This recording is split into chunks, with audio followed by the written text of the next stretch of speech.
jail and stuff like that. But I doubt that's going to happen.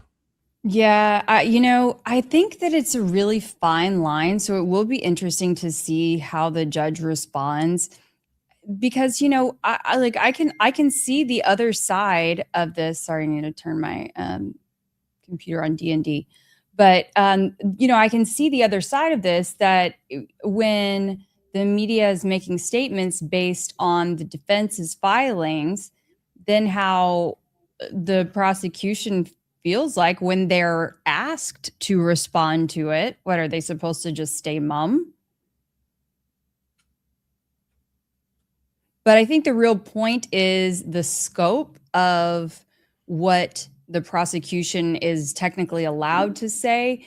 They're not supposed to be allowed to speak to things that publicly that would implicate his guilt, I think. So maybe it's the minutia in there that's going to be really discussed.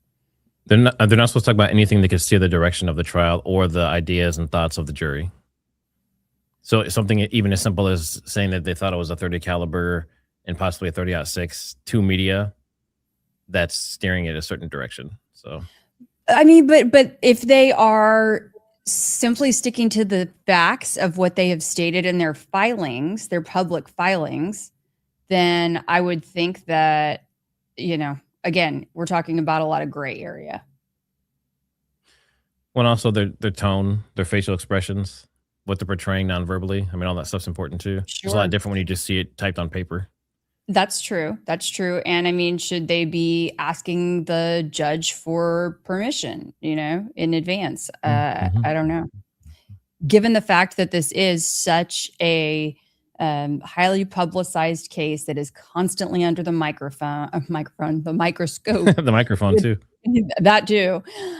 You would think that there would be crystal clear grounds rules. And even after the judge did try to refine them a little bit, in the fall or in, oh my gosh, we've been at this for so many months now. Maybe that was late December or something like that. Or early January, whenever, he still didn't do a very good job of spelling it out. I mean, all the legalese, the lawyers can't even understand the legalese, apparently. So. All right, people are asking for your, let's see, is this going to work? There we go. So if you want to follow Kelly Raybon on X, YouTube, and other social media, she's kind of a big deal, at Kelly Raybon, KELIRABON. Not nearly as big of a deal as Trigger Smart, but thank you very much. And always appreciate Trigger Smart is not a big deal. He's just a humble guy. I don't have time to have all the ego and stuff like a lot of people do. That's true. It's sad to see all that. It is. All right. We just have about 9 more minutes and then we're starting trial. And during trial, if you haven't been here before, we typically don't talk a lot during because we don't want to interrupt stuff. And we'll do little comments here and there. Sometimes I do sound effects. So if you hear someone yell or clapping, that's me. Don't get alarmed. Nothing happened in the court. And then on breaks and recess, we'll talk about stuff. And of course, at the end as well. Make sure you guys hit that like. Subscribe if you're interested. Consider becoming channel members. Super chats also help. Takes a lot of time and effort to do these channels. So anything that you guys can do to help is much appreciated. Absolutely. I'm in Austin for a creator conference, and it is very interesting to learn from other YouTube creators about how they have built their channels and the decisions that they have made to either accept ads, to not accept ads, things like that, to offer memberships, to not offer memberships. There's a lot that goes into this, and different people make different decisions for a variety of reasons. Yeah, I think some people have really good sponsorships, so they don't have to care about members or anything like Max Velocity and Ryan Hall, y'all. I mean, obviously during tornado warnings, there's tornado on the ground heading towards you. They don't want to have an ad break where it's like, hey, do your kids like the water slide? Check out this water. They're like, what the hell? No. Is it coming to me? Am I going to die? Is my family going to die? So they have to make it Right. so it's completely ad free, which means they don't make a penny. And I think last night, Max Velocity and Ryan Hall, y'all had like over 1 million views on their Wow. streams, which you're talking like if you got ad revenue from that, you're talking like 10, 15, $20,000 possibly. So they don't take that because they really Mm. can't with what they're doing, but they have big sponsors. So the sponsors help keep them afloat throughout the year, and they also have lots of members. So I Yep. think Max Velocity just hit 2 million subs. Now imagine if even a fourth of those had a $10 membership. You're doing pretty well, right? So Definitely. yeah, Who do you guys think Trigger Smart should get to sponsor him? Drop that in the chat. That'd be a good one. patriotic. How's it going? Your video was really good. The last one you did, actually. She says, have a good life, Trigger Smart. I'll be listening and praying for transparency and fair decisions in this case. She did one on transparency with their, basically the way they're asking for donations and kind of how desperate it seems they are for money at this point. She has a really good video on that, and you can tell she's irritated. And I love it when she gets irritated in her videos because it comes, her That's personality awesome. comes out more. But make sure you check that out if you have time. That's great. Yeah, my mom is she was supposed to send me, she had received one of the TPUSA letters in the mail. And she was like, I keep meaning to take a photo and send it to you. I'm like, Mom, you got to get on this. You know, I'm in the news business. You got to get on this fast. We received one actually to my wife, and never once have either one of us had anything to do or applied for or been on a mailing list or anything for TPUSA. That's So I wild. thought that was interesting. Mm-hmm. Maybe they're like, hey, we watch your channel. Or maybe it could have been a situation where I know she's in the past, she's like donated to Trump Foundation and that kind of stuff when he was first getting going. So maybe they're sharing mailing Yeah. lists, but I guarantee it. Yep. They probably buy mailing lists, or I mean, maybe they share, but knowing the way they pass money around, they're probably buying it.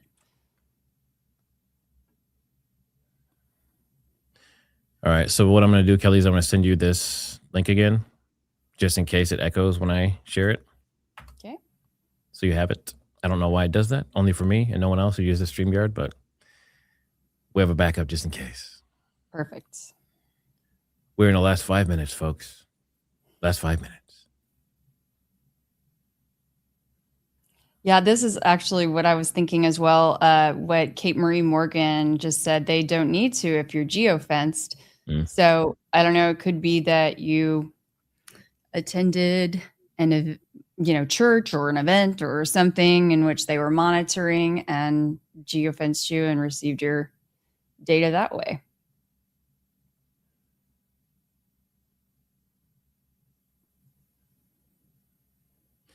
All right, I will be right back, and we'll be starting in about 4 minutes. Sounds good. Check out that avatar. Oh, nice. I think he recently made that his new X profile photo avatar as well. Good question. What does geofenced mean? So it's actually become quite buzzy in this investigation because of the ties that Erica Kirk's mother, Lori Franzway, and Tyler Boyer have to this company that does just that. So they actually, that coupled with these FARA documents that were filed. So Israel has a, sorry, I wasn't supposed to say that. The country was has Hey, I heard that. I know. I'm sorry. I'm Our used to greatest just ally. going uncensored. Our greatest ally. Yes. I mean, yeah. Anyway, they are able to, unbeknownst to you, they're doing this project. I mean, it's the technology's been around for a long time, but essentially they ping your phone when you are literally in a geo-fenced area, when you're in a certain location. And so like they were doing this for tens of thousands, I think, of churches across the country. But they do this as well at stadiums, malls. and they're able to ping your phone and get your data and create a profile on you. And I mean, I don't know how much they're like tracking you at an individual Oh, they're level, tracking, but tracking. They've been tracking even before this, like oh, major long recent before, years. They've been doing it for years. long before this. Yeah. Even when you sign on to like public Wi-Fi and things like that, you should really know, folks, that nothing in this world is for free. What? Oh, hi, GCL. This is a retooling session, by the way. Oh, well, yeah. And it is recorded. Name your demon.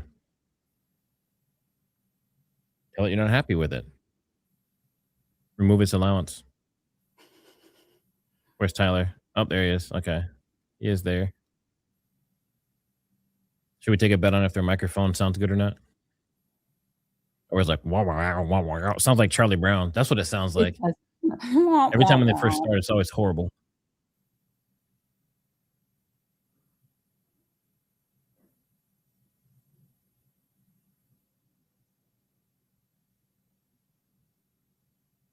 Wow, this is interesting.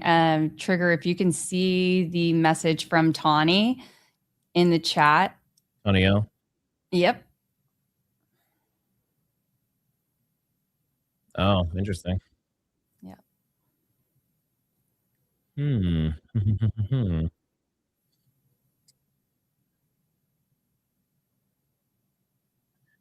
Yeah, someone said Tyler looks like he's going more bold. Maybe it's just the lighting. I mean, I guess stress will do that to you. For those just joining, it has not started yet. The judge is just getting seated and getting situated. This is the very, very, very beginning. And after this, I have a video going out today too about Erica Kirk that I can pretty much guarantee no one else is doing and won't do probably.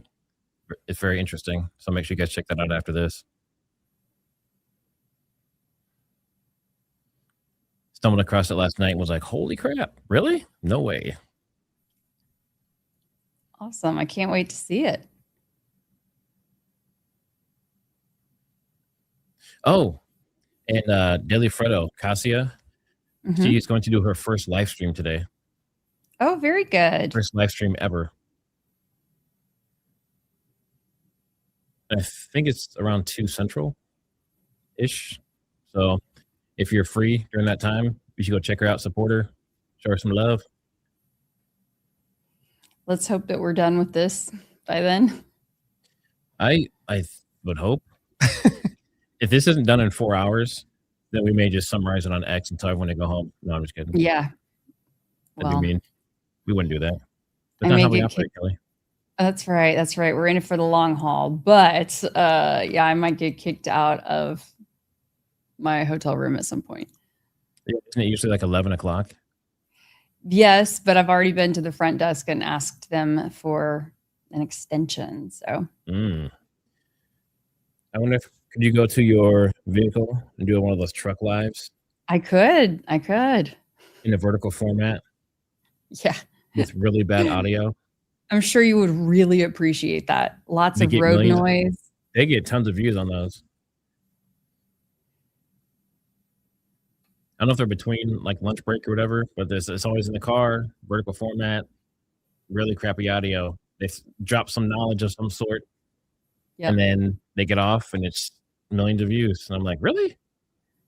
Must be nice. In the moment. All right. So I don't see Nestor. Do you see Catherine? I don't see Catherine Nestor there. She might be sitting behind him.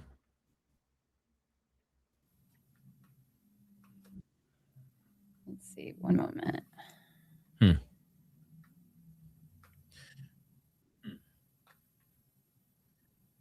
Jordan said he saw her at some point. Okay.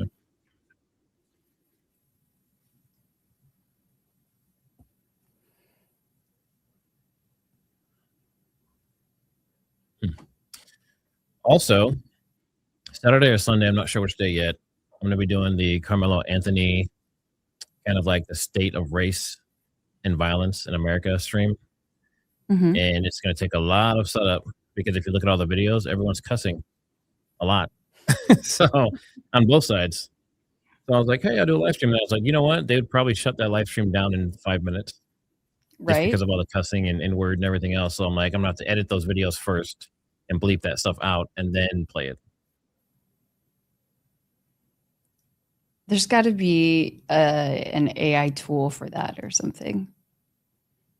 Real time though? I mean, I don't know. Oh, real time. Sorry, I thought you were talking about a video that you'd put together. Gotcha. No, it's just for a live stream. Oh, okay. Let's see. Yeah, when is Juneteenth? Is that the 16th or 19th? I think maybe the 16th, maybe the 17th. Yeah, Kate Marie, it'll be out before that.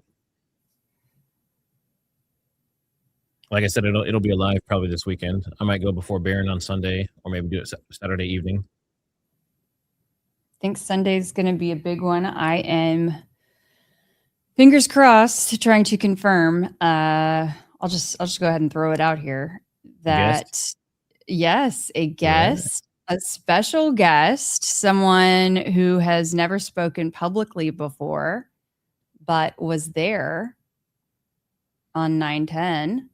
It's a janitor, isn't it? First couple rows. Nope, a Rick student. Cutler. No. Okay. Well, we'll see. We'll see. But someone in the crowd who's never spoken before. All right, for anyone coming in, we are starting any second. So we are just waiting for the judge to come back out. And this is the evidentiary hearing. We're going to be seeing if hearsay is allowed from prosecution. The defense is trying to get it limited or blocked. And they're also going to see if the prosecution talking to media, talking about the case, was a violation of the gag order.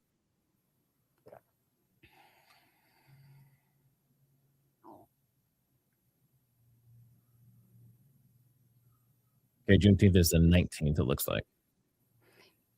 My son's birthday is the 18th, and it's always right around his birthday. So that explains it. The 19th.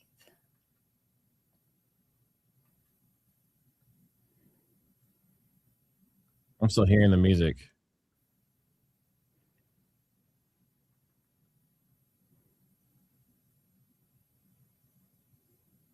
They're still playing the music. So I can't. They're talking and the music's playing at the same time. Wake up, KSL. I'm willing it to them. Turn off your music.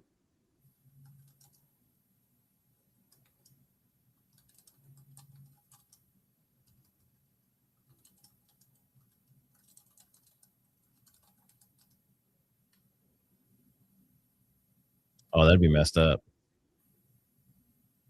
What's that? If they played the music on purpose and left it playing the whole time.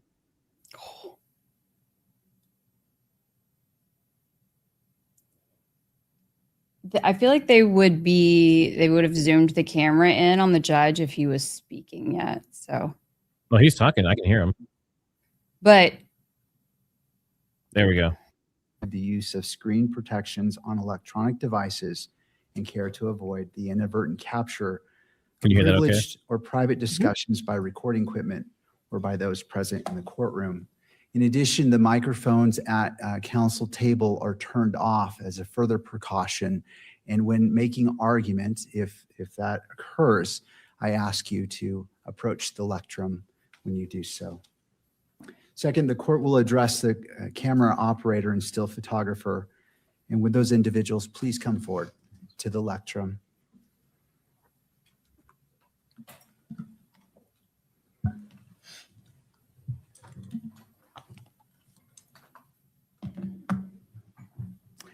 Thank you. If you could state your full name, both of you.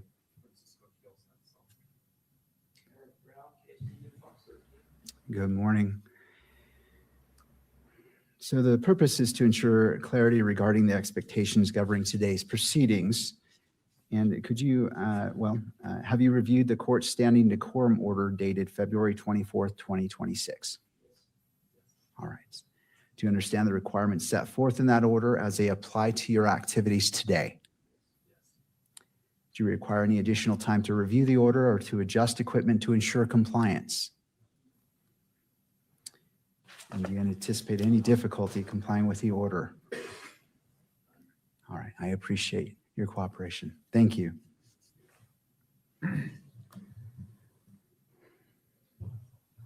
Turning next to defense motion to stay pending interlocutory review, and the court will issue its ruling on this matter.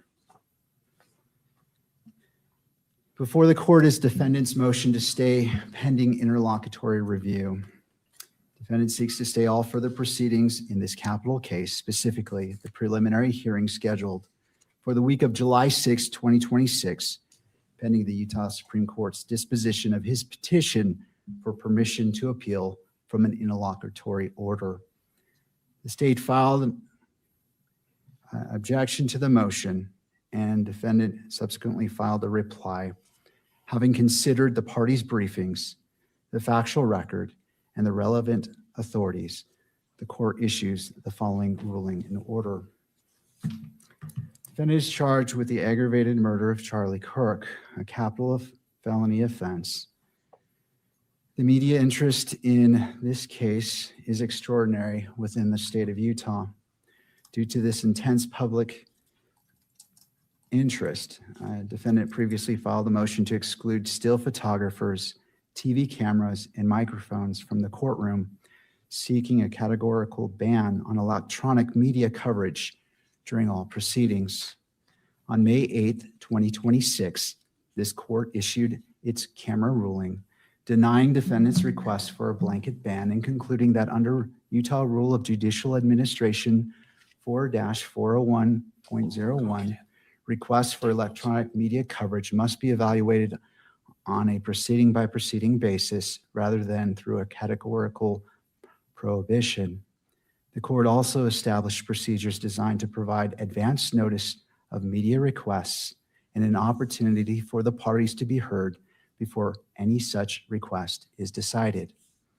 Subsequently, on May 29, 2026, defendant filed a petition for permission to appeal from an interlocutory order with the Utah Supreme Court, challenging the camera ruling on state and federal constitutional grounds. On June 6, 2026, the Supreme Court issued an order requesting that the state and various media organizations file responses to defendant's petition within 14 days. Additionally, on June 1st, 2026, this court denied defendant's motion to close portions of the upcoming preliminary hearing and seal exhibits, concluding that defendant had not demonstrated a realistic likelihood of prejudice sufficient to justify closure, particularly where much of the information at issue was already publicly available. The parties dispute the precise legal standard governing a motion to stay pending interlocutory review. Defendant argues that the granting of the stay lies within the inherent and discretionary powers of the court, varying according to the requirements of each individual case. In addition, defense argues Rule 8 of the Utah Rules of Appellate Procedure, which requires him to request a stay in the trial court before seeking a stay from the Utah Supreme Court. Conversely, the state argues that under Rule 8C2 of the Utah Rule of Appellate Procedure, a movement must demonstrate A, a likelihood of prevailing on the appeal, B, a likelihood of irreparable harm to the movement outweighing the harm to any other party, and C, that the stay is not adverse to the public interest. Defendant contends the factors contained in Rule 8C govern the waiver of a bond or security requirement and do not establish the substantive standard for granting a stay itself.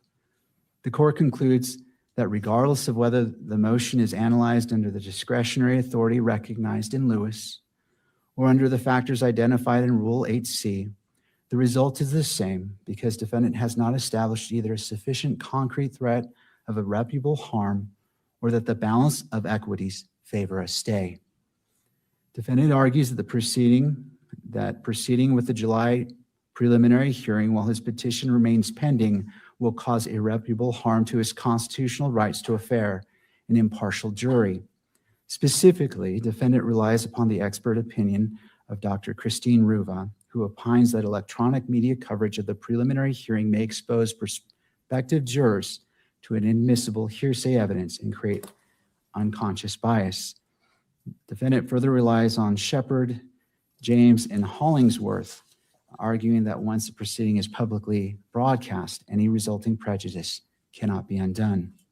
The court takes defendant's concerns seriously. The potential impact of extensive media coverage in a capital case is neither hypothetical nor trivial.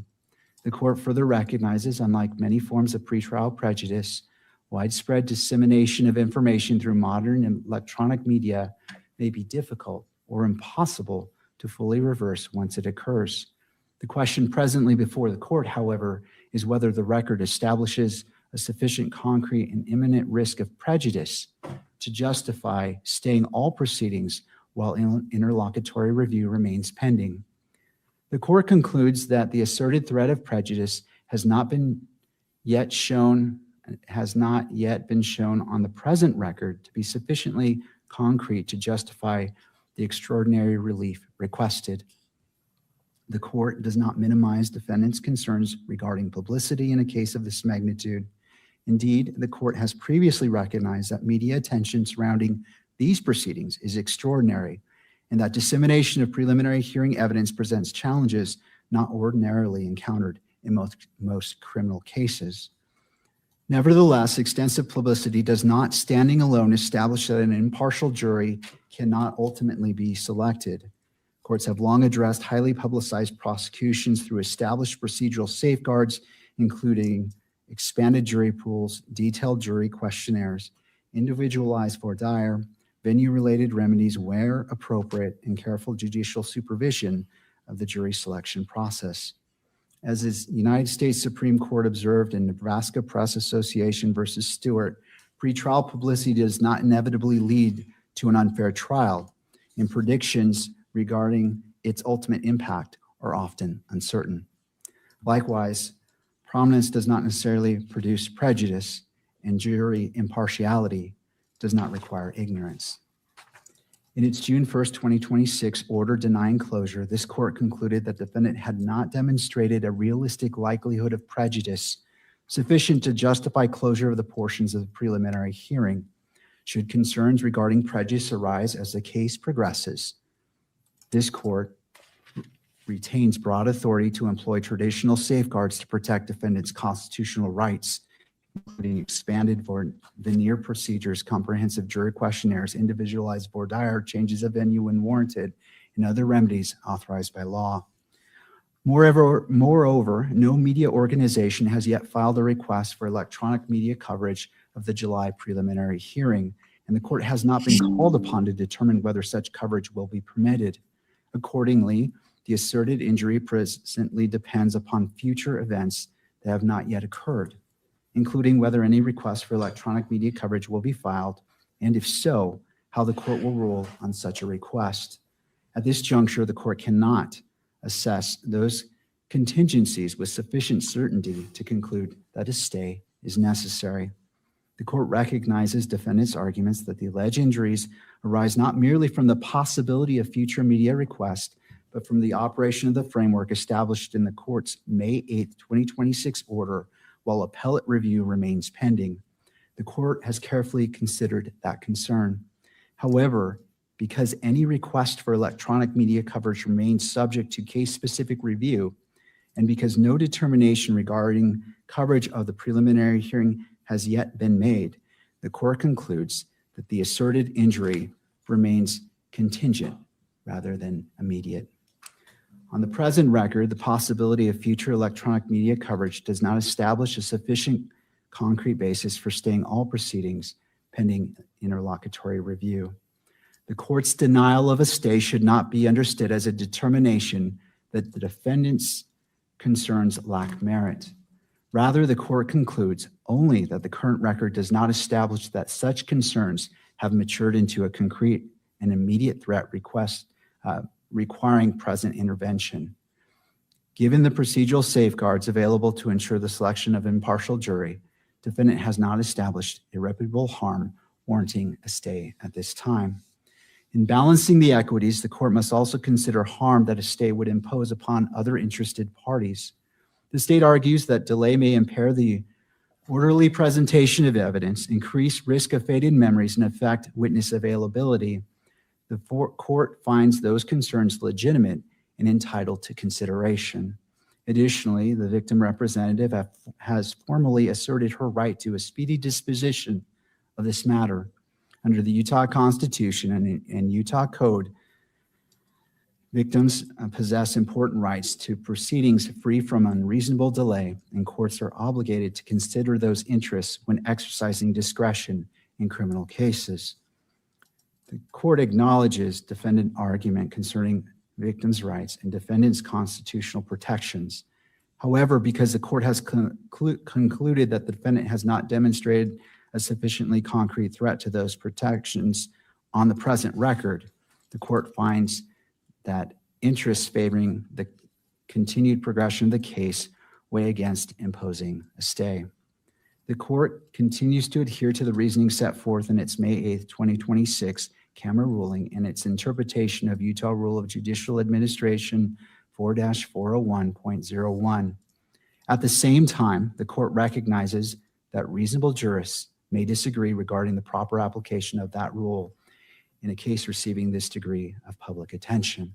The court further recognizes that the Supreme Court's request for responses indicates that defendant's petition presents substantial issues warranting careful appellate consideration. The court does not regard the Supreme Court's request as a routine procedure event and acknowledges that the issues raised are of sufficient significance to merit serious review. The court expresses no opinion regarding whether the interlocutory review ultimately should be granted. The existence of a substantial legal question, however, remains distinct from the separate question presently before this court, whether the defendant has demonstrated that a stay is presently necessary pending further review. The court remains persuaded that the procedures established in its May 8th, 2026 order are consistent with Rule 4-401.01. Any future requests for electronic media coverage will be evaluated on the specific record then before the court after affording the parties a full opportunity to be heard pursuant to the procedures previously established. Finally, the court concludes that the public interest presently favors allowing this matter to proceed in the ordinary course. The public possesses a substantial interest in the fair, orderly, and timely administration of criminal justice. The court further recognizes that public confidence in the judicial process depends both upon transparency and upon the preservation of constitutional trial rights. The court remains committed to safeguarding both interests throughout these proceedings, staying the preliminary hearing while the Supreme Court considers whether to grant discretionary interlocutory review would result in additional delay despite the absence of a presently demonstrated need for such relief. The court recognizes the seriousness of defendants' concerns and the significance of the issues presented before the Supreme Court. The court further recognizes that concerns regarding pretrial publicity and electronic media coverage implicate important constitutional values and warrant careful judicial review. Nevertheless, the potential prejudice identified by defendant has not yet matured into a concrete and immediate threat requiring intervention in the form of a stay. Established procedural safeguards remain available to protect defendants' right to a fair trial should further circumstances warrant their use.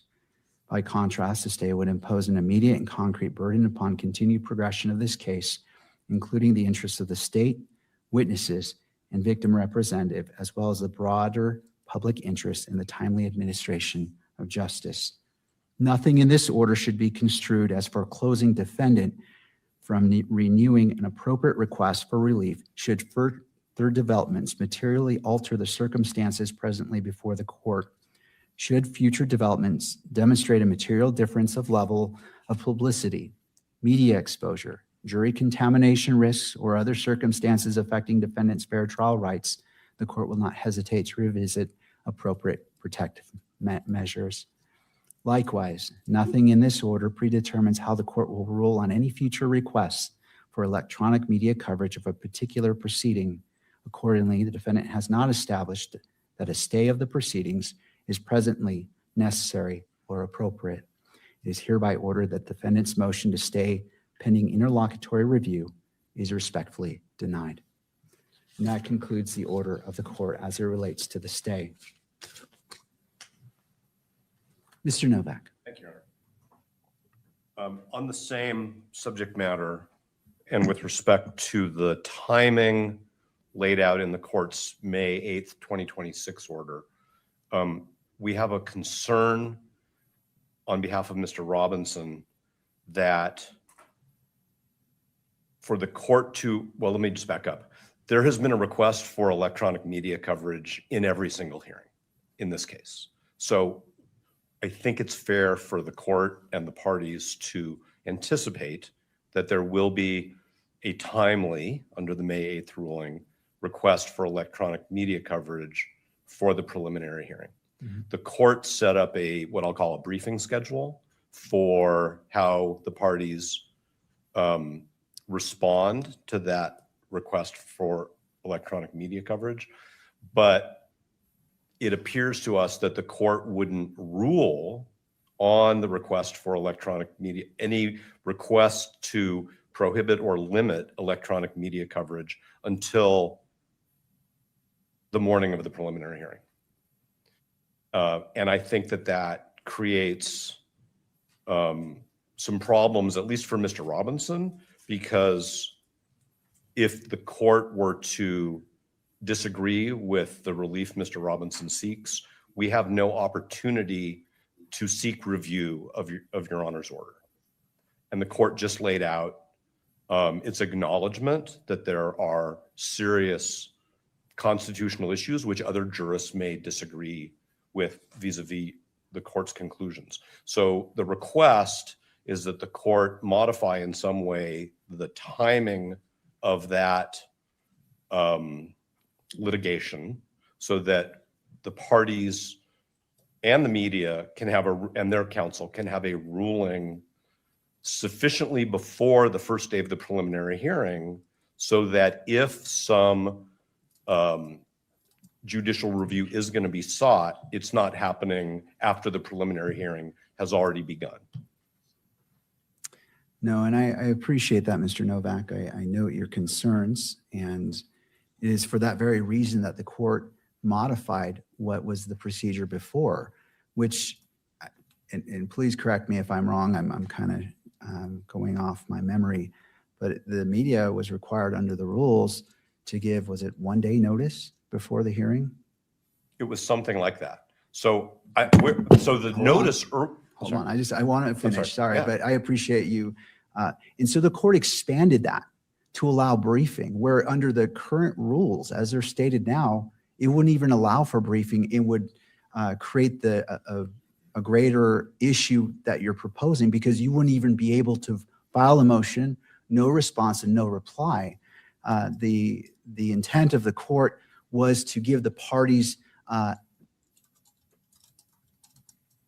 sufficient notice or more notice than the rule currently allows, to allow briefing, to allow that to be presented, and for the court to consider that as opposed to making a snap decision the morning of the prelim. So the court's coming in with more information than simply the request for media coverage being filed the day before, and then parties trying to come up with an argument, and the court trying to make that decision on the day of trial. And so that's the difference. And the court anticipated that concern and wanted to give the parties that ability to articulate their concerns and allow the court sufficient time to consider those arguments and weigh those arguments against the constitutional rights of all parties and render the best decision it can.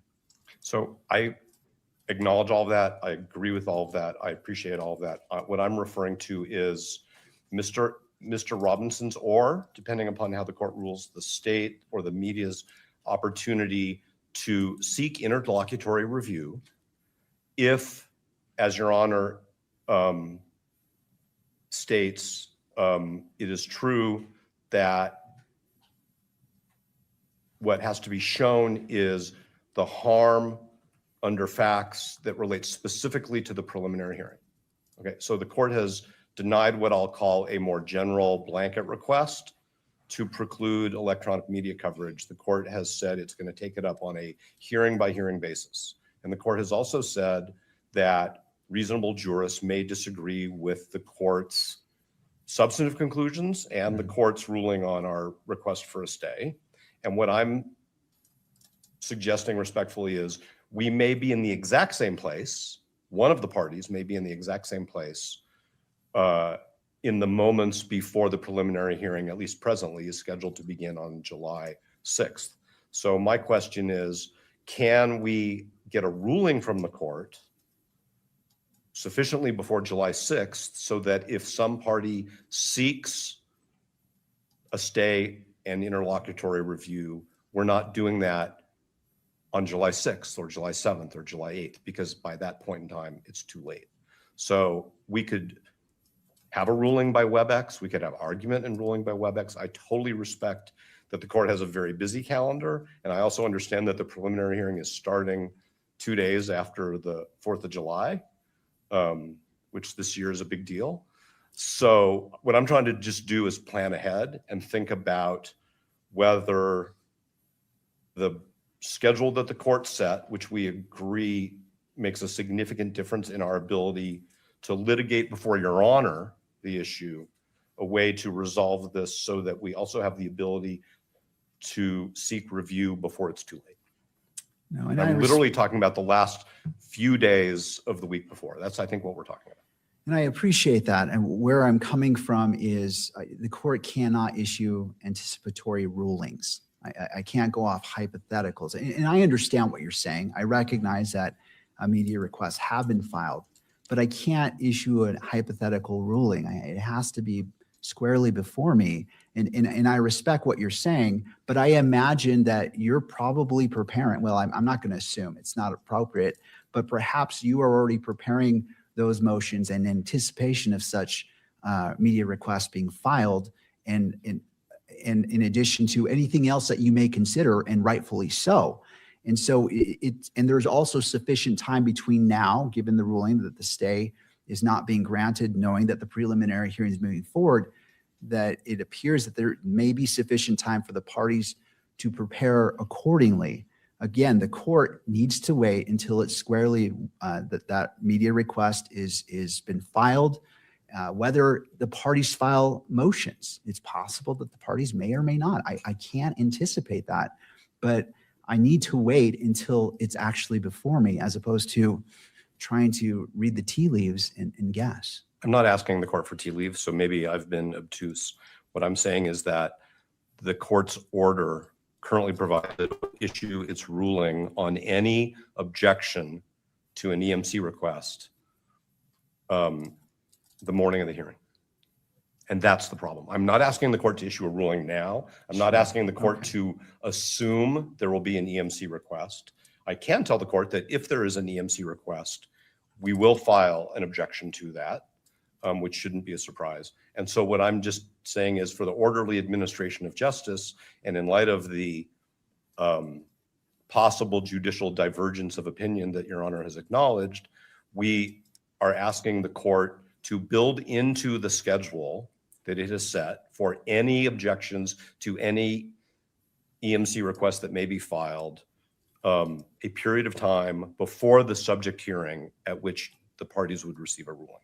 And if I suggested in my statements that we are actually asking the court to assume that there's an EMC request and that we would oppose it and that we're asking for a ruling now, we're not. We think there should be a request and there should be briefing. We're just asking that the court build into the schedule a ruling moment that allows us, if necessary, or some other party, if necessary, to seek review.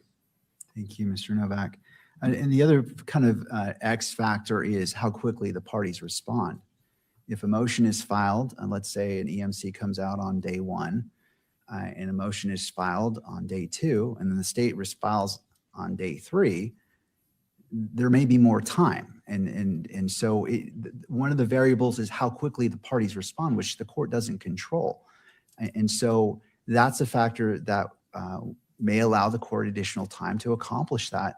And this court has tried to be very diligent in being in expediting addressing motions and not letting them sit too long, because I know it's important to defense and to the prosecution and to all parties. And so the court is cognizant of that and will respect that and issue its rulings or its analysis as quickly as possible to afford you that ability. So the court did set deadlines for briefing, and what I will do when there's an appropriate break in today's proceedings is we'll speak with counsel for the state about whether we can agree to modify that briefing schedule that the court set so that the EMC request and the parties' responses to it can be submitted to your honor more in advance, further in advance of July 6th than the current schedule allows. And then if we can agree on something, or if we can't, we will let the court know that.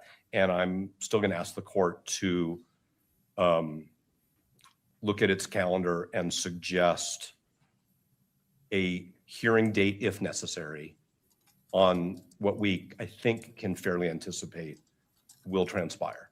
Again, because the media has requested that their cameras be present at every hearing.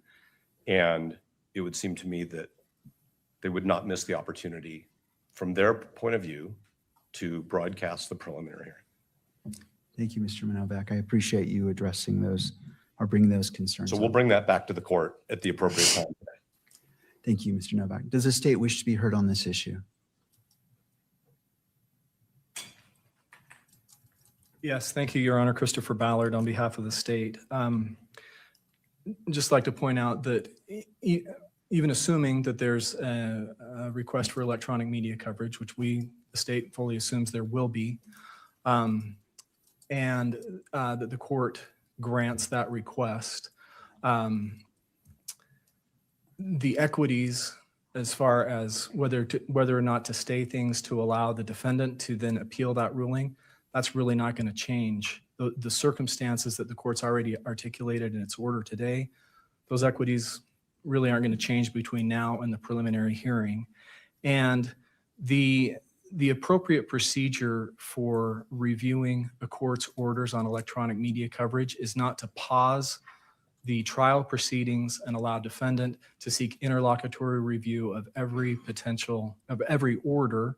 The defendant can certainly do that. He has the right to do that, but that's not the appropriate remedy. I just remind the court of the United States Supreme Court statement in Chandler versus Florida, where it said that the appropriate safeguard against potential prejudice from pretrial publicity is the right to demonstrate that the coverage compromised the ability of the particular jury that heard the case to adjudicate it fairly.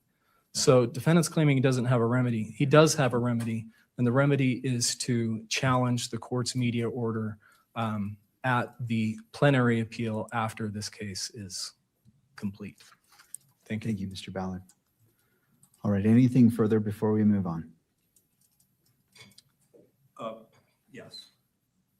We can take this up whenever the court wishes to take it up. And in addition to the two substantive issues, which the court calendared for today, which is the hearing on the court's issuance of an order to show cause re contempt and the argument of a pending and fully briefed motion concerning the constitutionality of hearsay evidence in a preliminary hearing. Mr. Robinson filed with a motion to classify a document, which I'll just describe as having privately been filed, seeking certification for an out-of-state subpoena for the preliminary hearing. And the court is nodding, so I understand that the court is aware of it. I've reviewed that. Okay, so again, because of timing issues, we would like at some point today to receive from the court a briefing schedule on that, because out-of-state enforcement of a subpoena, if the court certifies it, is obviously something that takes a little bit of time. And in light of the court's denial of the stay, for the moment, we have to assume that if that certification is granted at our request, And by the way, we've served counsel for the witness with that request as well. Okay. That we need time for an out-of-state counsel to appear in the appropriate jurisdiction and get an order enforcing that. I can't imagine that if the court granted the certification that there's going to be an issue about serving the witness, but we don't have a valid subpoena unless Your Honor certifies the application and then a court in the appropriate jurisdiction enforces. Thank you. And I note that that was filed last night around 8:04 p.m. Is It that was. what you're referring to? Yes, that's exactly what I'm referring to. All right. Thank you. The court will take that under advisement and figure out. Court will address that at some point today. All right, Thank you for bringing it to the court's attention, Mr. Novak. All right. Let's continue on. Counsel for the state, could you provide a brief status update regarding a discovery? Yes, discovery continues to roll in and be processed and provided to the defense on Tuesday, June 9th, 2026. We sent 11 additional items to the defense. Oh, Mr. Thank you. McBride, if you wouldn't mind starting over and yeah, that's where the live mic is. Thank you. Understood, thank you. Ryan McBride for the state. As of June 9th, 2026, we sent 11 additional items to the defense. 10 of these items were notebooks that were obtained and requested from the defense in the discovery review. One is an 1102 statement that was provided in preparation for the preliminary hearing. This is everything, essentially everything we have from the investigative agencies to date. The percentage provided to the defense is approximately 100%. Thank you, Mr. McBride.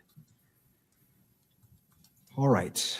Turning to the defense motion for an order to show cause for alleged contempt of court. This is set for an evidentiary hearing and argument. The court has reviewed the briefing submitted, and each side will be afforded 90 minutes to present evidence and argument. If defense intends to reserve time for rebuttal, counsel should plan accordingly. Following argument by defense or a presentation of evidence, the court will take a 10-minute recess and then turn to the state. Because this is the defendant's motion, the defense will proceed first. Mr. Novak. Thank you, Your Honor. Mr. Robinson would first ask the court to direct Mr. Ballard to take the witness stand. All right, Mr. Ballard, if you wouldn't mind coming forward and being sworn in. Do you solemnly swear that the testimony you shall give in the case now pending before the court will be the truth, the whole truth, and nothing but the truth, so help you God? Yes. All right, Mr. Ballard, if you wouldn't mind getting situated to your left or water bottles, and after you're seated, if you wouldn't mind pulling that microphone close to you to ensure that the record picks up your testimony. Thank you. Mr. Novak, it's your witness. Thank you, Your Honor. Mr. Ballard, what are your formal titles within the Utah County Attorney's Office? I am the general counsel and public information officer. Okay.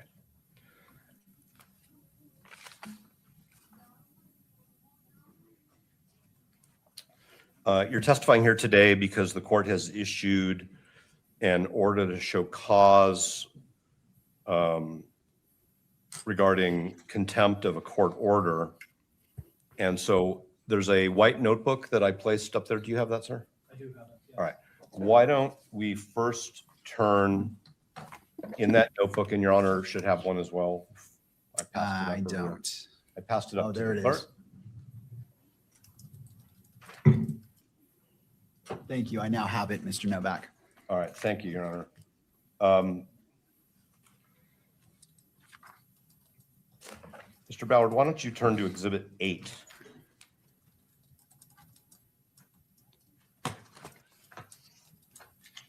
And just let me know when you've seen it and had a chance to look at it. I've seen it. Thank you. Okay, is this the order entered by this court on September 16th of 2025 entitled Protection Order Re Pretrial and Trial Publicity? It appears to be yes. All right. And Your Honor, I understand that a court exhibit doesn't technically need to be received into evidence. Of course, the record is what it is. It could take judicial notice of it, but I just think for completeness of the record, would the court mind if we ask the court to receive Exhibit 8 into evidence? To the state, any objection? No objection. All right, and if you wouldn't mind, so if, as I turn to both parties, because your microphones are turned off, if you wouldn't just mind projecting a little bit more so the record picks it up. No objection. Thank you, Mr. McBride. All right, so is this going to be defense exhibit number? 8. All right. They're pre-marked, so we'll just stick. Just sticking with those numbers. I think it's easier for the record than changing the order. I appreciate that. All right, All right, thank you. defense exhibit 8 is admitted and may be published.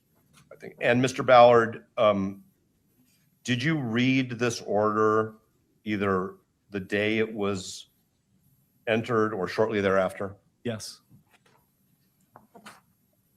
So you were aware of it shortly after it was entered, correct? Yes. All right.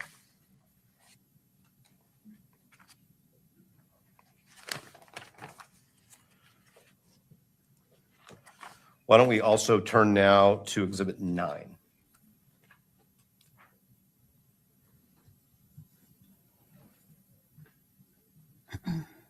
And same question, please let me know after you've had a chance to look it over. I've looked at it. All right.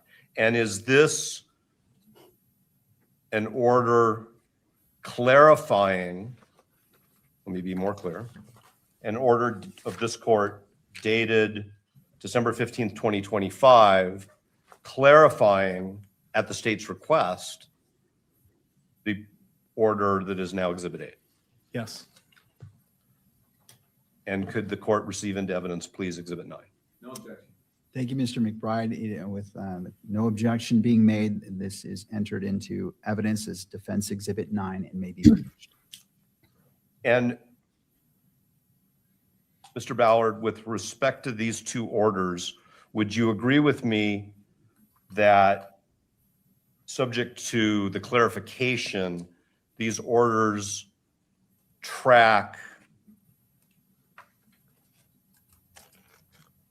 Supreme Court Rule of Professional Practice 3-3.6? Yes, they track that rule. They require both parties to abide by that rule.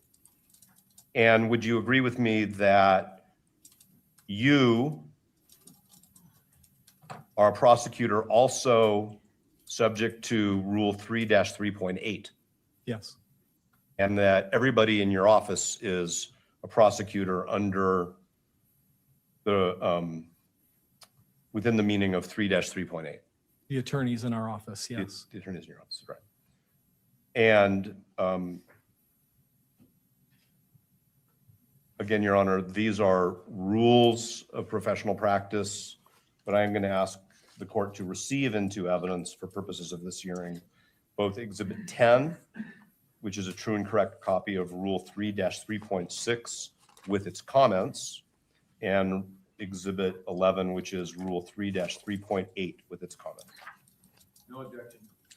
With no objection from the state, defense exhibits 10 and 11 are admitted and may be published. And Mr. Ballard, were you familiar with these rules prior to the court issuing the orders, which have now been received as Exhibits 8 and 9? Yes. So would you agree with me that you knew what was required under the court's pretrial publicity orders? Yes. Did you have any inability to comply with those orders? No.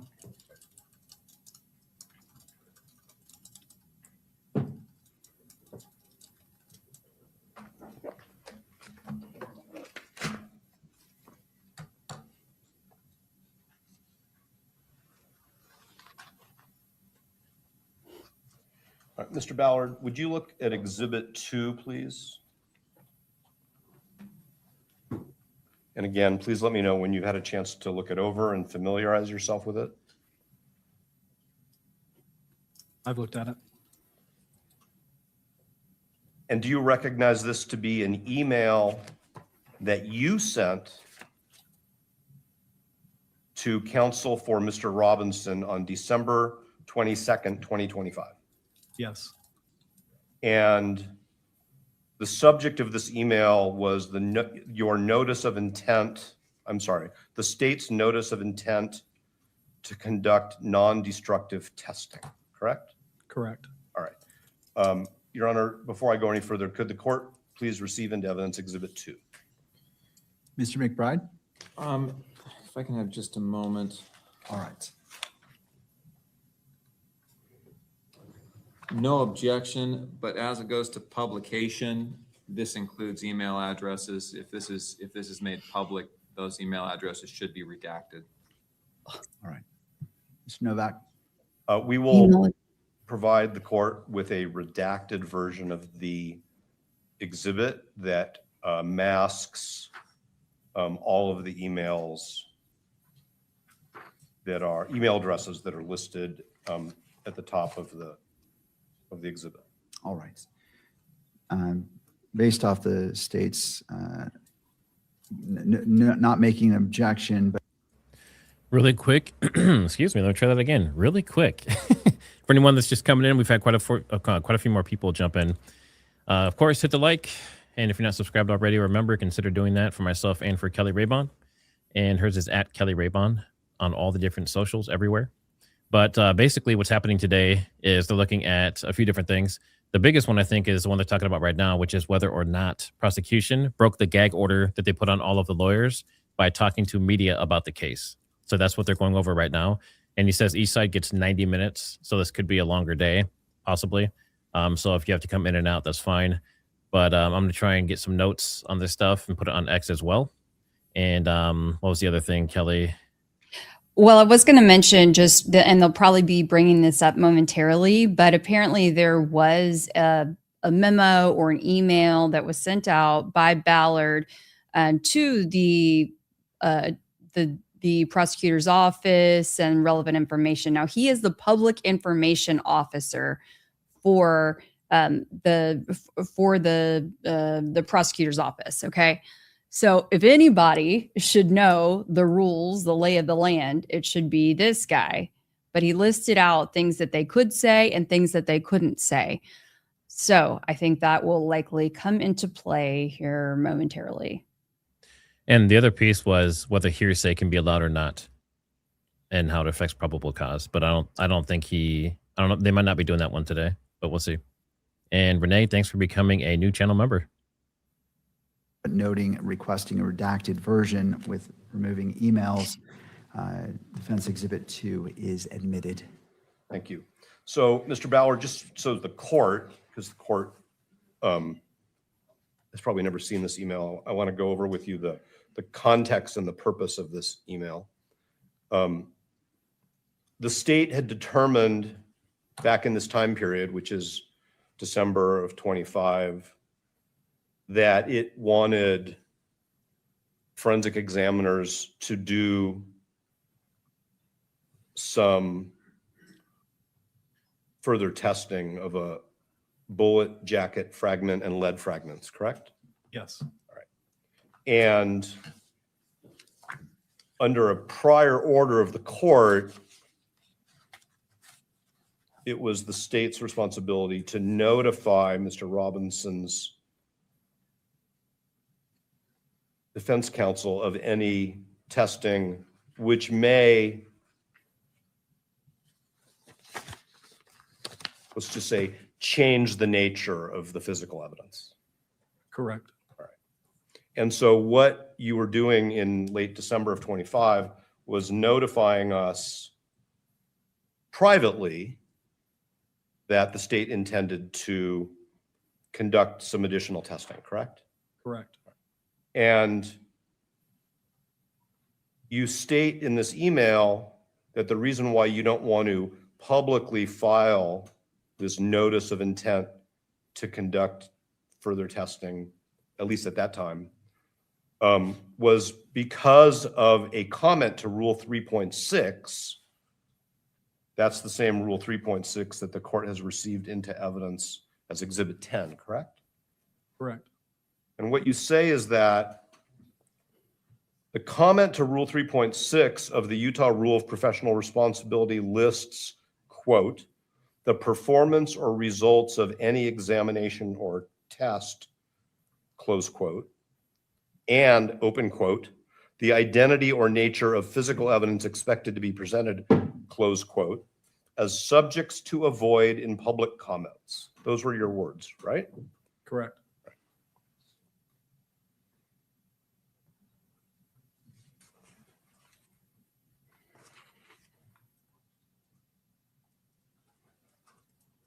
And then I would also now like to ask you to look at Exhibit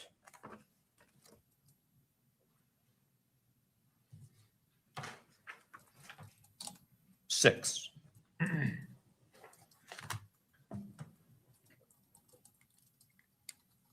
And I know I will sound repetitious, but please look it over and let us know when you've reviewed it.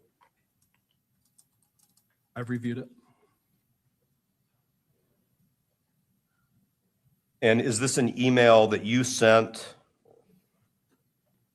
to one member of Mr. Robinson's defense team, and then it appears that it was copied to other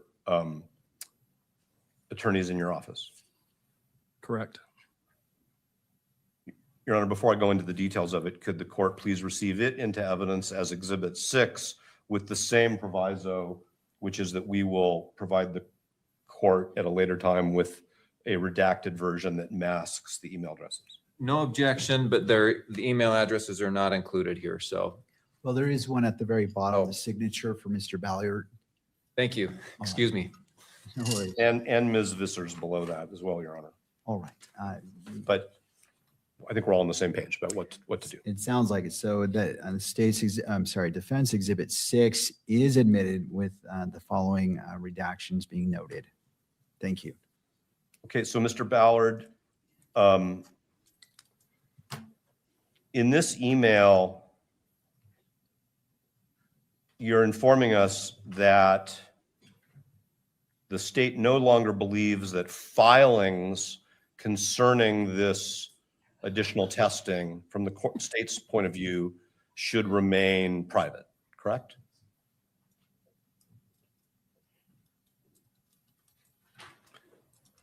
I don't recall exactly the question that Ms. Visser had posed to me and that I was responding to, but the general, the email speaks for itself.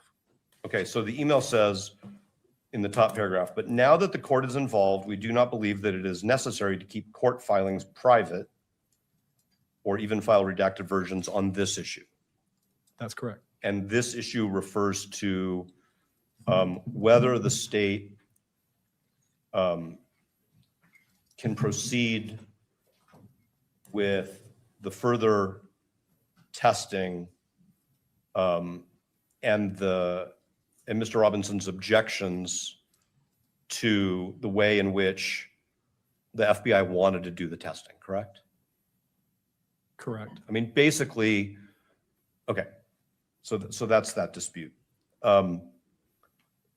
What you say in the second paragraph is the ethical rules on pretrial publicity apply only to extrajudicial statements, right? Correct. And so what you're saying is that if we talk about physical evidence, testing that has been done, testing will be done, what the results of the testing are, if we talk about those, we meaning counsel who are subject to the rules and the court's orders in filings, we're consistent with Rule 3.6, right? Correct. But if we talk about them extrajudicially, that's prohibited under 3.6. Correct. Unless we're talking about public records. Unless we're talking about a filing. I'm not sure what you are modifying with the word unless, and I'm not trying to be difficult. Are you saying that you can make extrajudicial statements about anything you want that's in a public filing without violating Rule 3.6? Rule Is that what you 3. mean? What I mean is exactly what the rule allows, and that says that a lawyer may state information contained in a public record.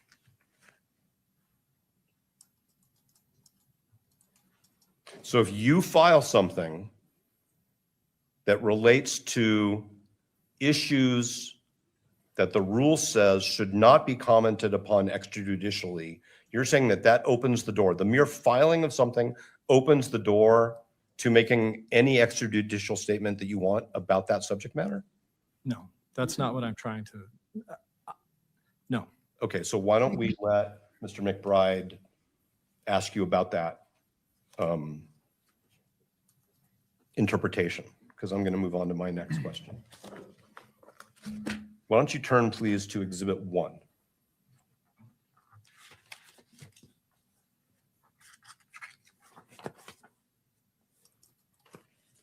And this is not an email from you, but it is one that you are copied on. It's actually a series, a couple of emails and a letter all together in Exhibit 1. Do you see all that? Yes. Okay, so first, let me ask you if you are familiar with the first 2 pages of Exhibit 1, which are string of emails that basically start with Mr. McBride writing to, I mean, the email addresses are redacted. This is how we received it, but let's just say writing to many people who are in government or in law enforcement. Would you agree with that? Yes. All right. And you're copied on that email as well, right? Yes. All right. And then if you go to the 3rd page of this exhibit,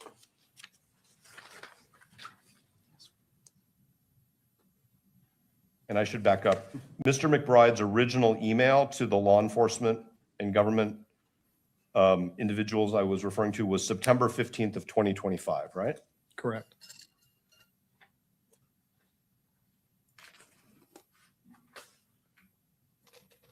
Which is actually the day before the court entered its first publicity order, correct? Correct. All right.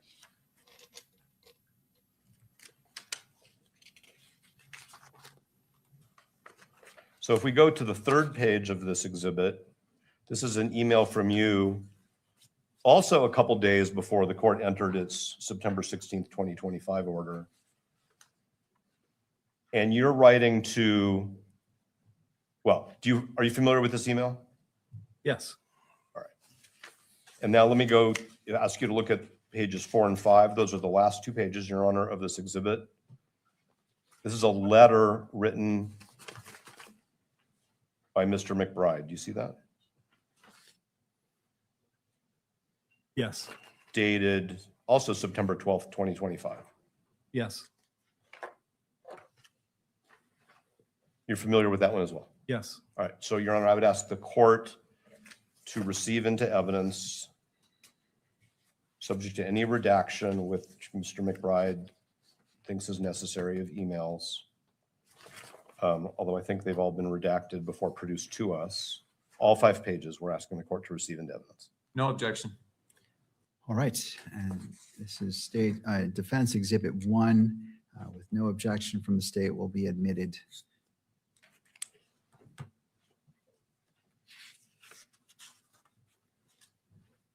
Okay, so let's go back to page 1, Mr. Ballard. In his email, well, Mr. Ballard, you know generally who the people are who this email was sent to, right? The names behind the redactions? Generally, yes. Can I just refer to them as law enforcement partners? Yes. I think that's accurate. Some have email addresses that are local law enforcement agencies, Correct. including Utah County, correct? Correct. Spanish Fork, Yes. Utah Valley University, not a law enforcement entity, of course, but they have a law enforcement department at UVU? Correct. And at least a couple recipients are with the FBI, right? Correct. All right. And so in this email, Mr. McBride says at the bottom, quoting Rule 3.6, there are certain subjects that are more likely than not to have a material prejudice effect on a proceeding, particularly when they refer to a criminal matter that could result in incarceration. You see that? Yes. And then he says these subjects relate to, and then on the next page, I want to draw your attention to Roman numeral 3, the performance or results of any examination or test, or the refusal or failure of a person to submit to an examination or test, or the identity or nature of physical evidence expected to be presented. Do you see that? Yes. Do you agree with Mr. McBride's assessment that Rule 3.6 prohibits extrajudicial statements about that topic or those topics? Yes, this email represents our efforts even before the court issued its order to recognize that we had obligations under Rule 3.6 and that we were careful to abide by those obligations. You were careful to inform law enforcement partners in the email of their obligations, correct? Yes. And then item 4, Roman numeral 4, also on page 2 of the exhibit, says, as another example of subjects that are more likely than not to have material prejudicial effect on a proceeding, any opinion as to the guilt or innocence of a defendant or suspect in a criminal case or proceeding that could result in incarceration. Yes.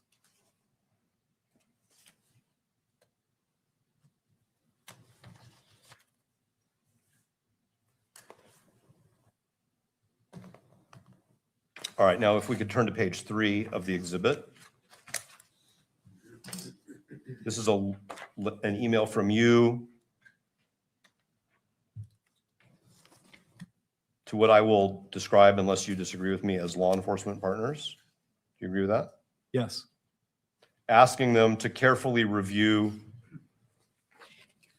a letter, which is the following page, from Mr. McBride, dated September 12th. That's correct. And that letter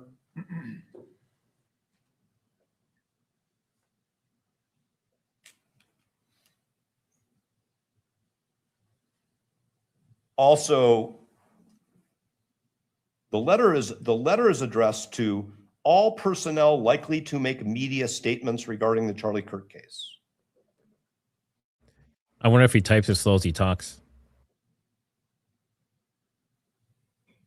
And the letter says, just below that, the Utah County Attorney's Office has an ethical obligation to, quote, exercise reasonable care to prevent investigators, law enforcement personnel, close quote, and others from making public comments which, quote, have a substantial likelihood of materially prejudicing, close quote, the trial process. That's what Mr. McBride wrote in the letter that you forwarded to chiefs and others, correct? Correct.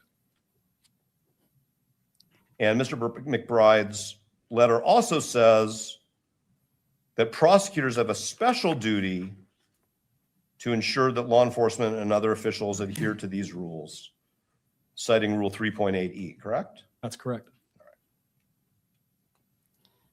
Can you imagine Siri, his conversations with Siri? Siri will be like, And then Mr. McBride identifies, She'd be responding before he even gets the question out. oh, exactly. He gets like 3 words out and then she tries to answer. statements that should be avoided. You see that? Statements should avoid the following, colon. Yes. And there are 4 bulleted items there, right? Yes. One of them, the third one, is opinions about the defendant's guilt or proper punishment. You agree with that? Correct.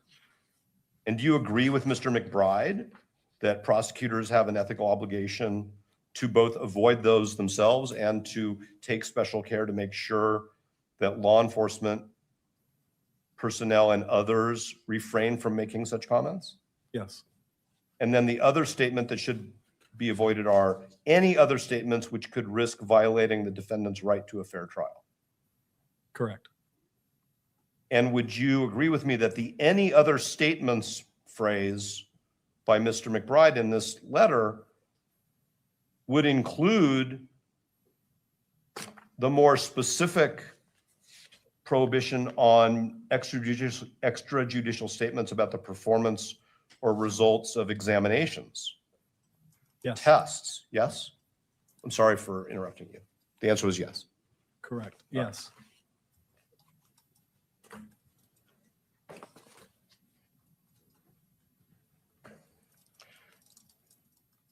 All right, I'm now going to turn your attention, please, to Exhibit 3.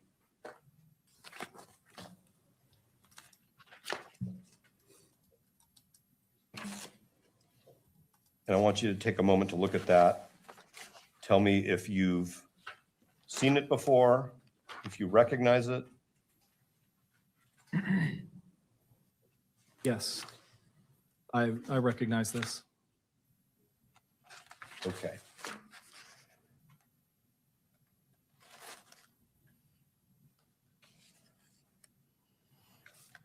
Do you recognize this as an article published online by TMZ concerning this matter in which you are quoted? Yes. Okay. And my first question is,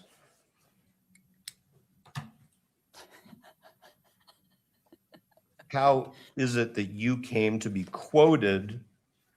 Well, actually, let me ask you this question. If you look on the second page of this exhibit, down toward the bottom, underneath the image of a black screen, the paragraph starts, Attorney Christopher Ballard tells us, comma, quote, and then there's a very lengthy, well, there's a few sentences in quotes. Do you see that? Yes, I do. Okay. Did you tell TMZ that? Yes, I did. All right. So my question is, was that over the telephone? Was it an email? Was it a face-to-face meeting? How is it that your quote was communicated to a representative, a media representative of TMZ? It was a telephone conversation. And did you only have one telephone conversation with TMZ? Yes. And how was it that the telephone conversation came to be set up? After the defense filed this motion to continue the preliminary hearing, there was a statement in that motion that garnered quite a bit of media attention. I came to be aware of that media attention and the headlines that that statement had generated.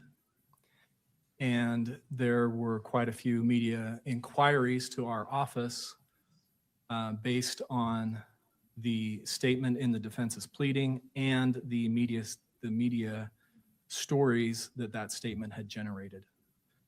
TMZ was one of the media entities that called our office. I received an email from someone else in the office, I can't remember who it was exactly, that said, I got a call. They received a voicemail from a reporter at TMZ. That employee in our office forwarded me that voicemail, and the voicemail just basically said, we have some questions about these issues that statement in the motion to continue had generated. And so I returned the phone call. Before you returned the phone call, did you have any discussions in your office concerning whether there should be extrajudicial statements about the issues that you're describing? Yes. Okay. And did you discuss that with Mr. Gray before you returned that phone call? Yes. Did you discuss that with Mr. McBride before you returned that phone call? No. Did you discuss that with anybody other than Mr. Gray before you returned the phone call? I know for certain that Mr. Gray and I discussed it. I have a vague memory that Mr. Grunander was involved at some point. But my memory is that Mr. Grunander was out of the office the day that all of this was breaking. And so he may have just been informed, brought into the loop after the fact by telephone. But I do recall that very early in the morning, I think it was of March 31st, because my memory is that the media story that launched all of this interest was posted, I think, late Monday afternoon, Mountain Time. And so by Tuesday morning, I was getting a lot of media inquiries. And I think Mr. Gray had also, my memory is that Mr. Gray received a phone call from Turning Point USA asking us if there was any merit to these media stories. And that's when Mr. Gray came into my office. My recollection, it was first thing Tuesday morning, and we discussed these media stories. So Turning Point USA reached out to Mr. Gray, and Mr. Gray came to speak with you all about the same time that you received this forwarded voicemail from a TMZ reporter. The voicemail from TMZ came later in the day. It was before noon, but it was a busy morning. There were a lot of media inquiries that were coming in that morning. And I know Mr. Gray and I met, I would say first thing Tuesday morning to discuss this issue. And you and Mr. Gray had a conversation which led to a decision to return the phone call and make a statement to TMZ? I did not discuss every media inquiry with Mr. Gray. I think I just generally told him, he brought up the issue that there were concerning media reports out there, potentially prejudicial media reports. I confirmed to him that I was getting media inquiries, and we generally discussed whether it would be appropriate to respond to those. Okay. So did Mr. Gray know that you were going to call TMZ back? No, I didn't discuss with him every media inquiry. Our conversation was general. We reviewed the requirements of Rule 3.6. I don't recall that we actually pulled the rule and read it, but we were familiar with the rule, and it's what it prohibits and what it allows.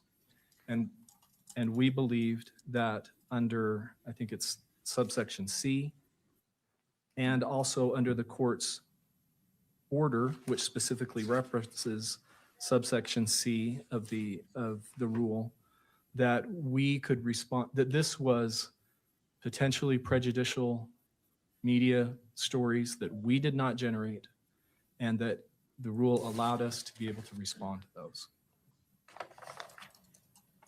Were you aware of any extrajudicial statements by the defense which generated that media coverage? No, and nor does the rule require that. Well, that's your legal interpretation of the rule, right?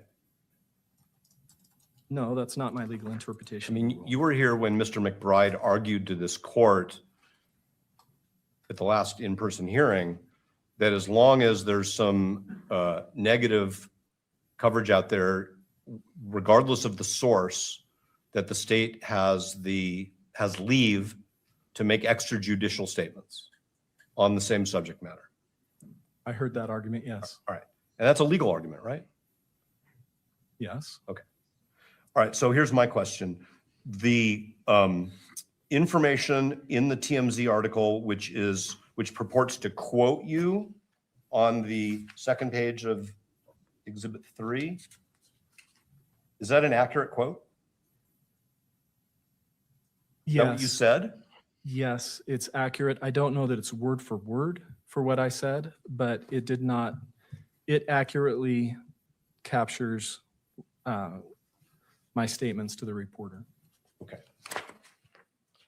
Mr. Novak, and I don't mean to interrupt you, but are you intending to admit exhibit number 3? Yes, now that Mr. Ballard has said it's an accurate Okay.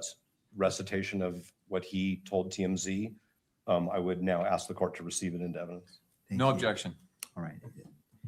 So in that quote, you tell this TMZ reporter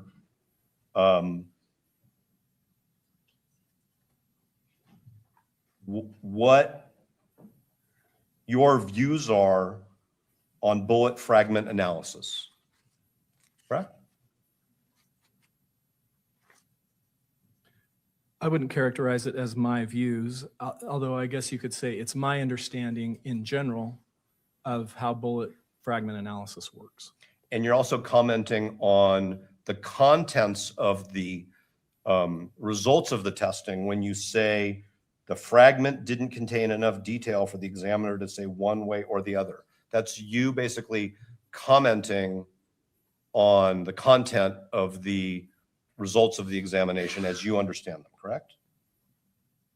What I'm commenting, if you look at the first word, I say generally, and generally when you have an inconclusive result, the reason that you get that inconclusive result is you do not have enough detail. Okay, but now you're again testifying about your understanding of bullet fragment analysis. And I'm just asking you, if you told this reporter, it's an extrajudicial statement, what your views are on bullet fragment analysis, and you're reiterating the conclusions in a report about bullet fragment analysis. Objection. The statement speaks for itself. Would you like to respond to that objection, Mr. Novak? Well, I don't think that the answer to the last question was responsive, so I was trying to go back to the question. I guess I could have moved the court to strike the answer as non-responsive. I'll sustain the objection. And then in the same quote, Mr. Ballard, after talking about bullet fragment analysis, you say, there's just not enough there to determine whether the bullet was fired by a particular firearm. That's you telling a reporter what you believe the forensic testimony in a proceeding will be.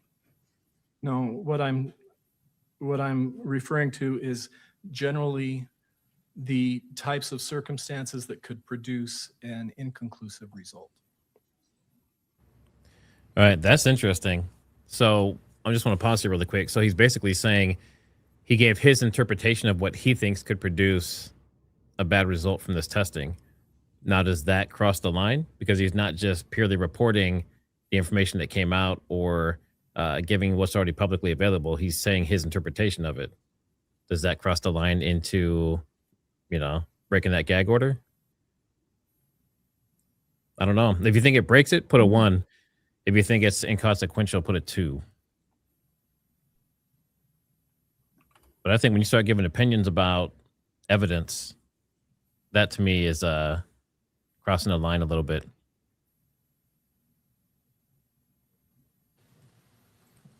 Okay, but you say there's just not enough there to determine whether the bullet was fired by a particular firearm. You're referring to the fragments recovered, correct? No.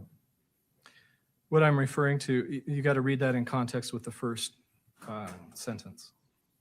I'd like to read it in context of the next sentence, which talks about the evidence, in your view, being sufficient to prove that Mr. Robinson committed the murder. You're commenting on the bullet, and then you're commenting on your opinion about the sufficiency of the evidence. So here's how the quotes came up. Ooh. I don't know. This could get spicy. He's really stuttering and stuff too. He's hesitating. His face, he's like, oh, crap. But he's so much more clear and direct than Tyler's lawyer. Yeah, we have to give him that at least. About. The reporter first asked me about these, the media reports and the misleading statement in the defense's motion that the bullet that was recovered did not match the rifle. And I responded to that and said, generally, when you have an inconclusive result, it can be caused by these general types of circumstances. The reporter then asked me, well, do you still have a case? And focused specifically on whether the additional media reports out there that the supposed inability to match the bullet to the gun was a bombshell finding for our case, and that it completely undermined the foundation of our case. So that next statement was responding specifically to that question as to how does this specific, how do these specific reports and the representation in the defense's motion, how does that affect our ability to proceed with this case?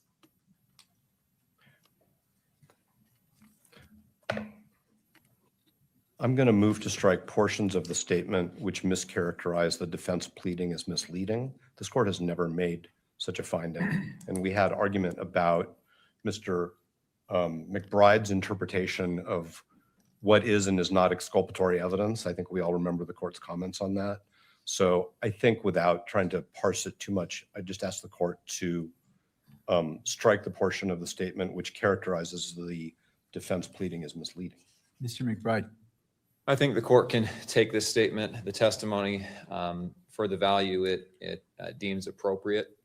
Testimony is asking about Mr. Ballard's perceptions, and that's what he's testified about. The statement in defense counsel's pleading is a matter of public record, and what we're really talking about here are the reports that were generated from that statement. So I would ask the court not to strike it, but to take it for the value it sees appropriate. All right. The court recognizes first that it has not made a finding that the defense's what defense presented in their motion was misleading, but also notes that this is the personal opinion of Mr. Ballard and makes that distinction. Thank you. Thank you, Your Honor. So, Mr. Ballard, what you're saying is that you had, how long was the conversation with the TMZ reporter?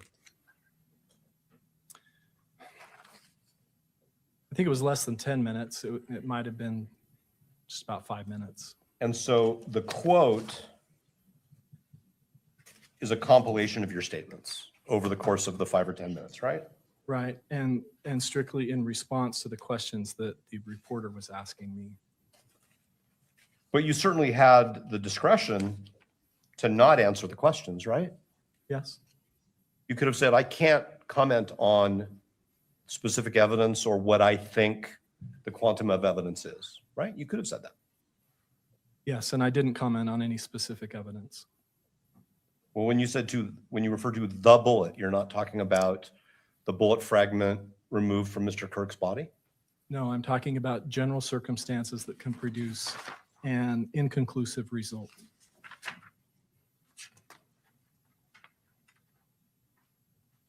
And isn't it fair, wouldn't you agree with me that one of the reasons why extrajudicial statements in many circumstances, and we assert in these, are prohibited is for exactly that reason, that reporters may, for either innocent or other reasons, take statements out of context or misconstrue things, and there's nothing you can do about it. Because once it's published, right? Once something's published, it's published, yes. Okay. Why don't we turn to Exhibit 4, please? And again, let me know when you've had an opportunity to look at that.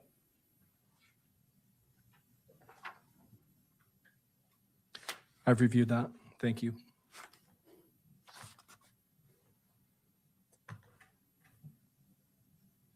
Okay.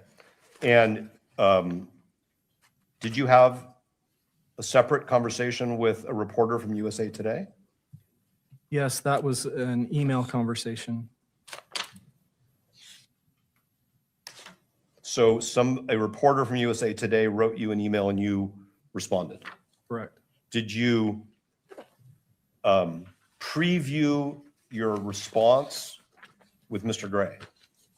No, again, we just had a general conversation about whether Rule 3.6 allowed us to respond to the prejudicial media stories that were circulating. And Mr. Gray and I agreed that it would be appropriate to respond under subsection C, and he left it to me to handle the responses. Okay. So have you looked at the statements attributed to you in Exhibit 4?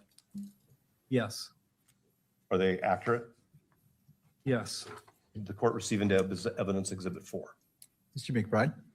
No objection. Right, with no objection, defense exhibit 4 is admitted. Thank you, Your Honor. The third page, Mr. Ballard, of Exhibit 4, which is a total of 3 pages, so it's the last page. There's some paragraphs down at the bottom of the third page. On your copy, are they highlighted in sort of purple? Yes, And is the court's copy highlighted in purple? It is. All right. So, Mr. Ballard, you see the statement, I'm sorry, the paragraph, the second to last paragraph that says Ballard confirmed?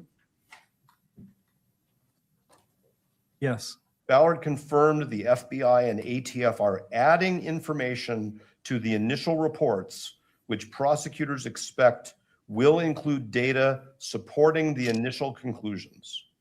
Do you see that? yes, All right. Is that an accurate recitation or summary of what you said in your email? yes, And so what you're telling this reporter is something that you understand the FBI and ATF will be doing in the future? yes, And you're also telling this reporter what you think those reports will conclude? yes. This was in response to statements in the defense's motion to continue the preliminary hearing, where the defense represented that they did not have the supporting data, the underlying data that supported the initial conclusions. And the reporter asked me whether that had been produced, and I was responding that I anticipated that the FBI would produce the data that the defense was requesting. Was that a matter of public record at that time, that the FBI and ATF were, quote, adding information to the initial reports?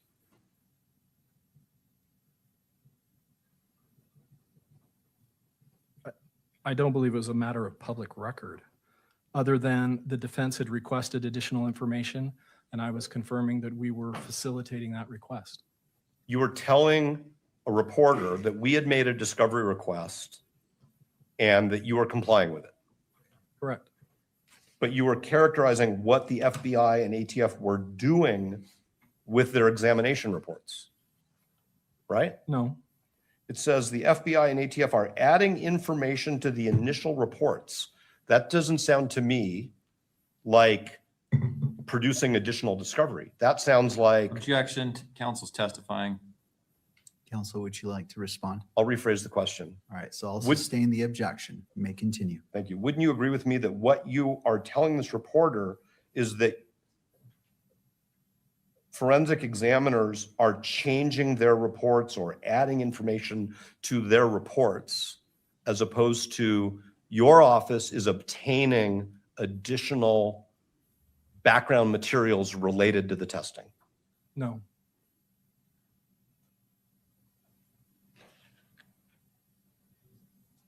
Let's go to Exhibit 5, please.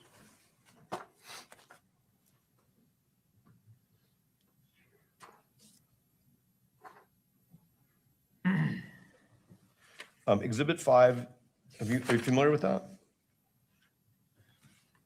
yes, I've seen this article. Did you have a conversation of any type with somebody associated with PolitiFact, PolitiFact? Yes, again, this was an email conversation with the reporter that's credited with the story in Exhibit 5.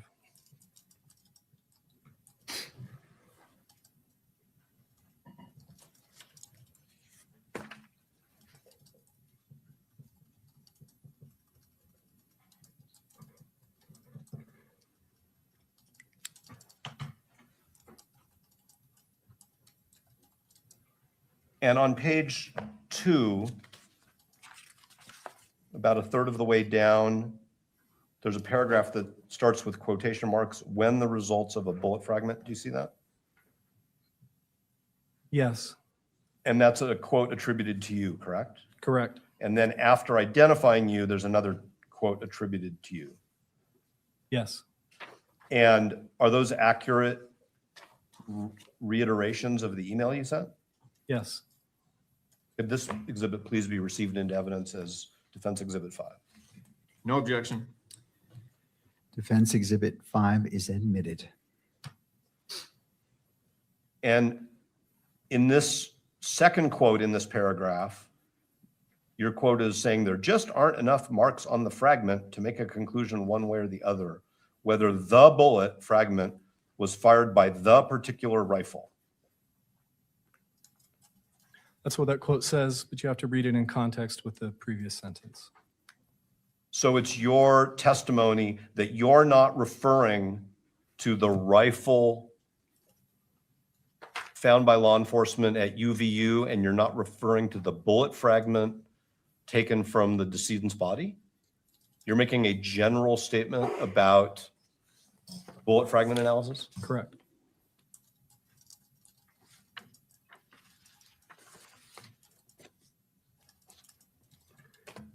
How did you end up appearing on Fox and Friends News and being interviewed? Like many other media organizations, Claudia Cowan from Fox News emailed me, asked if I had any comment about the defense representation and its motion to continue and the media stories surrounding that. And I agreed to do a Zoom interview with Fox. And did you discuss that with Mr. Gray before you did? Not that specific, again, I didn't discuss any of the specific media requests with Mr. Gray. We had the understanding that I should respond to the media requests as they came in. How many media requests were there? My memory is 8 or 9. Okay, so you had a telephone call with TMZ, correct? Yes, And you had email communications with USA Today and PolitiFact, yes, and you were asked to appear for a video interview by Fox and Friends. yes. Are there any other media entities who you communicated with directly in any of those ways? Parenthetically, because we're only aware of these 4. Like I said, I think there were at least 8. 8 requests. Yes, and I responded to all of those. I had a telephone conversation with a correspondent for NBC. I can't remember exactly all of the other news organizations that had contacted me. Did you in any way collect the resulting news stories in which you are quoted? No, I have some of them. I didn't make a search to find everywhere that I was quoted and collect those. Okay, we would like, Your Honor, to show Mr. Ballard Exhibit 7, which is a video. And Ms. Visser is going to help us. Thank you.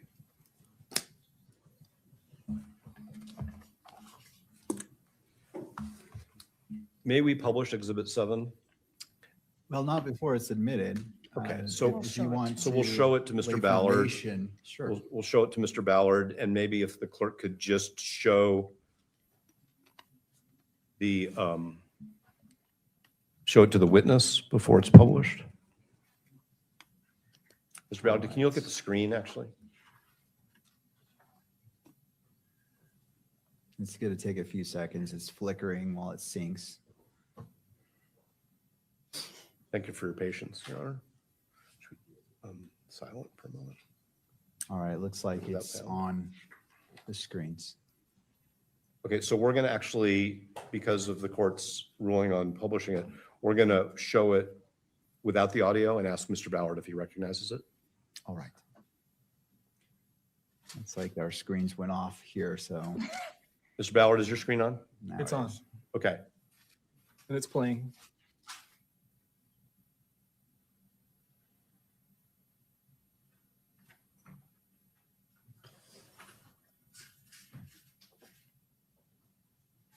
Can Your Honor see it? Yes, thank you.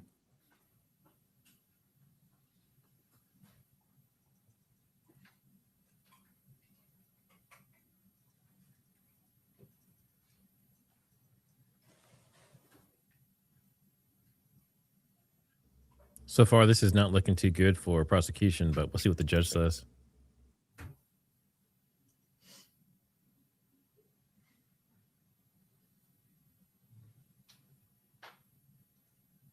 All right, why don't we stop for a second? Mr. Ballard, is that you? Yes, it is. All right, do you recall doing this interview? Yes. Did you watch this interview after you participated in it? I watched this story. Yes. Okay. Is this, as best as you can tell, an accurate digital copy of that broadcast where you were interviewed by Fox and Friends? I haven't heard the audio, but I believe it is based on what I've seen.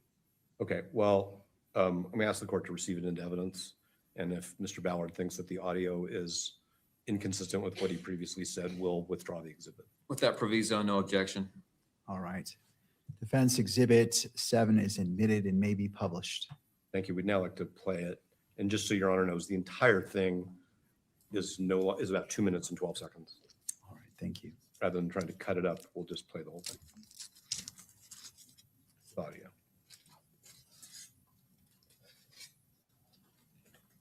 Maybe. All right, while they're doing that, Kelly, are you okay with your room and everything? Actually, and now we can publish. Yeah, it. I'm good. I'm good. I've got an hour and a half. It's on the screen. It's just the audio isn't coming through. It says it's connected to the HD. This is always the tricky part with technology. Tell them I'm doing the people's work. Do you want to restart it now? And In a new All right, so I'm still listening to it. They're just playing the news things that came out, and it's going to be a few minutes. But yeah, I mean, if he had only spoken to one or two news outlets and just said a few quick things that were not opinions, but were just public record, that'd be different. He said he spoke to 8 or 9 different ones and did a Zoom video interview and gave his opinion on whether or not the evidence about the bullet and jacket was legitimate enough.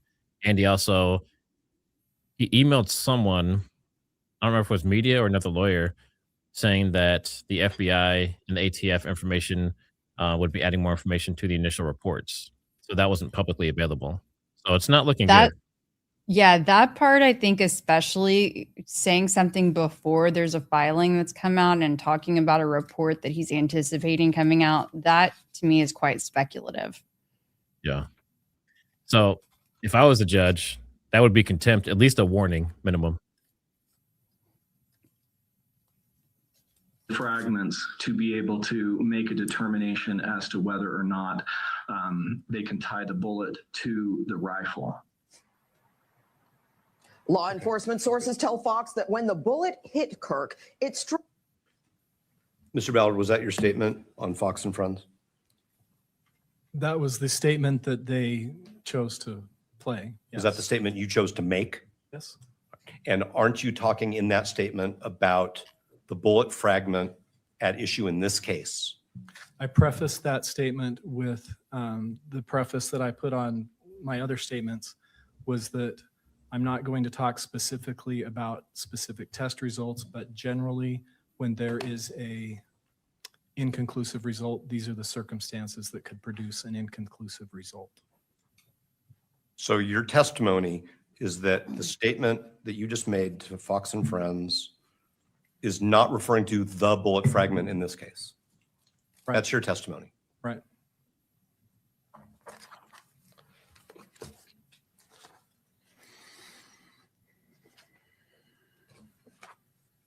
So obviously your office, Mr. Ballard, and apparently TPUSA were concerned with what I'm going to refer to as the media spin on the contents of the motion to continue, correct?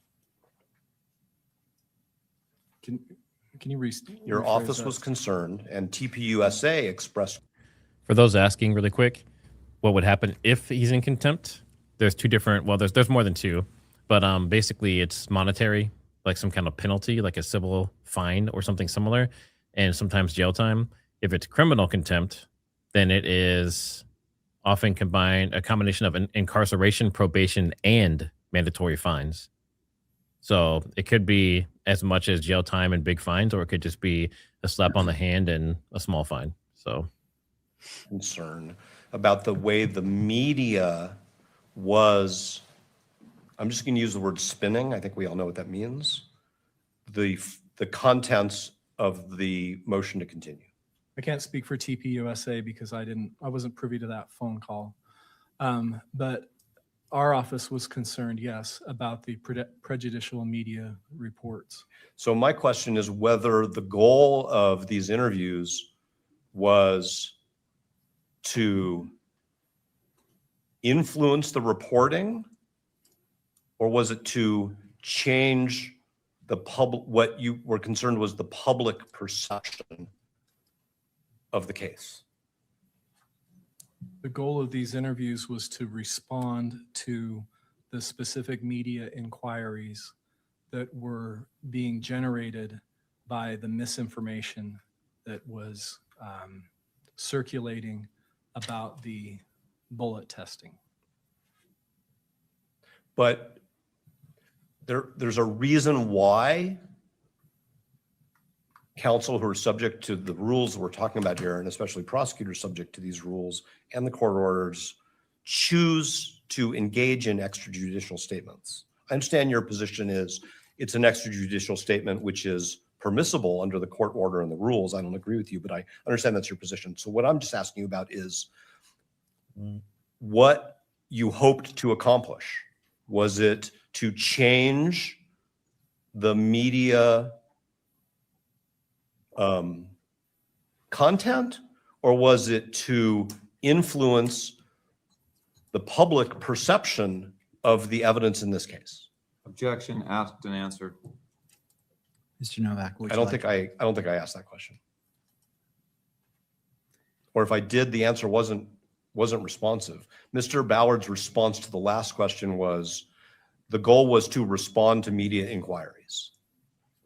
Was that the only goal, just to respond to media inquiries? I'm sorry. Counsel, I need to rule on the objection before we move forward. I'm going to overrule the objection and allow that question to be answered.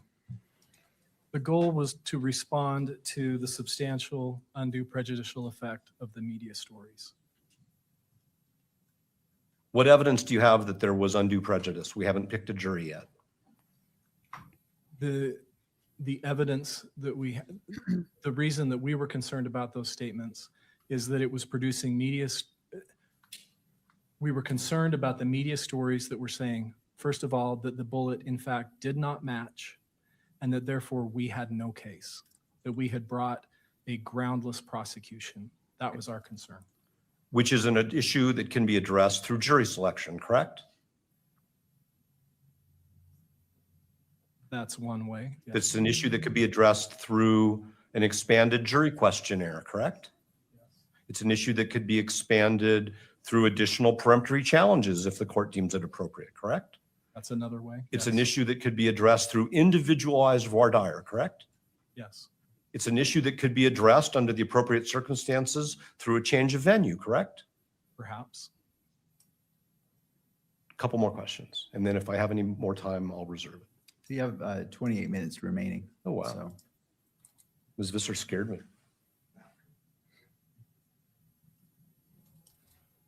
Before you decided to return these phone calls, answer these emails, and accept an invitation to appear on Fox and Friends, did you ask this court to clarify its order in light of the way the media was interpreting the motion to continue? No. Did you reach out to anybody in Mr. Robinson's defense team and say, you know, whether you guys did this intentionally or unintentionally, the media has misinterpreted your pleading. Can we do something about that judicially, No. as opposed to extrajudicially? No.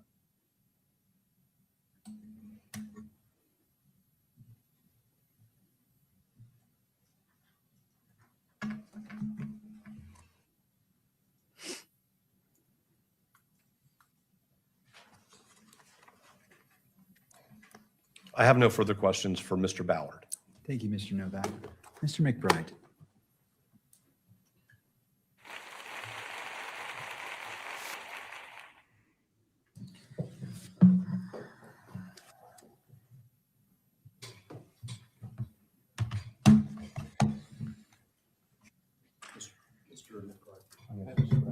Oh, yeah, sure. I think I got everything anyway.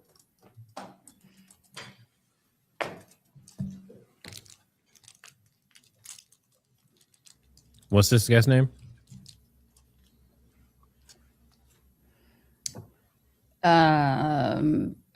Ballard, who's on the stand. Ballard, I wanted to ask you. No, the one that's interviewing or follow-up cross-examining. asked Oh you. gosh, is it Mitchell?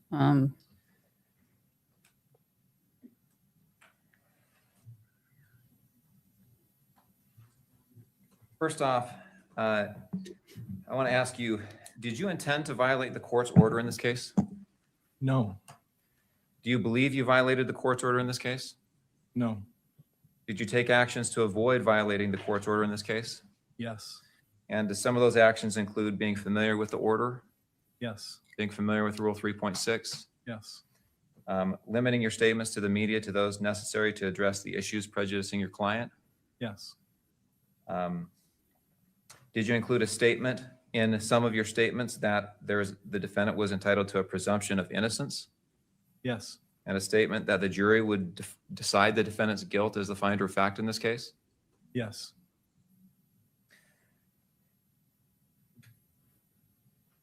On March 30th, at about 4:43 our time, did the Daily Mail run a story entitled "Bullet Used to Kill Charlie Kirk Did Not Match the Rifle Allegedly Used by the Suspect Tyler Robinson"?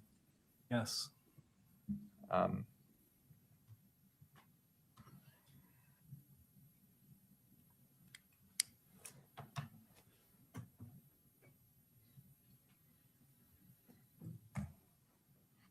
I'm showing you on the screen. Can you see on the screen? Yes. Exhibit 22. 22. Yes. Excuse me, Exhibit B. Okay. Yes, I see exhibit. And is this Exhibit B to the filing, the state's opposition to the motion to continue? What's the title of this? I assume that. Let me see the first page.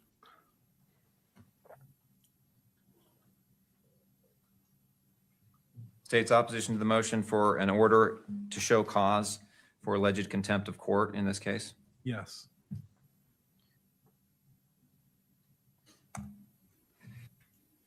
And is Exhibit B that Daily Mail story that you referred to just now?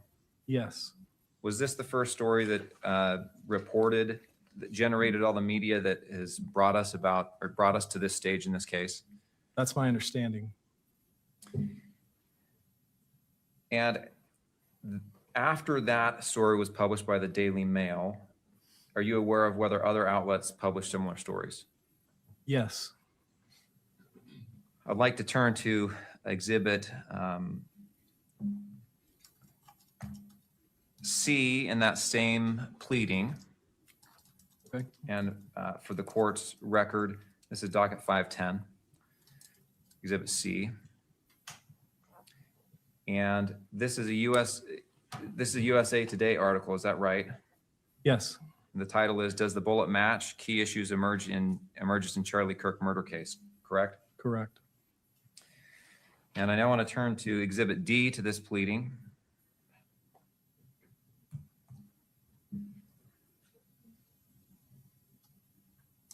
And this is an article by People, is that correct? Correct. Also published on March 31st of 2026.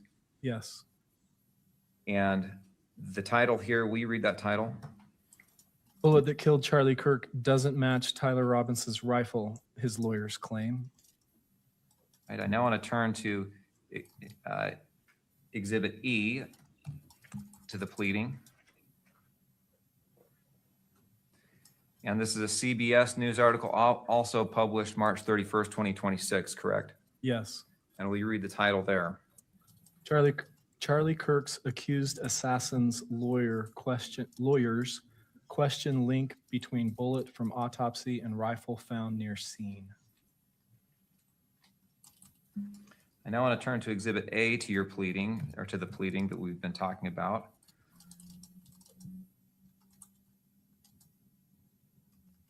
First, updated the next day, April 1st. Will you read the headline there? How one headline shaped the narrative.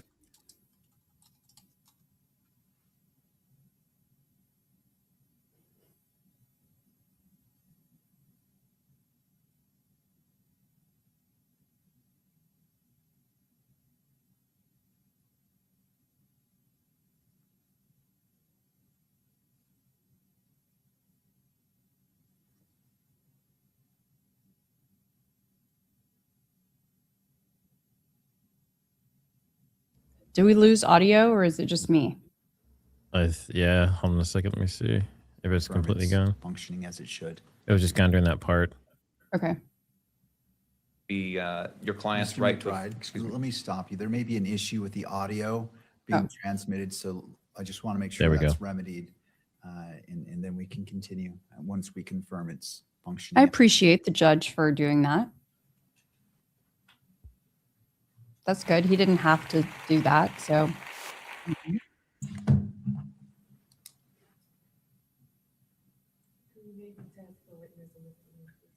All right. Do you want to?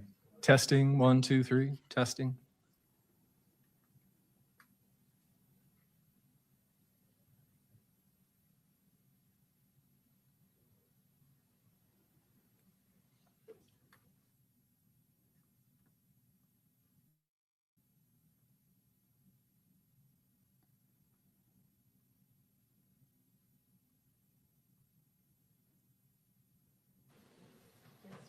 We're good. Okay. All right.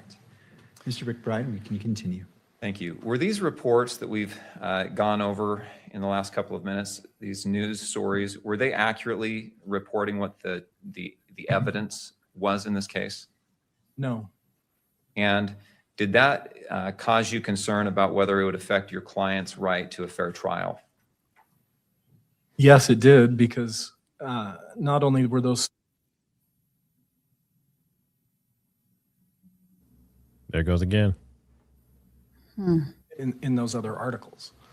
When you received those calls, you testified that you and Mr. Gray had spoken about this. You'd spoken about Rule 3.6 in the court's order. But when you received those calls, you had the option, as you testified in direct examination, of just saying no comment, correct? Right. Would a no comment, how do you believe that response would be received by the public if the media states, we reached out to the Utah County Attorney's Office when they were asked for comment, they responded, no comment? Objection calls for speculation, relevance. Mr. McBride? The question here is whether or not Mr. Ballard responded as a reasonable attorney would under Rule 3.6C. Could you repeat the question? I just want to make sure I'm processing it properly. How do you believe the press would, or how do you believe the public would receive a story that had the response from the Utah County Attorney's Office as no comment? I'm going to sustain the objection because it's asking for him to perceive what the public would perceive. And that does go to speculation. I'll attempt to lay more foundation. Does the public's perception matter as it relates to your client's right to a fair trial? It can, yes. And is the public's perception ultimately what the public's, and even more particularly, the potential jury pool's perception, what matters when we're talking about prejudicing your client's rights? Yes. And so isn't it true that you have to make a judgment about how the public is perceiving the media statements? Leading. This is Well, it's cross-examination. cross-examination, so I'm going to overrule that objection. Yes.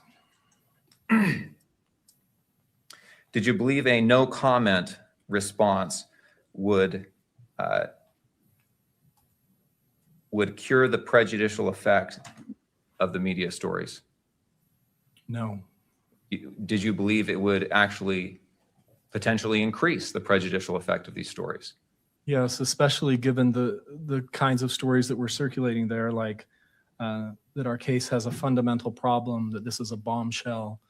And for us to say no comment or to not give a response would feed the, my concern was that would feed this idea that the state really does not have sufficient evidence to proceed. Okay, thank you.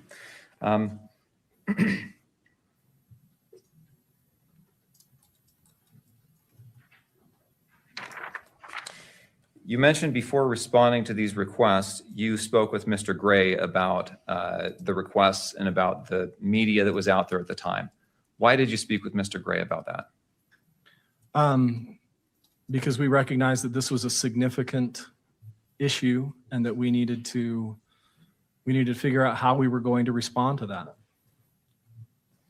And was part of that to determine whether you could ethically respond? Yes.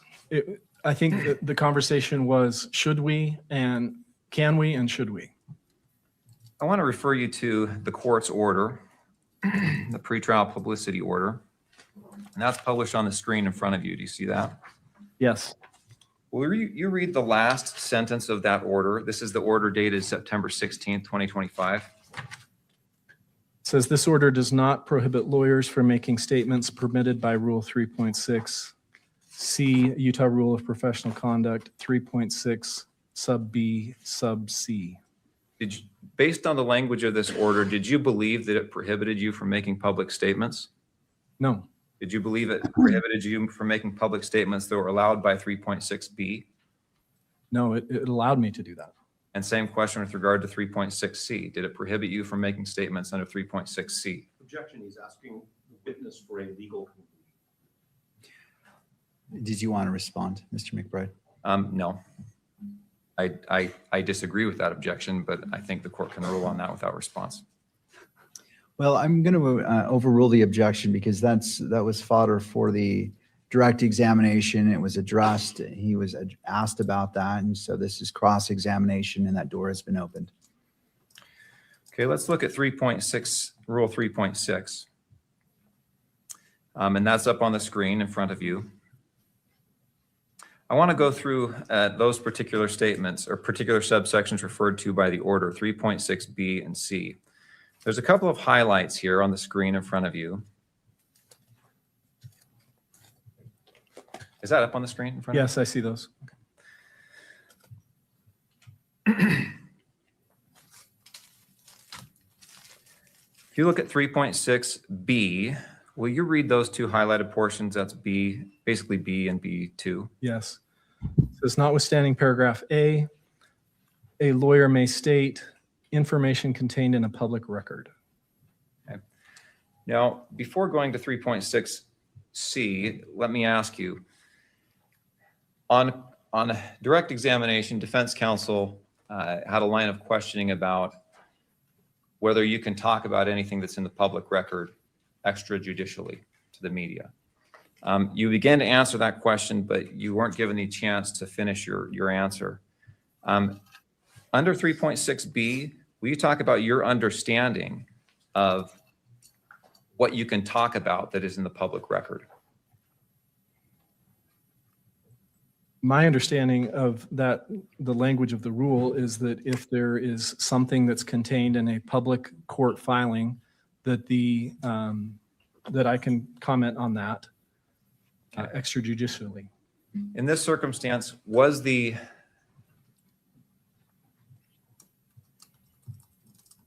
statement that generated this in defense counsel's pleading, that the ATF was unable to tie the bullet to the gun. Was that in a public pleading? Yes. And the report that they made that statement from, the ATF ballistics report is what I will call it, was that in a public pleading? It was. The defense attached that report to their motion to prohibit testing, and the court had ordered that to be made public.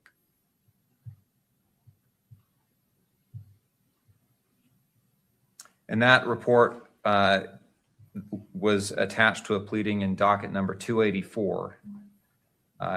Is that your understanding? I don't know the exact docket number, but it concerned, I think it was their January 9th motion. Okay. And for reference, the court's order making that docket number public is docket 460, March 12, 2026. I want to go to the next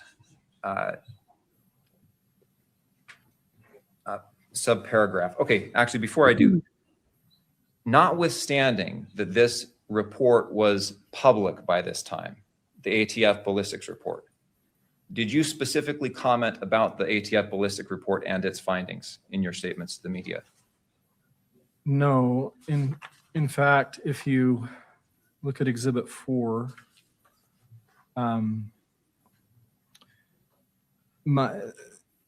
the highlighted portion there, I say, when I'm responding to the USA Today reporter, I say, the ethical rules prohibit, well, it says, ethical rules prohibit him from speaking publicly about forensic testing and results.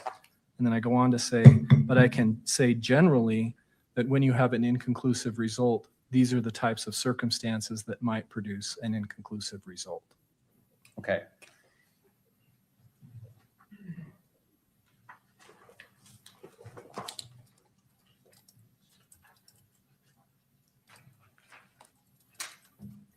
Let's move to subparagraph C, 3.6C, which is up on the screen. Will you read the highlighted portion of subparagraph C? Yeah, actually, it's not up. It's For going to some take a reason. few seconds for it to render itself on the screen.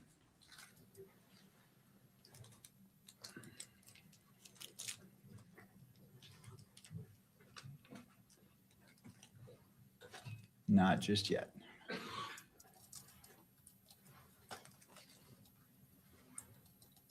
I could read it from the exhibit. Let's go ahead and do that, if you don't mind. So the first full sentence of subparagraph C. This is from Exhibit 10. It says, notwithstanding paragraph A, a lawyer may make a statement that a reasonable lawyer would believe is required to protect a client from the substantial, undue prejudicial effect of recent publicity not initiated by the lawyer or the lawyer's client. Want me to continue? No, that's fine. So as you read that, is there anything, do you see any language in subparagraph C that requires that any other public undue prejudicial, substantial undue prejudicial effect of recent publicity must be generated by a defense counsel or opposing counsel? No.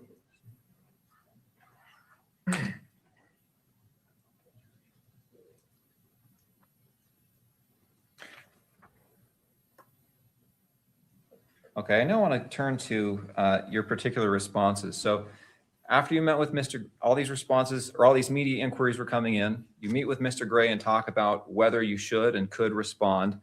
The answer is yes, we're going to respond, we should respond. Then you actually make the responses, correct? Correct.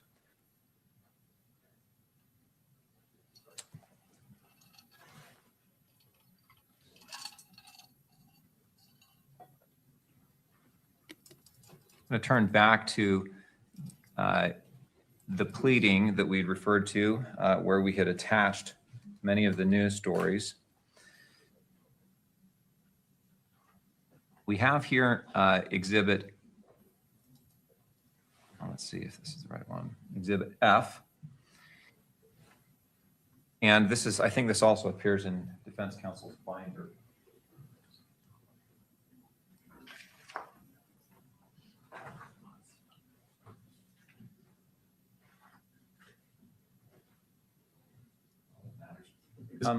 Is it the USA Today story? This is the New York Post story.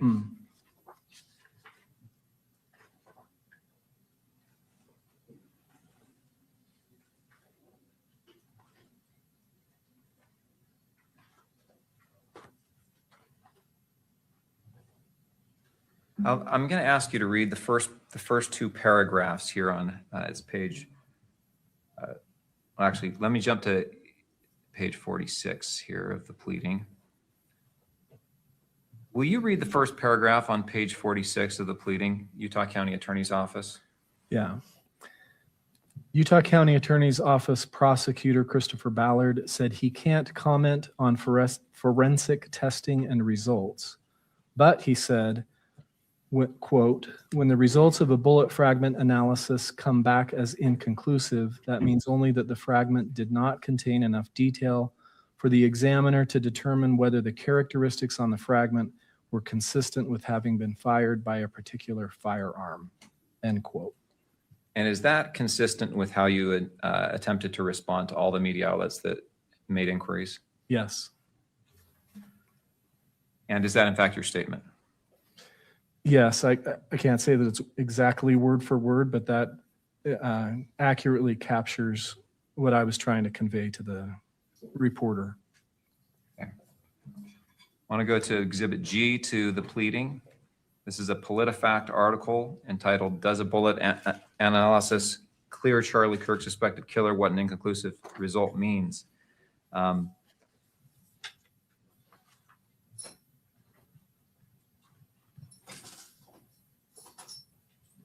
I'd ask you to read that first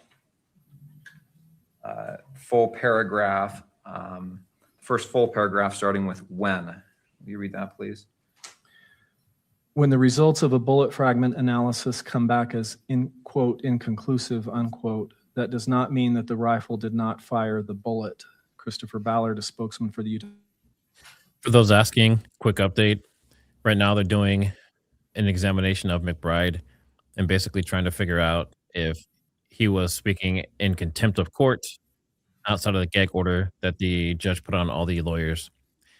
And so far, it's kind of mixed. There's just a few things, like there were 8 or 9 different media companies that he spoke to that reached out to him, he says. Some email, some phone, and he also did a Zoom interview that went on Fox and Friends, I believe. And so he spoke to 8 or 9 different media companies about this. And on a few parts, it sounds like he took some liberties and gave his own opinion on things. And he also characterized that the FBI had more information that had not been released yet, which is not publicly available information. So it's kind of a gray area right now. So I'm not sure exactly how this is going to go. Ballard tells us that paragraph. Is that the same? Is that quote starts with generally and ends with trial? Do you know if that is, if that quote is exactly how you said it to them? The quote again comes from, I'm answering 2 different questions from the reporter. First, the reporter asked me about these claims that the bullet didn't match. And then he asked me, so do you still have a case? Basically, do you have enough evidence to proceed? And so I was first addressing the specific question about the bullet, the claim that the bullet didn't match. And then second, I was responding to this idea that because of the forensic testing, we couldn't proceed with this case. Okay, thank you. I'll go to the next page, 59. This is actually a great question that Kimberly brought up. She's said TMZ might have paid him too. I don't know, but that would be interesting to find out if he got any compensation from any of those 8 or 9 different media companies for the interviews and the information. And the weapon prosecutors say is connected to Robinson. In a filed motion, they wrote, quote, the defense may very well decide to offer the testimony of the ATF firearm analyst as exculpatory evidence, unquote. And then will you read that next line as well? Yes. It says, but Ballard says this isn't expected to derail their case against Robinson. Thank you. Now I want to go to page 60 of the same article, the TMZ article, and ask you to read these two paragraphs as well. It says, he told us, quote, can't speak about specific evidence. The evidence that we detailed in the charging document is a general summary of the evidence that shows Tyler Robinson committed this crime, unquote, end quote. And it says, Ballard added, quote, he is presumed innocent. The ultimate decision will be up to the jury. We believe we will be able to overcome his presumption of innocence, end quote. Thank you. Now, defense counsel in one of their motions, they quoted the Standard, which is a Hong Kong agency. And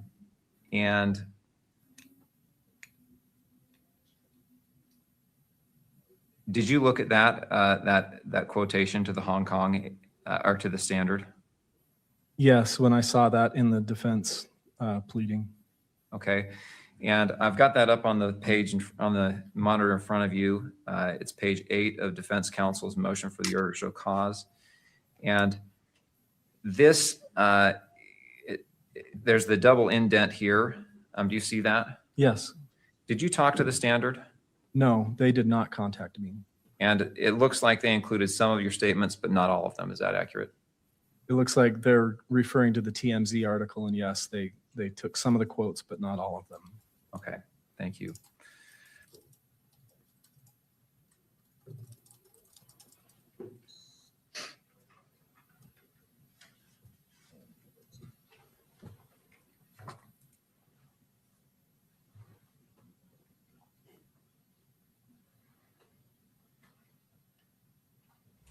I think they're just about out of time for this side.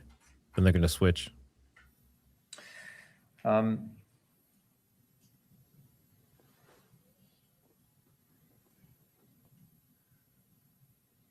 I can have just a moment.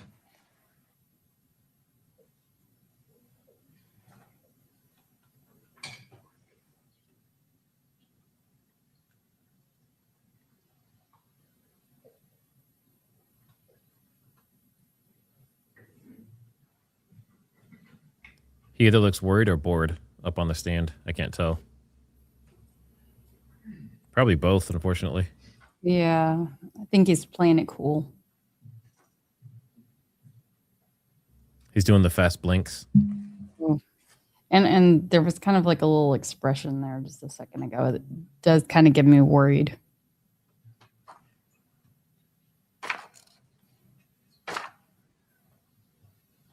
Okay, I wanted to refer you to Exhibit 4 in Defense Counsel's binder.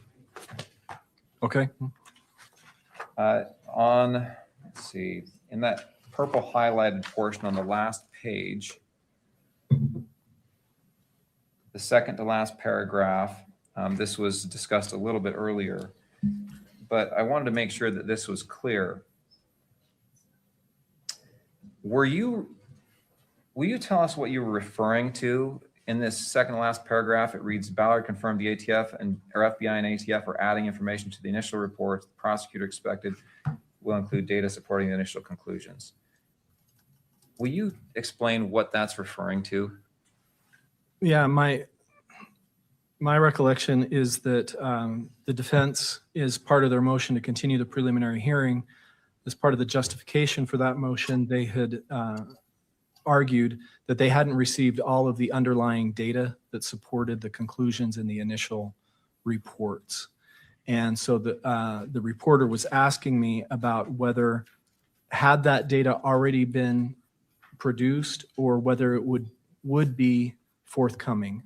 And I was confirming that the FBI was gathering that and would be providing that, the information that the defense requested. Did you personally appear on Fox and Friends? No, I did a Zoom interview that they used as part of that program. And the video we watched earlier, is that the entirety of this portion of your interview that they used on that program? Yes. You didn't go to New York and sit down with them? Nope. Did you actually ever leave the office and go on a media speaking tour? No, all I did was respond as the media inquiries came in. Okay.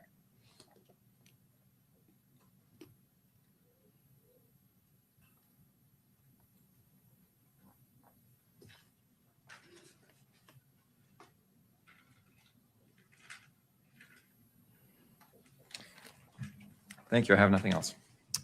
Thank you. Mr. Novak, redirect. Yes, sir.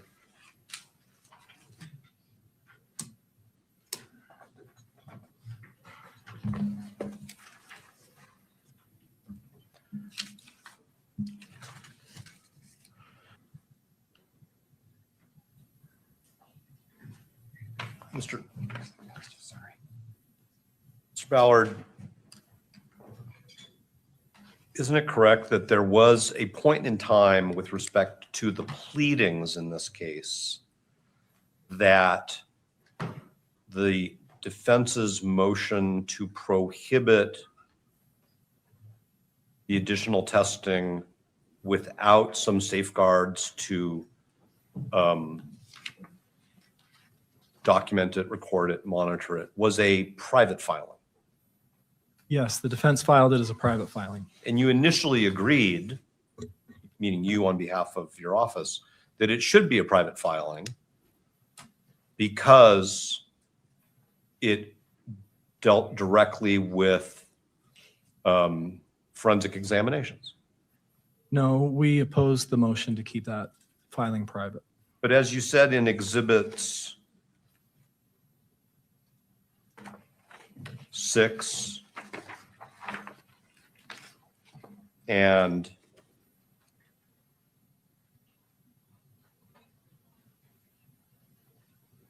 second, Your Honor.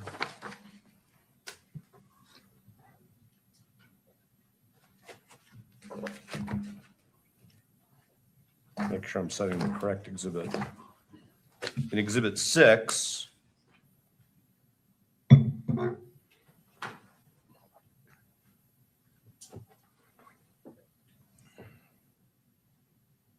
that you initially hoped that the dispute over the testing could be resolved between the parties, right? Yes. Okay. And then we filed, meaning Mr. Robinson filed, a motion to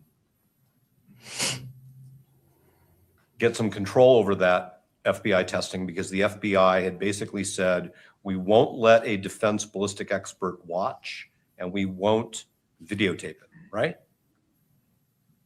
I wasn't privy to what the defense was saying, or the FBI lab was saying. But you're aware of the dispute. There was a dispute, yes. The FBI wanted to do further testing on bullet fragments, and we were concerned that it would have a destructive effect on the evidence. And so we asked to have a ballistics expert observe the FBI testing, correct? I know that you filed a motion. We asked your office to arrange with the FBI for an outside expert to observe. Aren't you aware of that? I know that you were requesting certain procedures. Right, was to either be present or videotape it. Or maybe you don't know what the procedures were. That sounds correct to me. I wasn't part of those negotiations. Okay. That And when the FBI didn't agree to let there be light on whatever they were going to be doing, as opposed to darkness, we filed a motion for judicial intervention, right? Yes, you filed a motion. And we filed it privately. Yes. And we argued to this court that it should be private because it addressed forensic testing not yet received into evidence and future forensic testing not yet received into evidence. And the state opposed that. Counsel's testifying. Didn't we file that? Oh, counsel, there's an I objection. did it again. Would Sorry. you like to respond? I can rephrase it in the form of a question.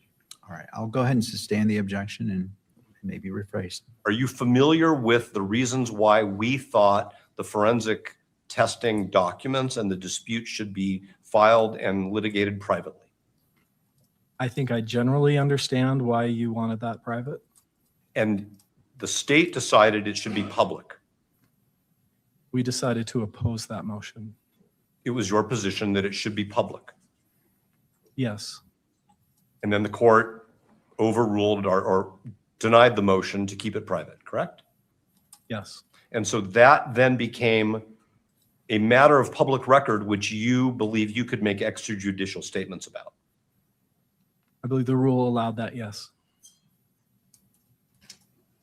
Now, your testimony is that you only intended to communicate to the media generally how bullet fragment analysis works, correct?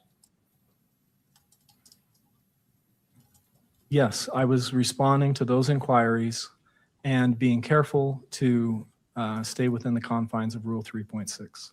But the media inquiries were not generally how is bullet fragment analysis conducted and what are the findings and what are the conclusions. The questions were about the bullet fragment analysis in this case, correct? Yes.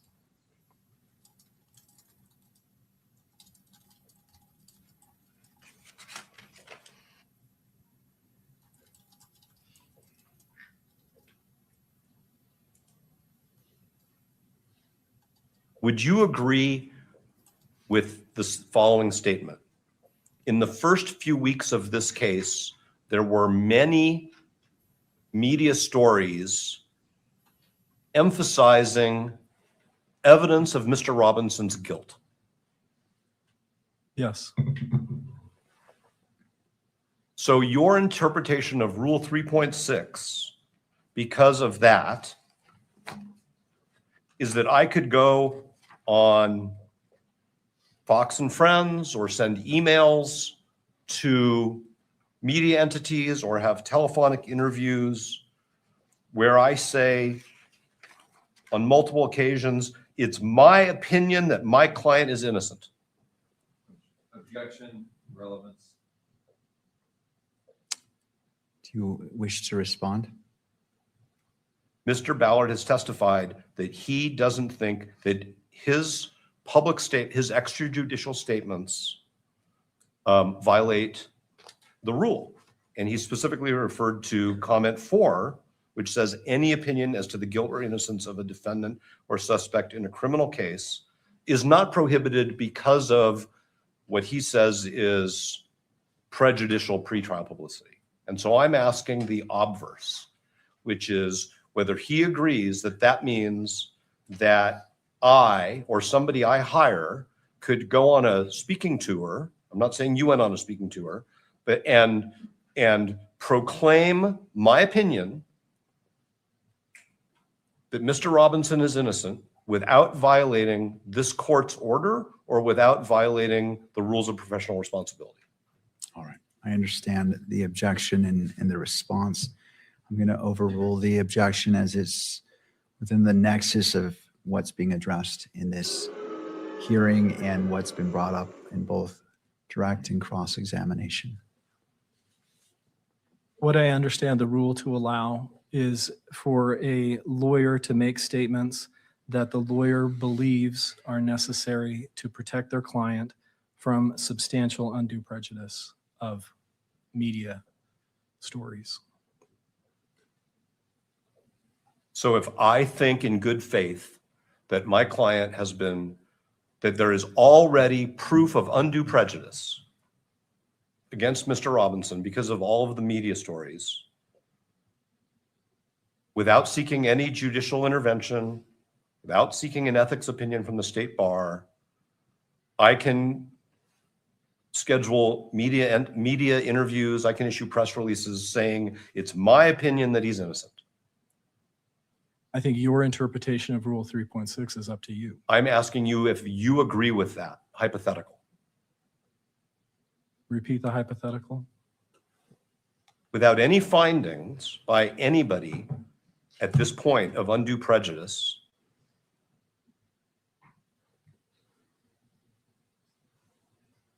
and based on the media coverage to date, which we are all familiar with, It doesn't set a good precedent if he gets away with what he did just now, because it's going to get much worse as the trial goes on. Fox and Friends, or have telephone calls, or send emails, issue a press release that says it's my opinion that Mr. Robinson is innocent. And that if I did that, I would not be in violation of this court's order or the ethical rules that we've been discussing. I don't see anything in the rule that requires previous findings about prejudice. It's just your conclusion that there is prejudice. That's enough? I believe that what's required is what the rule says. Thank you, Your Honor. Appreciate the court's time. Thank you. Anything further for this witness? No. Mr. Ballard, you may step down. Thank you. All right. To defense, it looks like you have about 20 minutes left. I didn't include the cross-examination against your time. We'll go to the state's time, but how would you like to proceed next? I have a few questions for Mr. Gray, since he was mentioned in the testimony from Mr. Ballard, and the OSC was returned against Mr. Gray as well. Would you prefer to take a 10-minute break, or do you want to keep going? I'll defer to you. I think a 10-minute break would be great. All right. Thank you. Court will be in recess for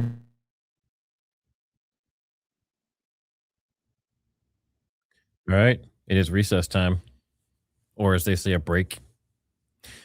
So what do you guys think so far? Let's do a vote in chat. I know I did a poll, but do you think with what you've heard so far, does it seem like Ballard and the people he was working with in the media, the 8 or 9 different media companies, do you think that he was in contempt of the gag order? Or do you think that he was able to do that based on 3.6C, which he's saying allows him to protect his client from undue prejudice? Put a 1 if you think that he is in the right. Put a 2 if you think that he broke the gag order.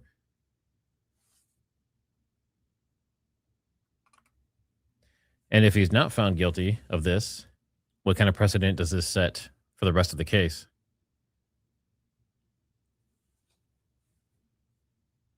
Kelly, you're muted. You're double muted, maybe? There we go. I do think that's a great point. What kind of precedents does this set for the rest of the case? Remember, we are just in the pretrial hearing.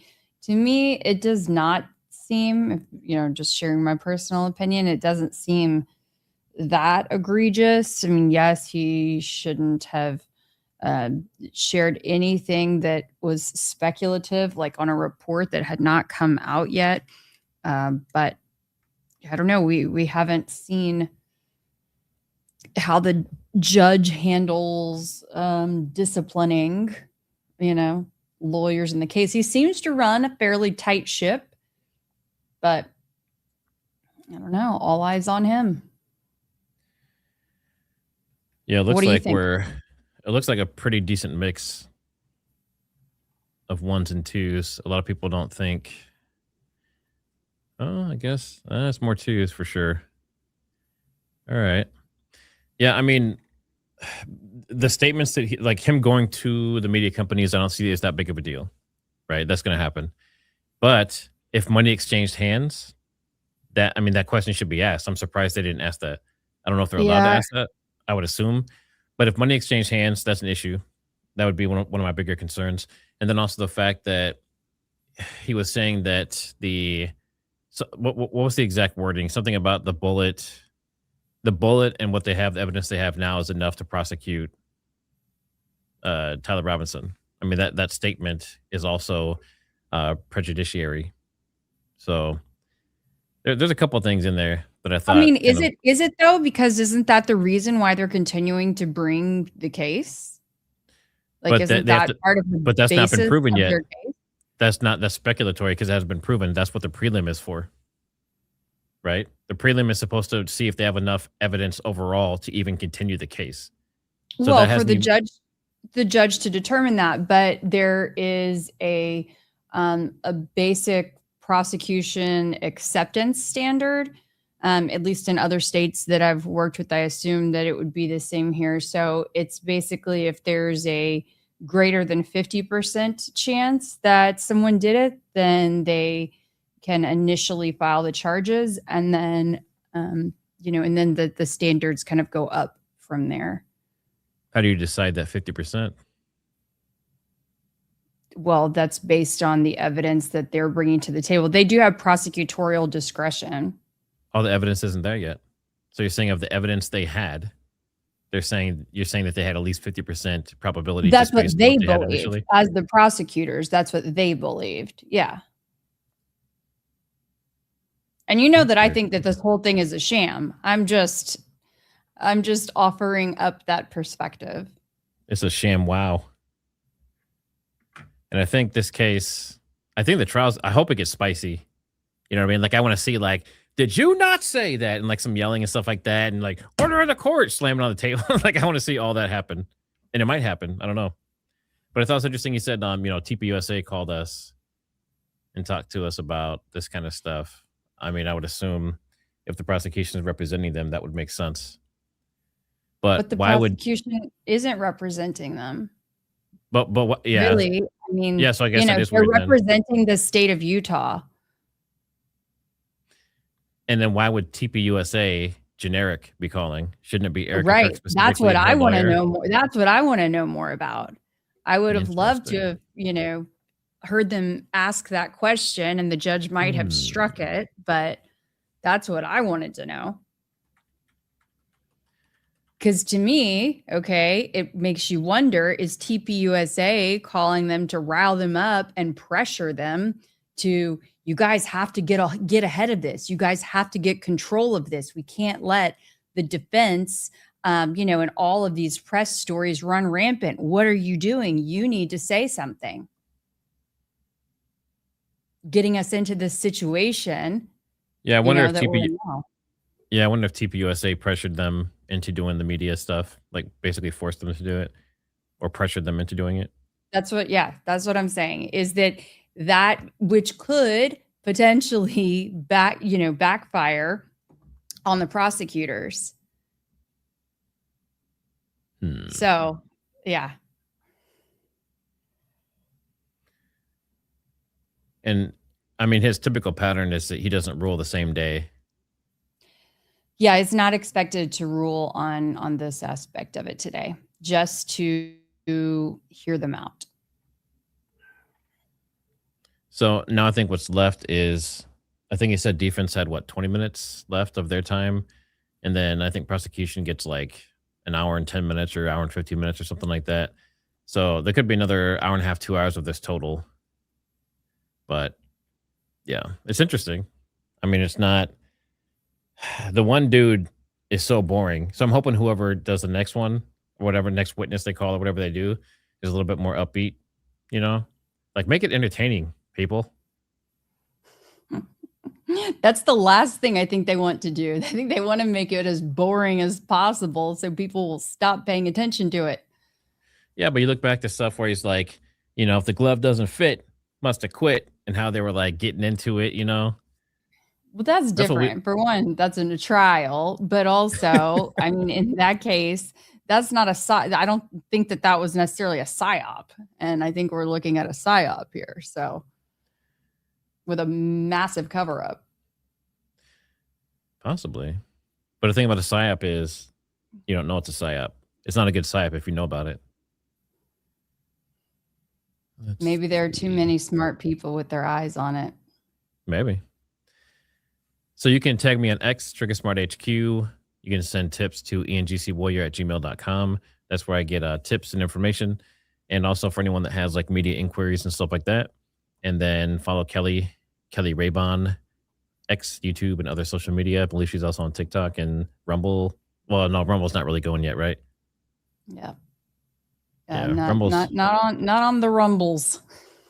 Rumble's a hit and miss. It's But if you can, hit the like, subscribe if you're not already. Consider being a channel member on both channels, either or. And then super chats and memberships is what helps us stay afloat. So if you can, great. If not, just hit that like. It's another form of payment. So I think that this will probably, what time is it right now? It's about 12:30 Central. This will probably go until at least maybe between 2 and 3 Central, I'm guessing. I think our longest one was 8 hours, right? Or 7.5 hours. I worried because they started it so early in the day and on a Friday that it was going to be a full day event. Oh man. Yeah, possibly. And I guess it depends on how many breaks they take too, but it seems like it's boring enough, and I'm trying to listen closely enough to what they're saying that it's going fairly quickly.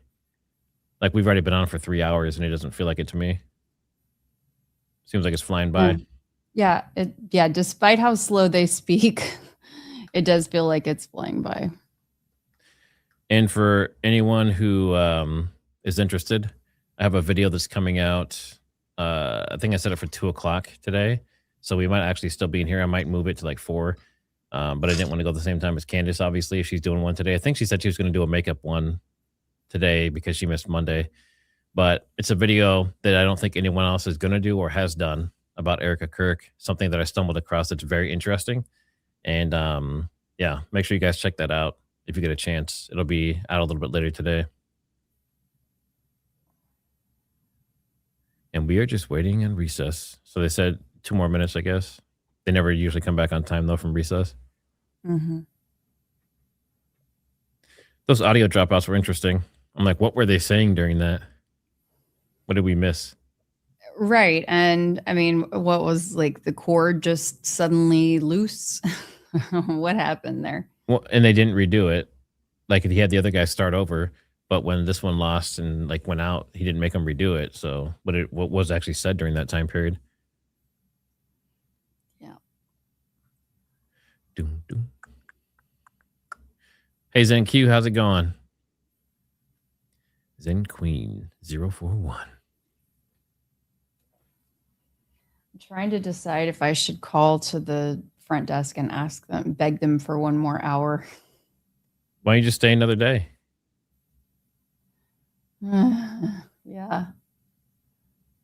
Just make it easy. Make it easy on you and easy on them. Just do it. Say, can I get a discount for another day? It's true. That's what I would do, especially if you're like in a vacation-y type mode. Yeah.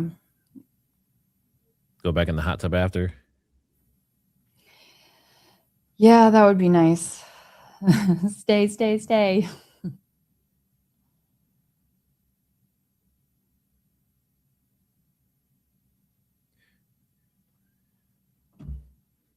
It's so funny because, I have like my equipment set up, my lights, my big camera, the tripods, no telling what they think is going on in this room. Ooh, she's filming some adult content. Oh my gosh. I'm going to be like, I'm in the middle of a live stream. Can I please stay? Box of condoms and some hand sanitizer. They're like, what is going on up there? I did notice that they have above like the mini fridge. They have like a snack box, okay, with all the different things, and then they have some other items in there too. A men's version and a women's version.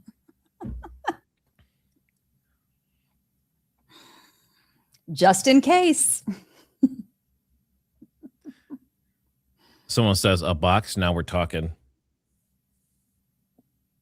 You guys and your dirty minds. This is a family-friendly stream, and we're covering the Tyler Robinson pretrial. Jeez. Oh, gosh. I'm acting like I'm 7 years old. I don't know. 7-year-olds shouldn't be talking like that, but I might be acting like I'm 17. I don't normally talk about that kind of stuff on a live stream.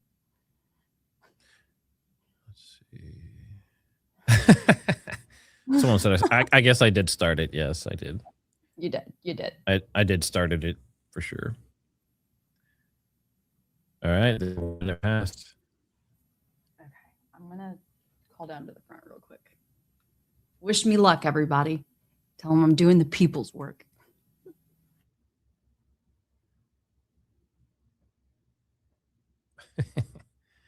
For people asking about Billy and Brandy, I don't think either one of them are there. And I don't know if Elizabeth Lane is or not, but Brandy said she is not there. She's doing something else in a different state. So I think the days of having people there in person might kind of be limited for now. But I think once it goes to full trial, you might, if they allow people in, you'll probably see more of those people going more often.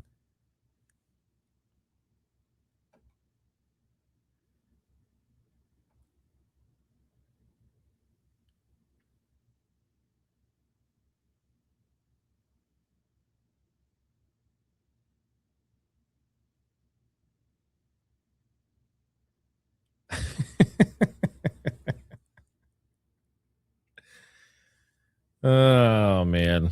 That is funny. Thanks for the super chat. I'll have to show her that when she gets back, if she's coming back. She said she might have to leave the room if she's not going to go to extend it to another day. But I think we'll try and get her to join from her cell phone or something else so she can continue.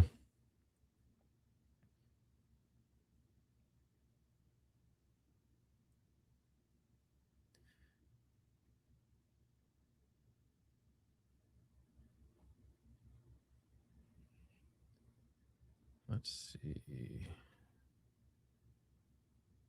Philippe, thanks for the super chat. To the widow, to the walls, to the sweat drops down my Ballard.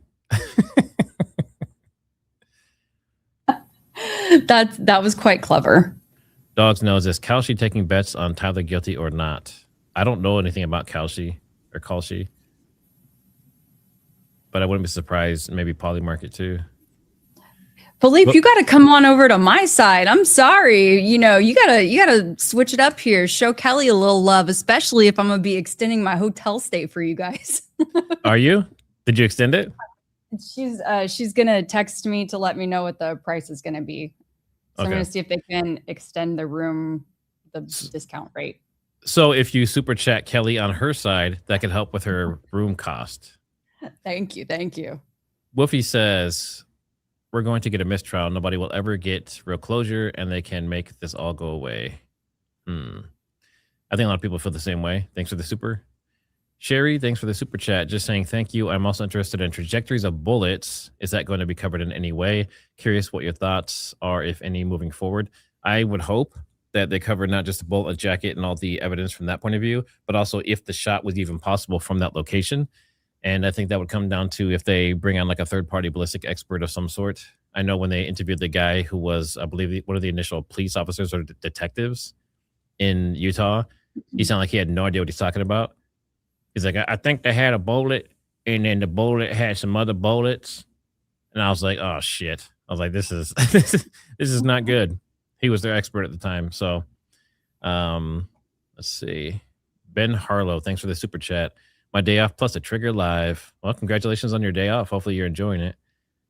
Let's see, did I miss any others? Thanks to all the channel members. We have Renee, the real Amoroso. Make sure I say that correctly. And Aunt Lang, I don't know if I told you earlier, but thanks for the super sticker. They are way past. They're now 5 minutes past their recess time. Interesting. Someone said, "What's Kelly's tag?" Like on X and stuff. It's actually I'll just play it. See if I can get it down here. Right there. It's on the bottom of the screen. Yep. At Kelly Raybon. Yep, and that's K-E-L-I, so 1 L, R-A-B-O-N.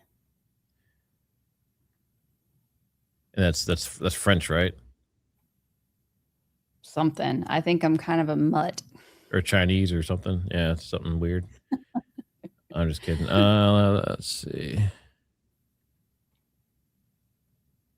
Baby J 1130. Thanks for being a channel member and the super chat. Reminder, smash the Neff out of the like button. Thank you.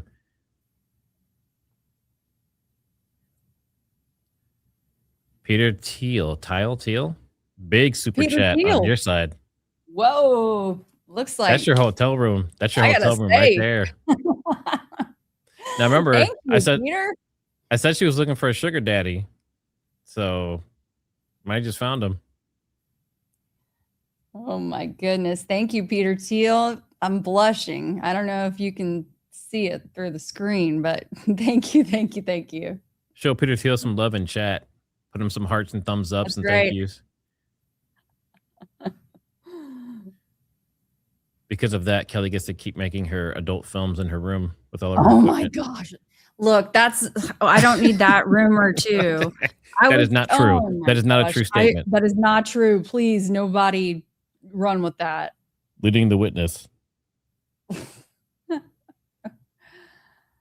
Oh my gosh. No, I'm already dealing with some anonymous account. I was telling the chat a little earlier, someone who I don't want to give it any attention, but for anyone who does happen to see it, claiming that I was in the crowd at UVU on September 10th. That is absolutely true, untrue, unequivocally.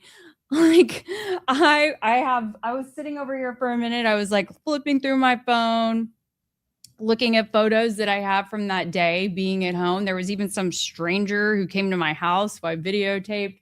My mom was staying at my house.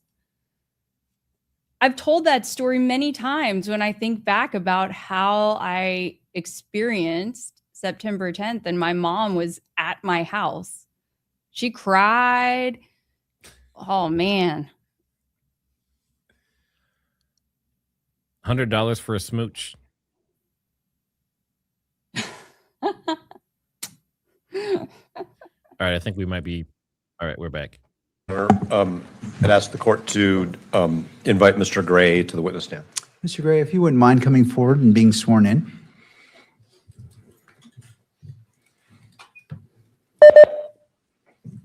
You do solemnly swear that the testimony you shall give in the case now pending before the court will be the truth, the whole truth, and nothing but the truth, so help you God.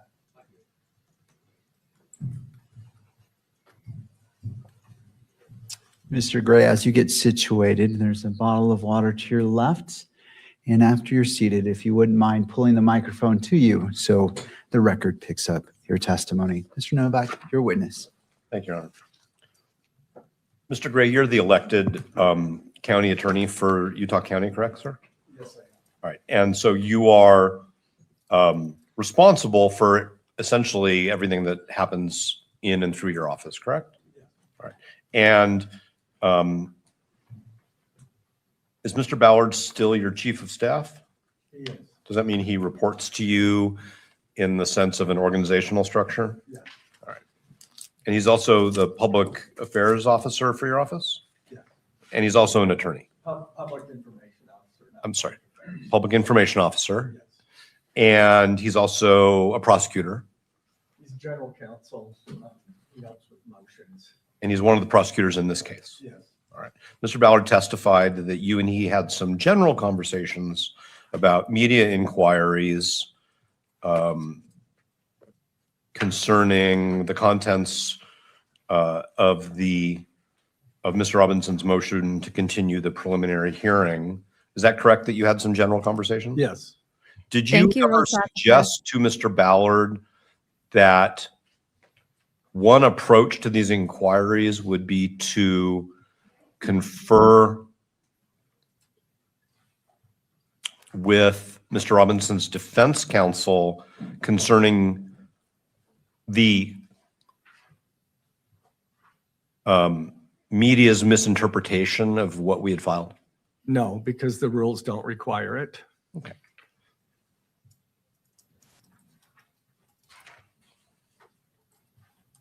Did you discuss with Mr. Ballard whether the state should approach the court concerning what, if anything, the court would permit the state to do in light of your concerns? Again, no, because the rules don't require it.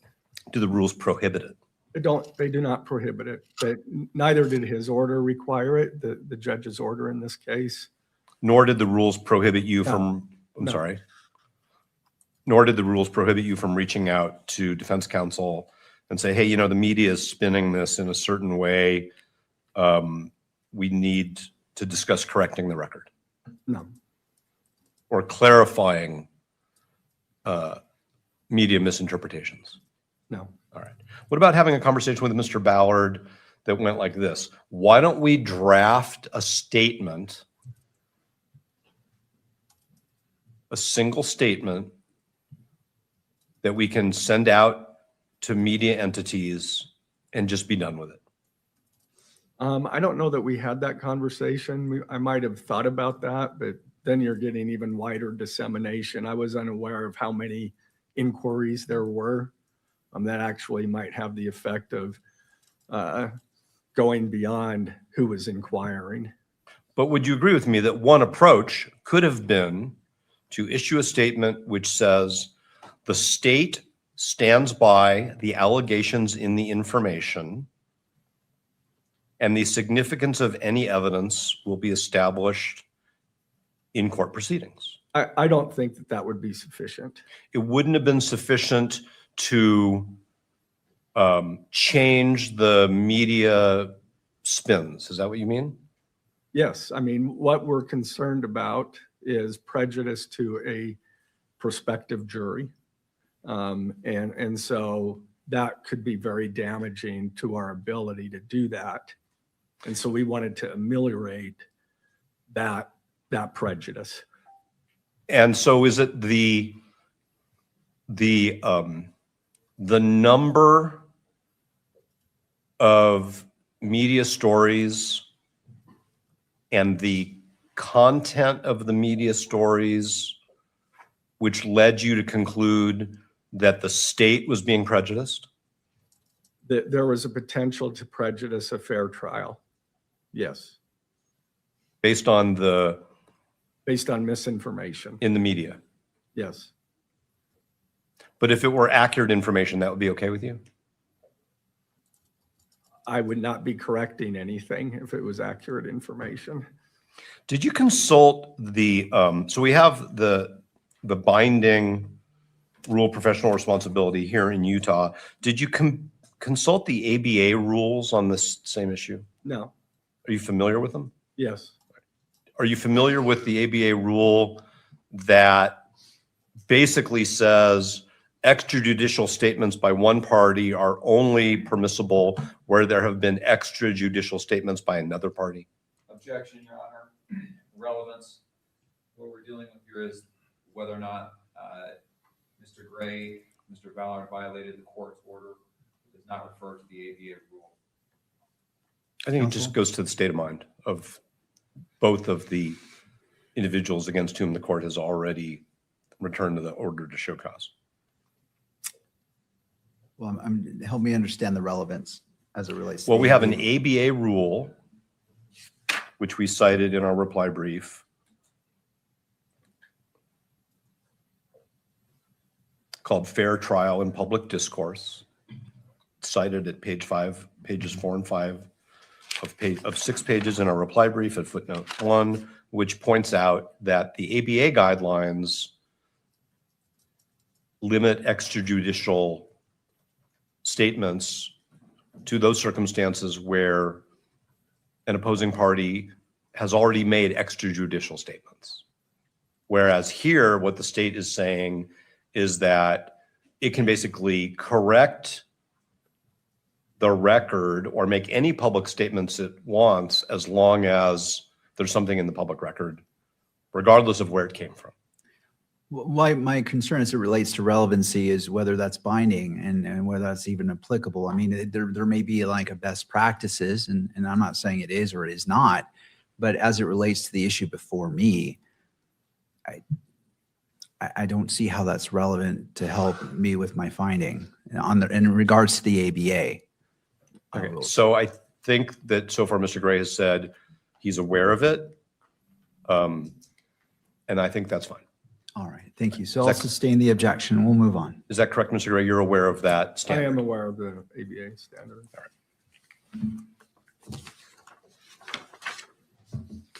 Now I'm just going to ask you the same question I asked Mr. Ballard toward the end.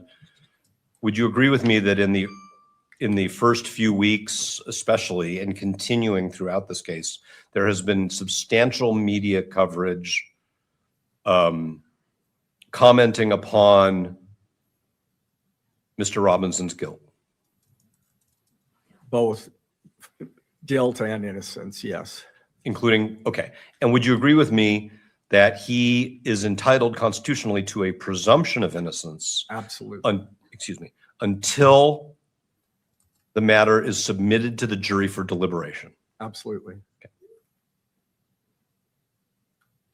And so,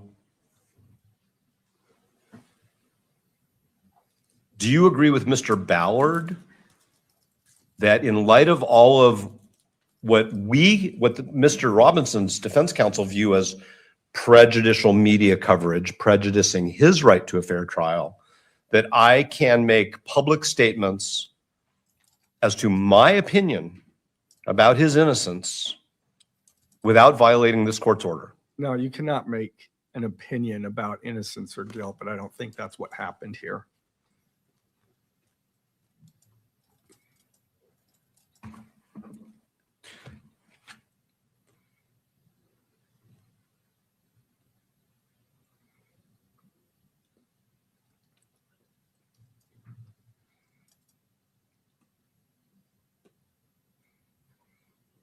Would you agree that the point of Mr. Ballard being interviewed over the telephone and sending emails and then appearing visually on Fox and Friends was to address media inquiries concerning specific forensic evidence in this case? It was to ameliorate the prejudice resulting from misinformation from the media.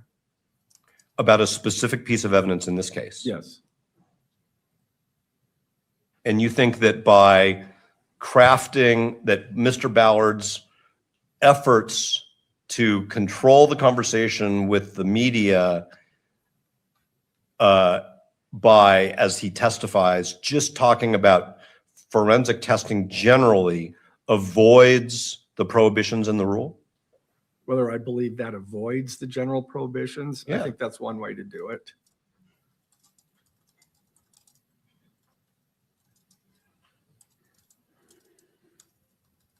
I know that you did not seek any guidance from the court on this issue.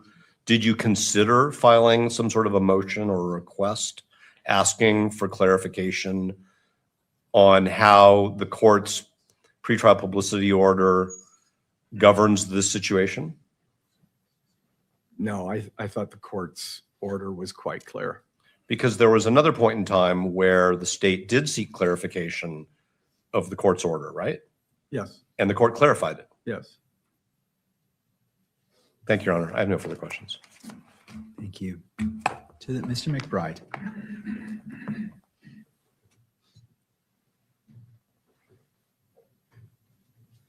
Did you take actions to avoid violating the court's order in this case? Yes, yes. Such as you are familiar with the court's order. I'm familiar with it, yes. You are familiar with Rule 3.6, correct? Yes, And you expected Mr. Ballard to limit the statements to the media to those necessary to address the issues prejudicing your client. yes. Now, you've been present for the testimony about the, what I'll call kind of a media frenzy about this claim that the bullet didn't match the gun, Yes. right?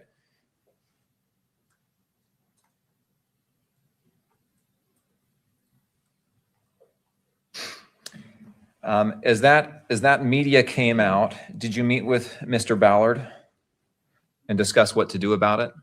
Yes, my recollection is a little bit different from Mr. Ballard's recollection of it. What I recall is he came to me, told me that he was getting several media requests for that, and whether or not we should or could respond to those inquiries.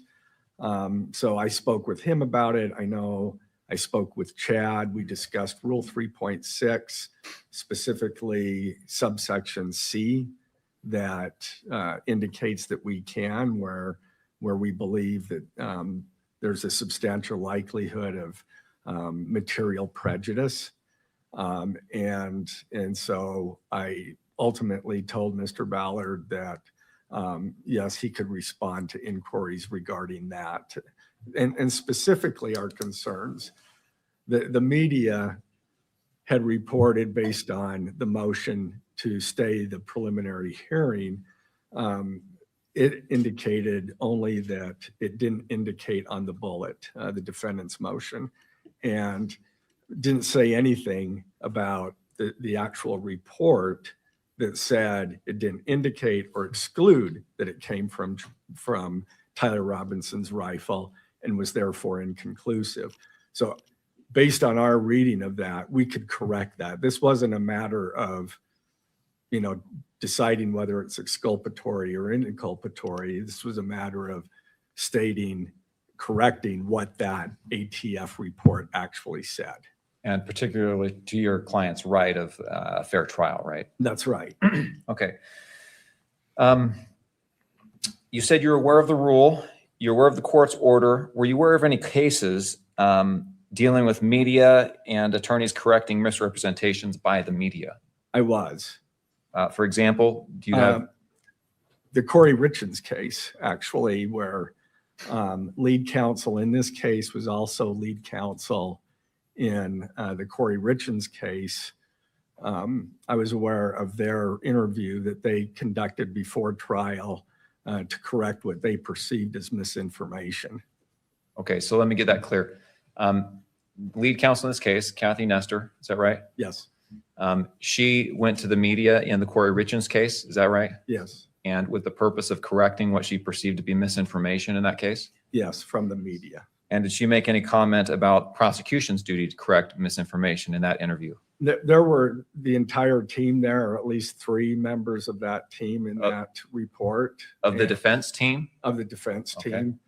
And between her and her other co-counsel, they indicated that they had hoped, I believe Ms. Nestor actually stated that she had hoped that the prosecutor would come forward to correct that misinformation, but because they didn't, they came forward. And were you aware of that case and that interview on March 31st of this year? Yes, I was. When did you become aware of that interview by Ms. Nestor? Back in October of 2025. Okay.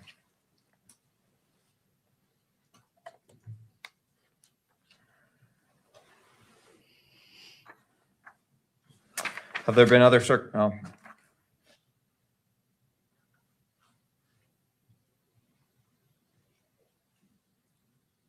Have there been other circumstances in this case where you have declined and your office has declined to speak with the media? Yes.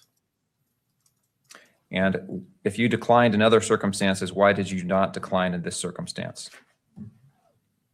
Because it was media reports where they were saying they were misrepresenting the actual report that's in the record, and that it did not match. That's not what the report said. Again, I'm not getting into whether it's exculpatory or inculpatory. What the report said was that the testing did not identify or exclude the bullet fragment as coming from the rifle, and therefore was inconclusive. And so we got those reports. And in those other circumstances, we had persons concerned about what they perceived as misinformation. And my conclusion was, we're not going to go out there and talk about those things because, quite frankly, I didn't know whether or not how the defense would use that information. And so I decided, no, we're not going to comment on that kind of stuff. Okay, so there have been other circumstances where you said, nope, we're not going to talk to the media about X, Y, and Z. That's right. But in this case, you made an analysis and said, yes, we're going to talk to the media in this case because of how important the issue is. Yes.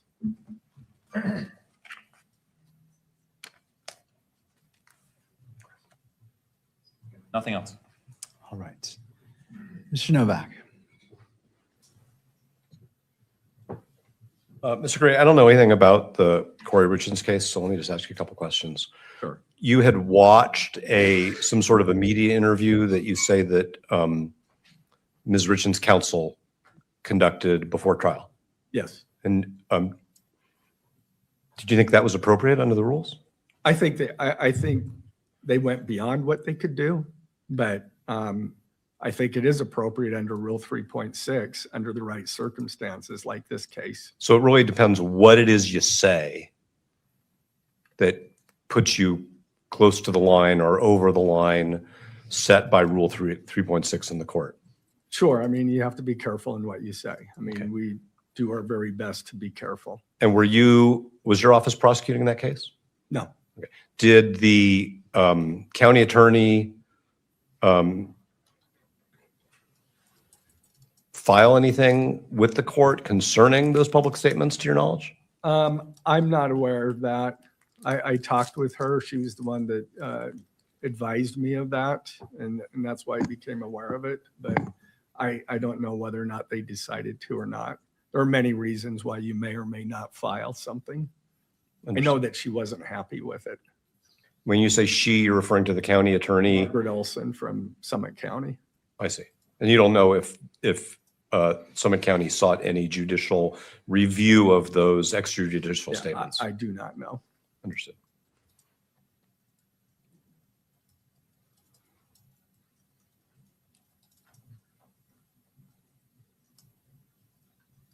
Yeah, thank you, Your Honor. I don't have any further questions. Thank you. Anything further for this witness? No. Mr. Gray, thank you. All right. Mr. Novak. No further witnesses. Thank you. All right. To the state. No witnesses, Your Honor. All right. We can proceed to, I'll defer to the parties. Mr. Novak, you have about 8 minutes for argument. The state has a little bit more than that. So as the parties wish to proceed. I'm prepared to do it now if the court wants to continue. Yes, my intent is we'll do that. Then that will conclude this particular as it relates to the OSC, and then we'll turn to the motion in limine as it relates to hearsay, giving the parties time to argue that as the court has reviewed in detail the motions, which were detailed, and the court appreciates that. So we'll have a brief oral argument on that, and then we'll go to the last issue that Mr. Novak brought up and address that as well. All right, turning to Mr. Novak.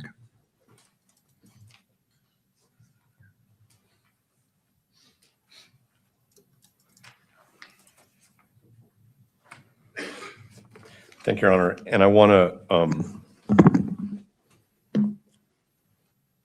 be careful to be clear, at least from our perspective, that there are two issues here. One is whether the evidence supports a finding of violation of the court order by Mr. Ballard and or Mr. Gray. And then the question, if the court does make that finding, is what are the consequences? So I'm going to really deal with the first part first and the second part second, unless the court wants to bifurcate it and issue its findings on whether or not there's been a violation, in which case, if the court finds that there has been a violation of the court order. But he just say I'm going to do the first part first and the second part second. I think so. That's deep. You said that publicly. Very logical. First of all, the court's order concluding that there was a preliminary finding that we had made a preliminary showing identifies 3 elements to the contempt. And Mr. Ballard essentially admitted to the first 2 elements. He was aware of the orders, and there was no reason why he was unable to comply with them. So the third element is whether the order was violated. Now, I acknowledge that the court's order uses the word intentional, but I would ask the court to look again at our pleadings concerning whether intentionality is an element of the offense. And the reason why that's important is because many courts, as I cited in the brief, so I'm not going to cite all those cases again, say that where the order is in the nature of an injunction, the court doesn't need to make a finding of intent. Every order is different. This is an order enjoining conduct. And so if somebody violates, knows of, and has the ability to comply with an order enjoining conduct, and the order is violated, there is no need to show intent. However, what I will argue to the court is whether or not the court is going to add that element of intentionality. I think the evidence is clear that the violation was intentional, or it was so reckless, and I will use the legal phrase extreme recklessness, that there's a very fair inference of intentionality.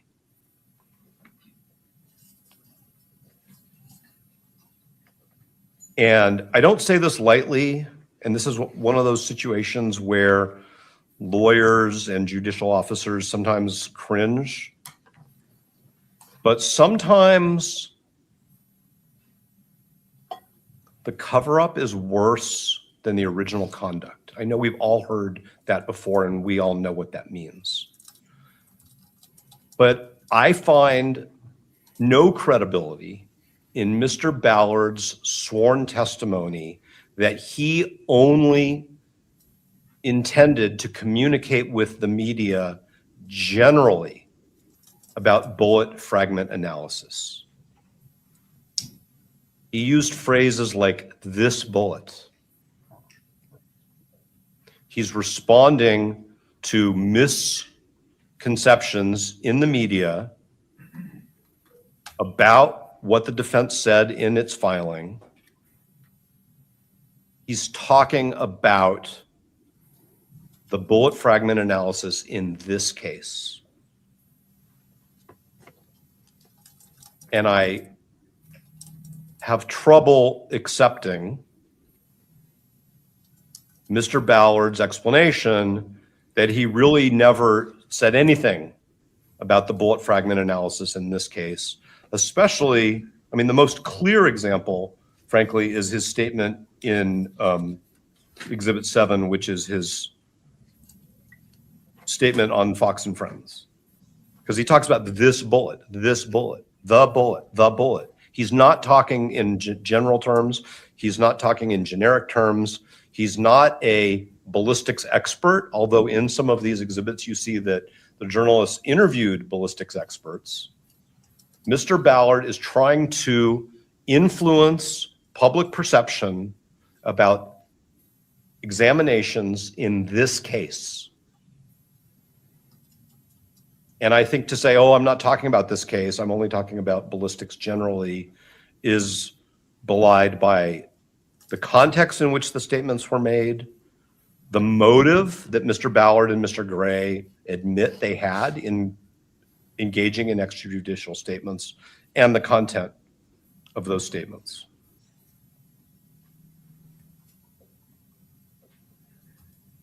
Mr. Ballard also acknowledges that he made statements about future examinations and his expectations about what future FBI and ATF reports would say in this case. So even if Mr. Ballard has this, what he thinks is a safe harbor, oh, I was just talking about bullet fragment analysis generally, he is then saying, oh, and we'll have some more reports in this case soon that will clarify this. So he's actually talking about what he believes forensic experts will do and say in the future, which I think not only violates the rule in and of itself, but shows the overall problem with his excuse.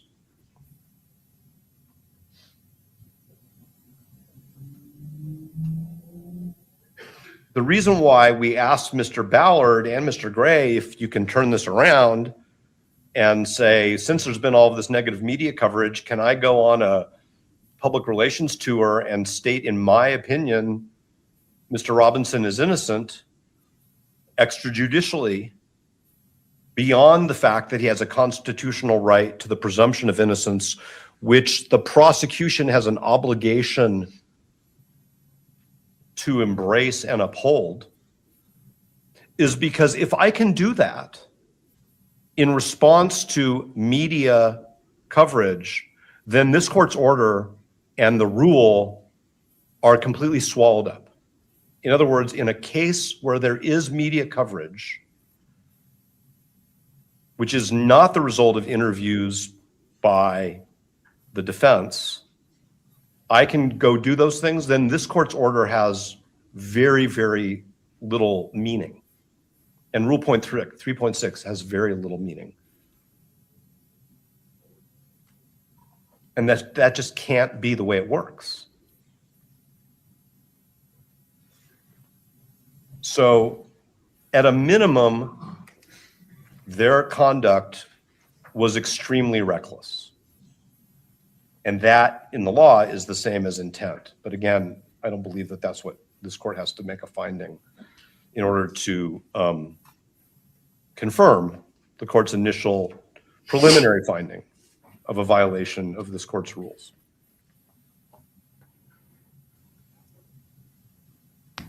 It's interesting, Your Honor, that the state's attorneys have already decided that the recent media coverage about the bullet fragment analysis has prejudiced their case, because they've been saying in this courtroom and in pleadings that we can't prove that any of the media coverage in this case has prejudiced Mr. Robinson. They've been saying, pick a better jury, have a better questionnaire. Maybe there's a venue issue, more peremptory challenges, individualized voir dire. And this court has said the same thing. But when it suits them, they say they've already determined that their case is prejudiced. And so they need to correct the perception in the jury pool so that they can have a right to a fair trial. And it's offensive to me, but it's deeply ironic that when it suits the state, we can't prove prejudice. And when it suits the state, they've already concluded that there's prejudice, without even taking a moment to say to this court, we're very concerned about this. We weren't concerned before about all of the negative media coverage about Mr. Robinson and his life, but now we're concerned about the media coverage concerning this piece. And so, Judge, what are we going to do about this? I am confident that if the court received an inquiry from counsel that said, there's an urgent matter here, we'd really like to have a conversation with the court about what is acceptable under this court's order, this court would have convened a hearing.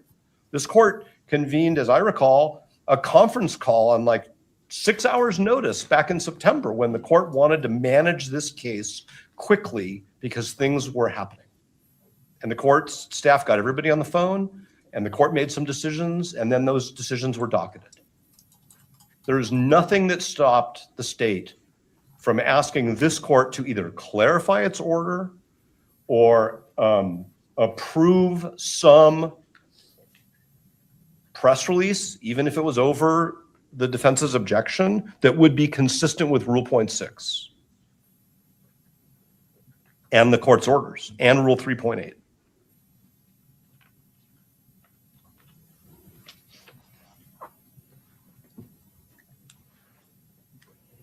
So now in my remaining time, I'm going to go to the remedies. I think that the number one remedy in this case, Your Honor, is for this court to preclude the state from seeking the death penalty against Mr. Robinson.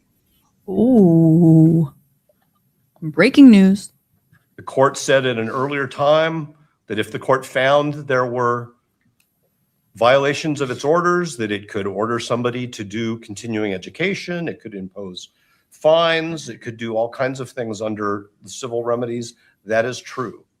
But what we are talking about is the state, without any guidance from this court, going out and trying to influence the public perception of this case so that when people come into this courtroom, and they may be jurors in this case, they have been exposed to the state's extrajudicial statements about what the evidence will or will not show before the first witness is ever sworn to testify in the trial, before any exhibits are ever received into evidence. And as Mr. Ballard said, the media spin will never change. The media will do whatever the media wants to do. And I'm going to return to that as well. What was going on here was an attempt to influence the jury pool, because that's the only thing that cures the prejudice, is correcting what the state is concerned are the perceptions of potential jurors. And so that is the remedy that is commensurate with the extreme recklessness and the motives of the state. We asked this court to compel some discovery, but Mr. Ballard was quite frank. We need to change public perception of what the evidence is or might be before we ever pick a jury. There are other lesser remedies, but we've already been through proceedings concerning how to remedy the pretrial publicity, the electronic publication of these proceedings. And the court has already said in other contexts, we're going to have a more thorough jury questionnaire. We're going to have more voir dire. We're going to have individualized voir dire. We're going to have venue issues. I'm not saying that the court has promised to change a venue. That's not what I'm saying. But the court this morning said there may be an appropriate venue issue here. So there's no additional consequence for the state's misconduct here. We're already at the point where we've got to pick we have to much more carefully pick a jury because of what has happened in this case over the last 9 months. And now the state has compounded it horribly. We can't wait until we start picking the jury to find out what harm has been caused. So we think that's the first remedy. The others are the remedies that the court has already said are probably necessary in this case. I don't want to be flippant, but I don't really care whether Mr. Ballard attends a continuing education program or not. All I care about is my client's constitutional rights. And referring Mr. Ballard or Mr. Gray to the state bar, as Mr. McBride referenced, I'm not saying he suggested that, at the argument on the motion, doesn't protect Mr. Robinson's constitutional rights. Mr. Levitt's sanctions weren't affirmed by the Supreme Court until years after that case ended. That doesn't protect Mr. Robinson's rights in this case. I just want to say one other thing, Your Honor. One of the reasons why extrajudicial statements are strictly controlled is because lawyers can't control the media. We can send them an email. We can make statements on the phone. We can sit for a 15-minute interview. Journalists will cut and paste and shape articles to fit their purposes. And that's why it's extremely reckless to do what Mr. Ballard and Mr. Gray did. If they had put out a press release, especially one approved by this court, that said the state stands by the allegations and the information, evidence will be presented at trial, Mr. Robinson has the right to the presumption of innocence until the trial has concluded, we wouldn't have this problem at all. Because the media, all they could do is cut and paste pieces of a press release that would be totally in conformity with this court's order and rules 3.6 and 3.8. And so they let Fox and TMZ and other... He may be boring, but he's making a really good argument right now. Whatever was important to them. But that doesn't relieve them of the responsibility, and it also does not undermine what I think this court unfortunately needs to find to be true, which is that Mr. Ballard's attempt to say he wasn't talking about the ballistic testing in this case is simply lacking in credibility. Thank you, Your Honor. And counsel, I do have a question for you. So hypothetically, if the court finds a violation, do the interests of justice require proportionate sanction? Yes. And I think in light of the remedies that this court has already said are going to be necessary in this case, the sanction that I've suggested is proportionate, and it's in the interest of justice. Thank you, Mr. Novak. Thank you, Your Honor. Turning to the state.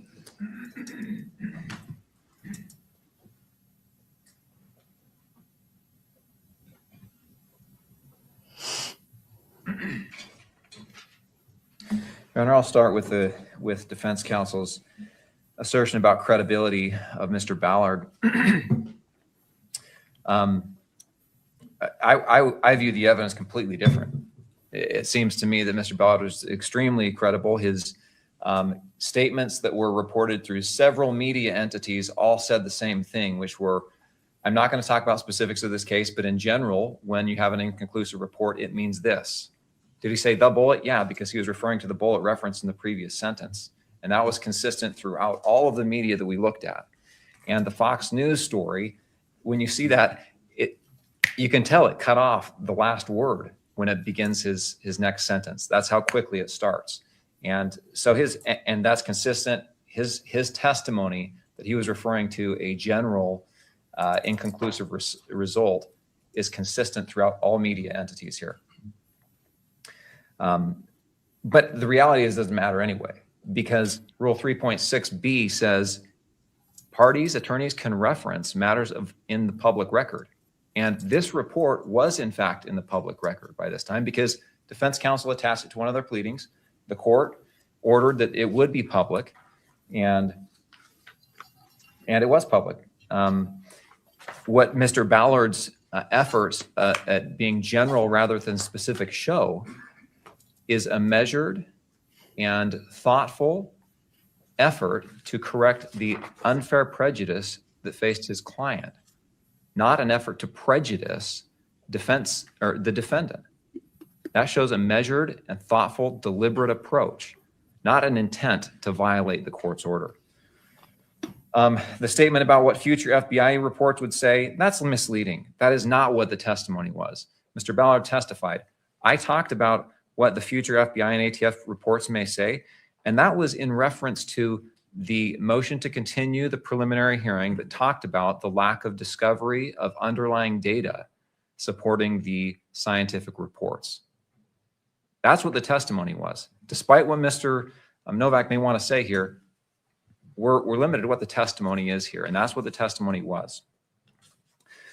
The hypothetical, where defense says, well, taking the state's position at face value, then defense counsel could get up and say, I believe my client's innocent.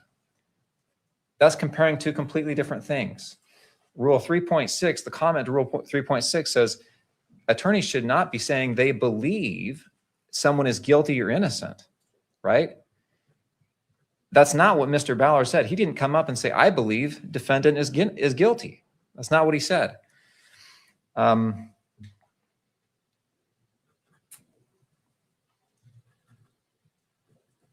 And with regard to the prejudice to the case, right? Mr. Novak talked about, well, it's not consistent that when it's the defendant being prejudiced, then we can handle all this through voir dire and expanded veneer and all those things. But when it's the state being prejudiced, you can't. You have to actually correct the record. Well, there's a difference here. Well, the first question is, are they being prejudiced unduly? Under 3.6, that's the language, undue prejudice. Well, is it undue prejudice? When the evidence, and we all know this, everyone in this courtroom knows that media was misrepresenting the evidence here. That's what makes the prejudice undue, right?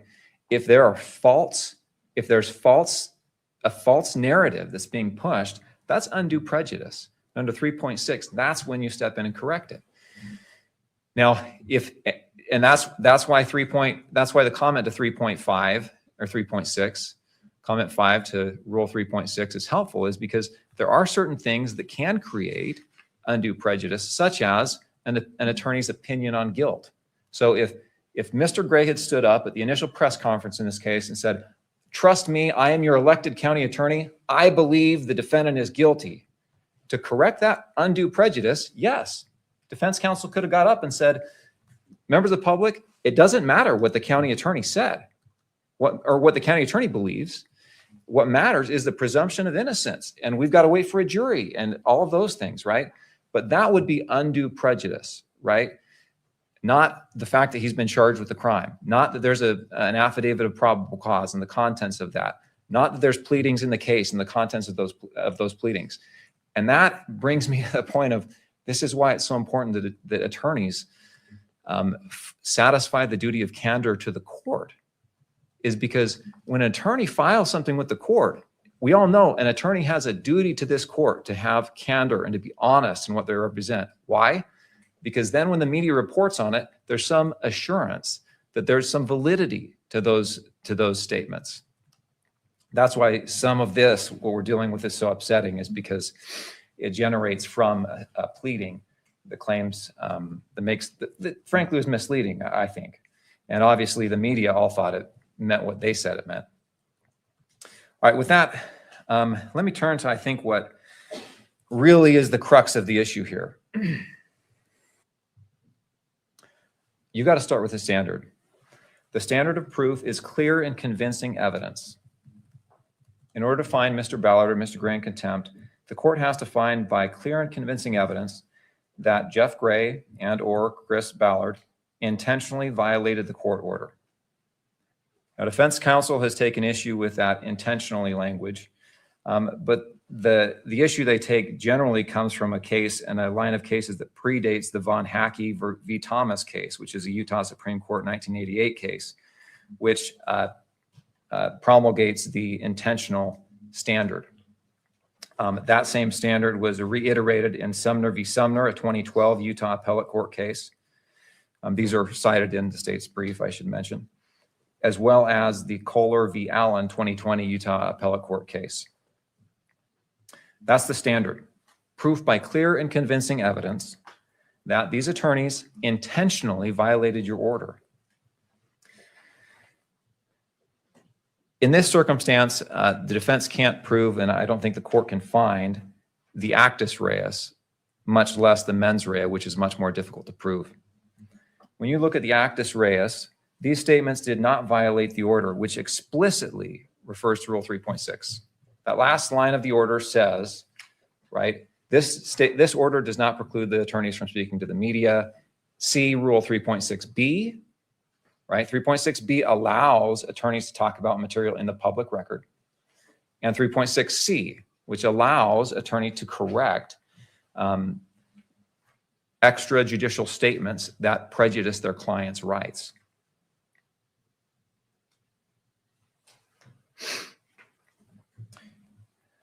It did not violate the rule because the reference to the test, the report from the ATF, was a matter of public record, docket 284, which is specifically allowed by the rule. But Mr. Ballard, in demonstrating his measured response, took an additional step to avoid potentially prejudicing the defendant's rights.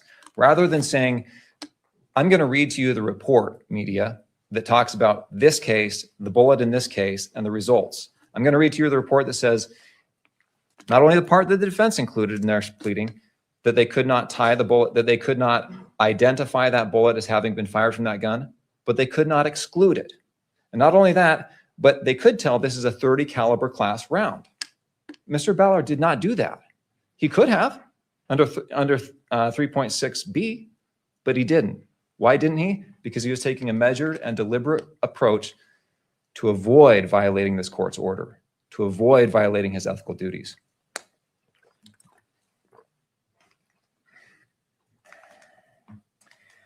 Under 3.6C, he was correcting an unduly prejudicial media to protect his client's right. Why is it unduly prejudicial?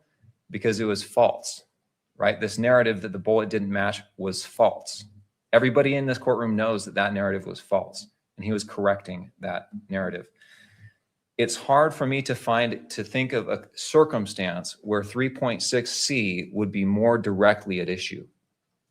We have here perhaps the most high-profile murder case in the world. Certainly one of the most high-profile murder cases in Utah's history that has generated extraordinary attention from the media and from the public. We have here, not only that, we have here reports that are that are misrepresenting the evidence and claiming that it completely exonerates the defendant. And those reports are false, right? Hard to see a circumstance where 3.6C would not be more at issue. So, Your Honor, I don't think the court can even find the actus reus here. I don't think the court can find that the statements that were made by Mr. Ballard violated 3.6B or 3.6C and therefore violated the court's order, much less that Mr. Ballard and Mr. Gray intended to violate the court's order. When it comes to the mens rea, the intent, you can see by the statements, by the testimony, that both Mr. Ballard and Mr. Gray were deliberate. They talked about Rule 3.6. They were aware of 3.6, 3.6C. They were aware of other cases where corrections of the record had been brought up, including by lead defense counsel here, where she corrected the public statements and said the prosecutor should too. And they made measured statements, Mr. Ballard made measured statements to the media that were deliberate and did not go beyond what the rule allowed. He did not say, I believe he's guilty. He did not say, like Mr. Levitt did, I believe my witness. We believe the witness. He did not refer to evidence that would not be admissible. He referred to evidence that was in the public record.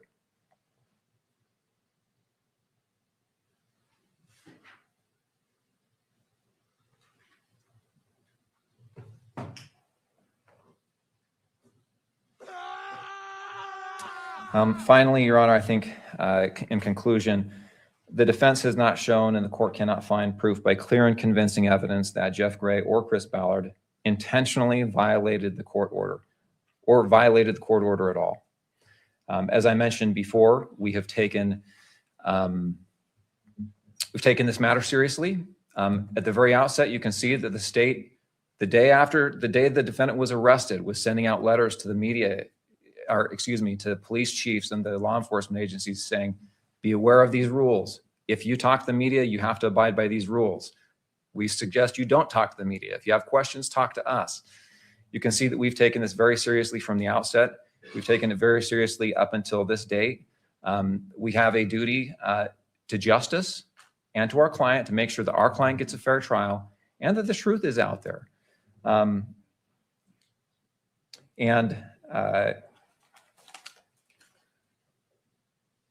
And this, of course, this issue has brought the issue front and center to us, and we've discussed it, and we've discussed how we can be absolutely certain that we do not cross the line. We don't want to cross the line. We want to stay as far away from that as possible.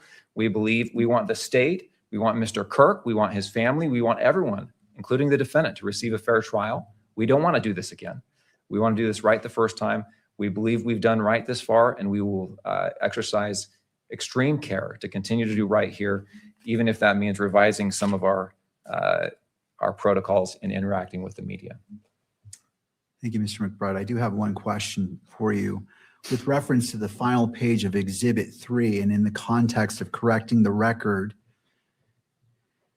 and evaluating undue prejudice, how does the state contend that Mr. Ballard's statement, and I'm quoting, "He is presumed innocent. The ultimate decision will be up to the jury. We believe we will be able to overcome his presumption of innocence"? Thank you. Yes, first off, we don't know the exact order in which this statement was received. But I think there's two things that are important here. One is the reference to "he is presumed innocence," right? That shows that Mr. Ballard was intentional about making that clear, right? The jury will find guilt. That last statement, we believe we will be able to overcome the presumption of innocence. This is a reaffirmation of the state's certification under Rule 11 that we have the evidence to proceed with the case. In good faith, we believe we have the evidence to proceed with the case. Every attorney that files a pleading in this courtroom certifies that they believe the matters contained in that pleading are supported by evidence. And that's what this is. It's a recertification. We believe we have the evidence to prove this case. All of these media reports do not undermine that good faith certification that we made when we filed the case. And I think this is where it's I don't know if you can see it, but the judge looks like he's not impressed with this guy at the moment. So I'm actually really curious if he's going to hold him in contempt. Kansas.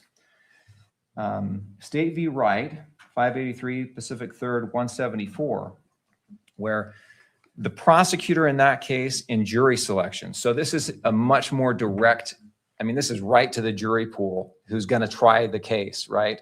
In that case, the prosecutor says to them, see if I can find this quote.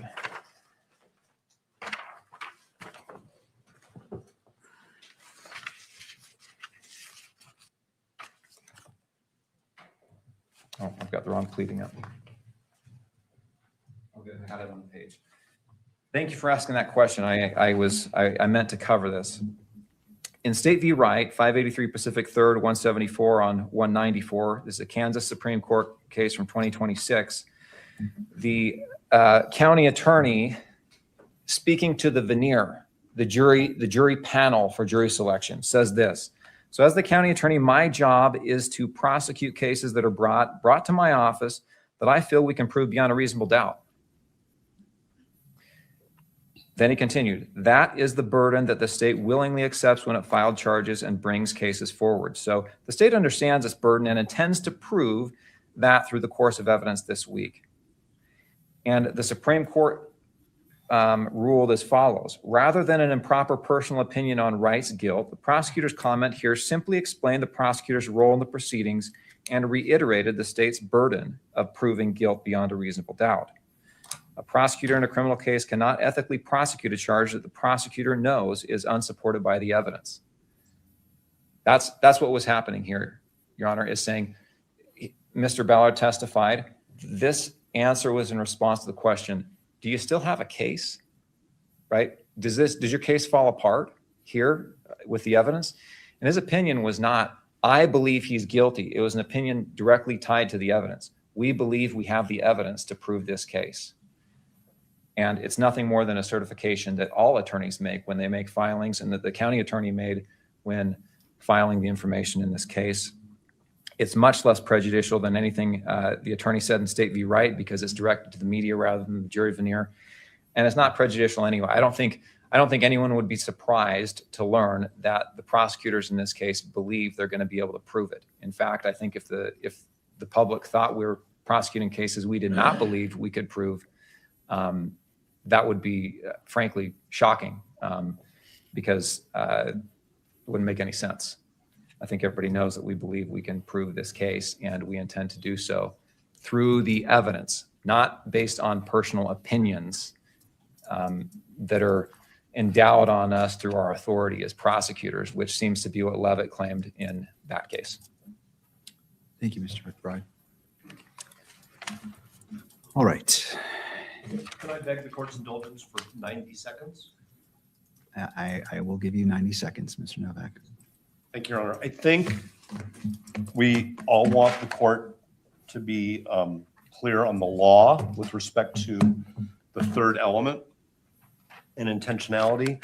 And Mr. McBride is not correct when he says that all of the cases that we cite for the proposition that violation of an order enjoining conduct requires proof of intent predate Von Hake. That is not true.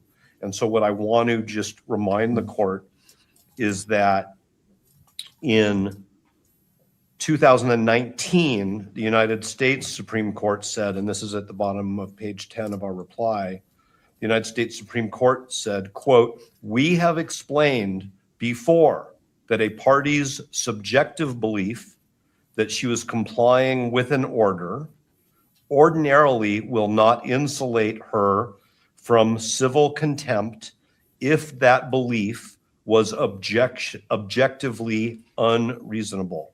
That's Taggart v. Lorenzen, a 2019 Supreme Court case. And in the same year that Von Hake was published, the United States District Court for the District of Utah said that civil contempt for violation of a court order need not be willful. And now I'm going to quote from the District of Utah opinion. "In order for a party to be cited for civil contempt, a court must find that the party violated a specific and definite court order and that the party had knowledge of the order sufficient to put him on notice of the prescribed conduct. Nevertheless, the disobedience in a civil contempt need not be willful because the purpose of civil contempt sanctions is remedial." That's In re Skinner, a 1988 published decision in Bankruptcy Reports, District of Utah. Thank you, Mr. Novak. And I have nothing further unless the court wanted to inquire of me concerning anything Mr. McBride said. No, thank you. Thank you. All right, we're switching gears, going to the motion in limine to exclude hearsay statements as mentioned in the briefing. Again, I will note that the court has examined those briefings in detail, and so the court wishes for limited argument as the briefing provides a lot of guidance from both sides on the parties' positions. And so if the parties would like to take up to 15 minutes to argue that, you certainly can. And then we'll go to the final issue that Mr. Novak brought up in the beginning. And as this is defense's motion, we'll turn to defense. Mr. Burt.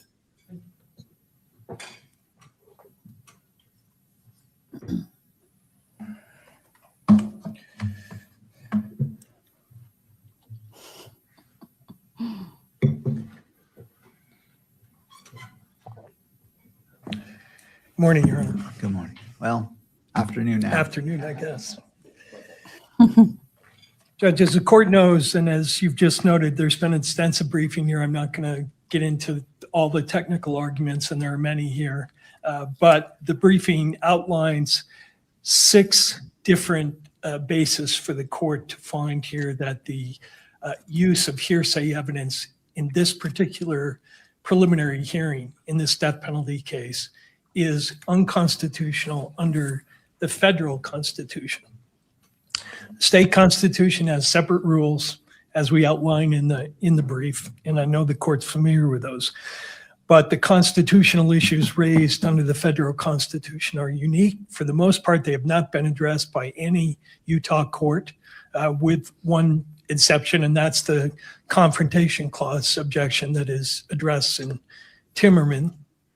But as to our other arguments, procedural due process, equal protection, the Sixth Amendment right to counsel, those issues have not been addressed. And there's, of course, one issue, separation of powers, that's a state law issue. That has also not been addressed by any Utah court. But I wanted to take just a few minutes for the court, if I could, to outline why this motion is important in this particular case. I don't think that's really outlined in the motion, but I think it's important for the court to consider. And I know the court has not reviewed the exhibits that have been submitted to the defense from the prosecution in terms of what they're going to present at the preliminary hearing. But I'll represent to the court that for the most part, the state, and I'm sure they'll correct me if I'm wrong on this, intends to rely almost exclusively on hearsay evidence at this preliminary hearing to make out the elements of the charges and allegations, and especially the death penalty eligible allegations against Mr. Robinson. And probably most problematic from our standpoint is that the central witness who's going to be presented against Mr. Robinson is a witness who the prosecution and the federal government have given promises of immunity to. And in lieu of putting that witness on the stand and subjecting him to cross-examination, they met with this witness outside the presence of the defense, asked a series of leading questions that the witness was asked to agree to, videotaped it, and the state proposes to introduce that into evidence. In addition, a prominent feature of the evidence at the prelim will be a number of forensic reports by federal and possibly some state law enforcement forensic examination examiners. And those reports, for the most part, are simply conclusory opinions about certain findings that were made. There is no indication on the face of the report as to the methodology that was used or the reliability of those methods. The reports are simply going to present the court with conclusions. And then the state is going to rely on section 1102 of the rules of evidence to urge this court that those statements by law are reliable evidence. And that's the gist of the problem here, because 1102 in combination with Article 1, Section 12 essentially removes what was supposed to be this court's function at the preliminary hearing, which is to assess the reliability and the credibility of the evidence. And the intent of Article 1, Section 12, if the court goes back into the legislative history, was specifically to remove the court's discretion to decide whether certain evidence was reliable. And that's where the separation of power issue comes into play. Now, that we say violates the federal constitution in a number of respects, and also the state separation of powers provision. But I wanted to point out to the court that the state's position on this issue is really contrary to the position they've taken on almost every other procedural issue that has been raised in this case. And the prime example is the one just presented to the court in connection with the OSC. One of the things that Mr. McBride said was, we have a duty to make sure the truth gets out there. And similarly, the defense has a duty to make sure the truth gets out there. And how they do that in this system traditionally and historically has been through the use of cross-examination, confronting adverse witnesses. Another example of the inconsistency that's being urged upon the court in the state's opposition to this motion. The court will recall the state's position on our motion to exclude cameras from the courtroom. And Mr. Grunander began his argument to the court with this statement: Your Honor, mischief lurks in the dark or in secret, or that's at least how many people view the workings of government, even the courts. And while this is primarily the media's fight here, we do not represent the media. We strongly support open and transparent proceedings in this case so that the public will trust the process here. There are conspiracy theories that abound. There are questions being raised, and the best antidote for falsehood is the truth, is accuracy, is the actual real proceedings. And that's at page 214 of the hearing on April 14th. And similarly here, Your Honor, the defense's right to cross-examine and confront adverse witnesses, immunized witnesses in this case. We're going to provide the bulk of the evidence against Mr. Robinson. The purpose of our doing so is to get at the truth, to lead to transparency. And one of the articles that the state has cited to the court as indicative of an analysis that's relevant to this issue is an article by a former district attorney who, this is the Bowden article that the state cites.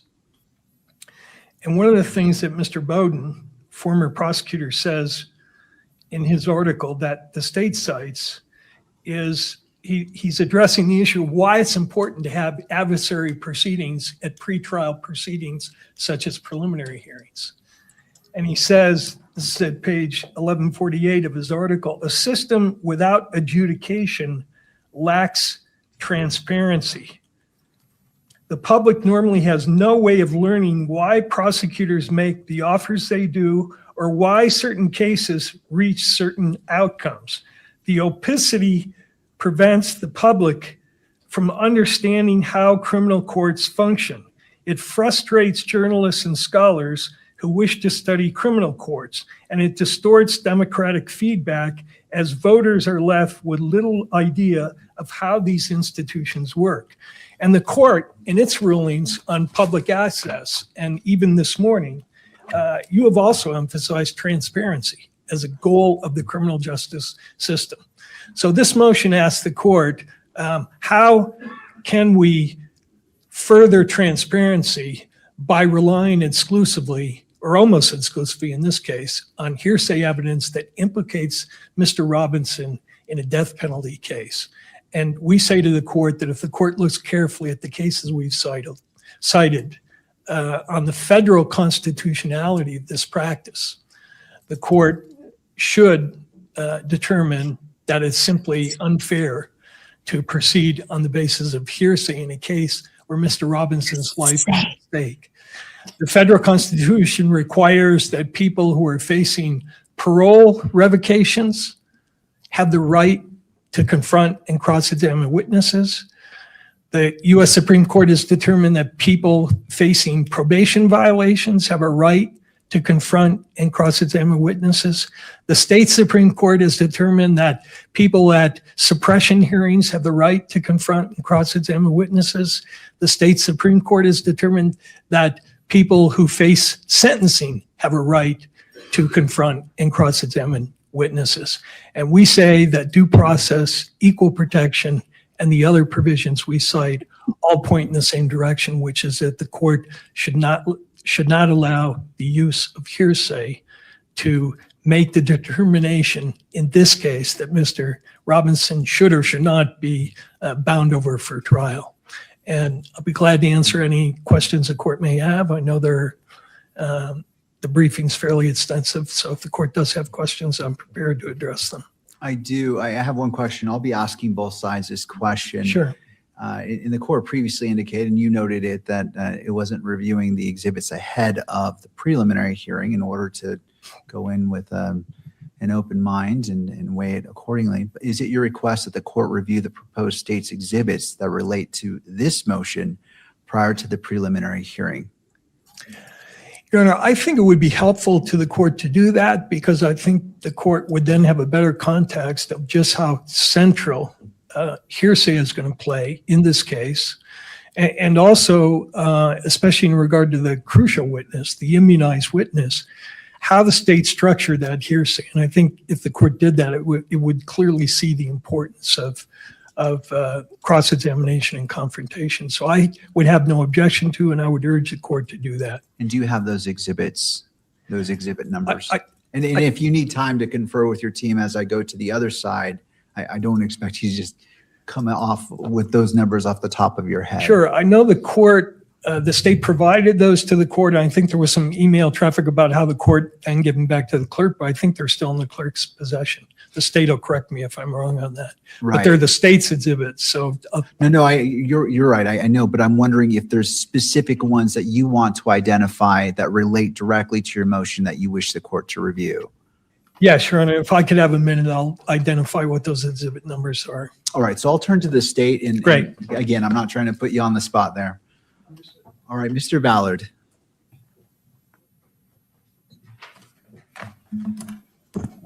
Thank you, Your Honor. The Utah Supreme Court has already rejected the defendant's argument in State versus Timmerman. This court can't overrule the Supreme Court. And I think it's fundamental, or it's important to think about the fundamental reason why the court held in Timmerman that the Sixth Amendment right to confrontation does not apply at preliminary hearings. And it's because of the very, very low burden and low standard that the state has to meet at a preliminary hearing. All we have to show is probable cause. The magistrate at a preliminary hearing isn't making any factual findings. The issue is just whether there is a reasonable probability of that an offense was committed and that the defendant committed it. And in making that decision, as Your Honor well knows, you have to draw all of the inferences in favor of the state. You can't weigh conflicting evidence. You can make only very, very limited credibility determinations. So even if the defense could impeach a witness to some degree through cross-examination, like the fact that this witness has been granted immunity, it doesn't matter at the preliminary hearing because the magistrate's duty bound to ignore those blemishes and draw all reasonable inferences in favor of the state. So even if the state's only witness to a robbery was a convicted forger who wasn't wearing his glasses when he saw the robbery and who had a grudge against the defendant, even if the defense could bring all of that out on cross-examination, it's irrelevant to the probable cause finding because it's such a low burden. That's an extreme example. I don't think the state would ever bring charges in a case like that, but we do have an example that is similar in scope to that, and that's State versus Drozbecki. That I think is how you pronounce the name, Droesbeke. That's 2010 Utah App 275. In that case, you had a child victim of sexual abuse who reported the sexual abuse to law enforcement, reported it during a CJC interview, but then took the stand at the preliminary hearing and recanted those allegations.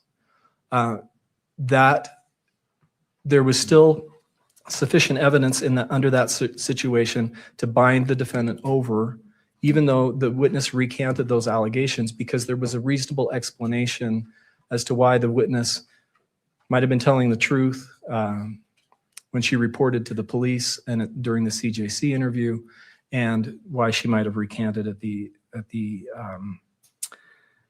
preliminary hearing. So that's the standard that the court is applying. And so defense talks about we have to have reliable evidence. And the state absolutely agrees that we have to have reliable evidence, but reliability, the degree of reliability depends upon the circumstances of the proceeding. So is hearsay sufficiently reliable for a conviction beyond a reasonable doubt at trial? Certainly not. But is hearsay reliable enough to be able to make this low probable cause finding? Yes, it is. And that's why Timmerman held that the Sixth Amendment right to confrontation does not apply at preliminary hearings. And that's why nearly every other state court that has examined this issue has found that the Sixth Amendment right to confrontation does not apply. Timmerman collected those cases as of 2009. You've also got the Ninth Circuit in Peterson versus California, and we've included all of these cases in our brief. In fact, if this court granted the defendant's motion, it would be going where no other court has gone before. This court would be the first court to find that the Sixth Amendment right to confrontation applies at a preliminary hearing. Because Timmerman is clear that the Sixth Amendment right to confrontation doesn't apply at a preliminary hearing, defendants trying to rely on other federal constitutional provisions. But defendants' attempt to do that violates the rules of constitutional construction, legal interpretation, because it would create contradictory constitutional provisions. What defendant is trying to say is even though the Sixth Amendment right to confrontation, which we know would provide the right to cross-examination and therefore prevent the state from relying on hearsay, even though that right doesn't apply at the preliminary hearing, there is some other constitutional right that could somehow indirectly provide that right. But then we would have two conflicting constitutional provisions. And that's not how we read the Constitution. That's not how we read statutes. We read them to be in harmony with each other, different provisions to be in harmony with each other, and to not render a different provision superfluous. If you could provide the right to confrontation through the Sixth Amendment right to counsel or 14th Amendment right to due process, then what work is the Sixth Amendment right to confrontation doing? It just doesn't make sense to do that.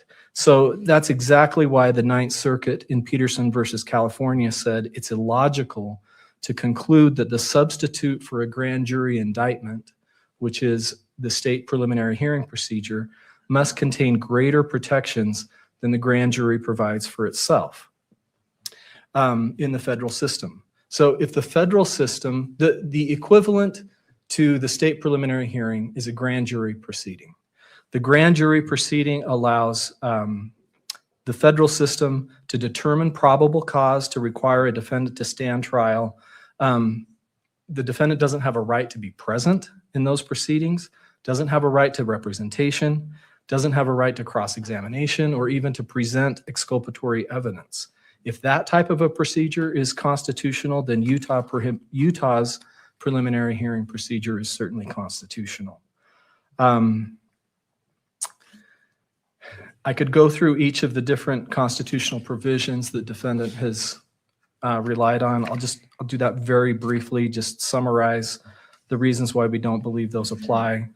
The Sixth Amendment, even assuming the defendant could rely on some other provision, which we don't believe he can, but the Sixth Amendment right to counsel, it doesn't create additional rights.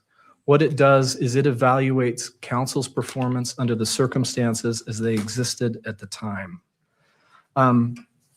Now, defendant brought up the fact that there is a right to confront witnesses at suppression hearings and at sentencing hearings and at parole revocation hearings. That's a procedural right to cross-examination. It's not a Sixth Amendment right to confrontation. We know from Crawford versus Washington, the Sixth Amendment right means that the state cannot rely on hearsay evidence that a defendant has not had a prior opportunity to cross-examine. And so it's the Sixth Amendment right that prevents the state from relying on hearsay. That's completely different from saying the defendant has the right to be able to cross-examine any witnesses that the state calls. And in fact, at a preliminary hearing, the defendant will have the right to cross-examine. I think we're planning on calling 4 witnesses. Defendant will have a right to cross-examine those witnesses. But a procedural right to cross-examination doesn't mean that the Sixth Amendment right, as interpreted in Crawford, applies and precludes the reliance on hearsay. With respect to due process and the 14th Amendment, again, you have to look at what process is due under the circumstances. And here, again, we've got a very low standard.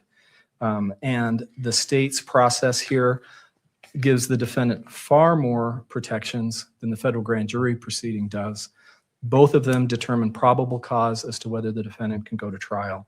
And so due process doesn't supply some sort of right to confrontation that the Sixth Amendment right doesn't supply. The equal protection argument is interesting because defendant has not shown that he's similarly situated. Well, let me back up. What defendant relies on is Morrissey versus Brewer, which is the case that says defendants have a right to confront and cross-examine witnesses at a parole revocation hearing. But that's a defendant who has been convicted at trial and who is facing reimposition of a criminal sentence to serve out the remainder of his sentence. Defendant here isn't similarly situated to that type of a defendant. So he can't make an equal protection challenge based on that situation. And again, Morrissey versus Brewer does not say that the Sixth Amendment right to confrontation applies. It merely says as a matter of due process, if the state is calling the witness, the defendant has the right to cross-examine them at the proceeding, just like defendant does at this preliminary hearing. As far as the Eighth Amendment goes, the state doesn't have any qualms with the idea that the Eighth Amendment, if we get to the point of whether or not the death penalty is an appropriate penalty here, certainly the Eighth Amendment heightened protections apply there. But we're not at that point, and defendant hasn't cited any case that would extend those Eighth Amendment protections beyond the decision to impose the death penalty, or they do cite Beck versus Alabama, which talks about instructing the jury at the guilt phase. We're not at that point. You can't use the Eighth Amendment and say, well, because this is a death case, there's super due process or there's additional rules that apply above and beyond the procedural and evidentiary rules that apply at every other stage of this proceeding. And then finally, as to separation of powers, I don't see anywhere in the federal Constitution that dictates any particular separation of powers principles to the states. And so it's completely up to the state of Utah to determine how it wants to divide the powers between its various branches of government. And the constitutional provision that's at issue here clearly says that that reliable hearsay can be defined as by statute or by rule. So the Constitution itself is giving the legislature and the courts the ability to define what constitutes reliable hearsay. As far as Your Honor's question about what you would like, what the state would like you to review as far as the exhibits go, we just renew our request that the court review all of the exhibits in preparation for the preliminary hearing. Thank you, Mr. Ballard. Any other questions? No, thank you. Okay. Mr. Burt.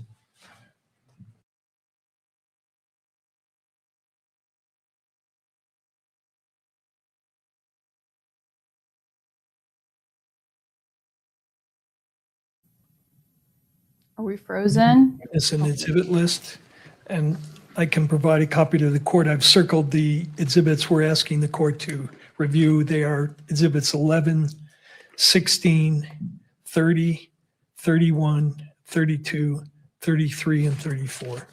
I have a copy for the court with those highlighted if the court would like it. Thank you, Mr. Burt. Yes, and if you'd like to approach, you may. I appreciate it. All right. Thank you to both parties. And Judge, could I just briefly respond to of the course. arguments that were made by the state?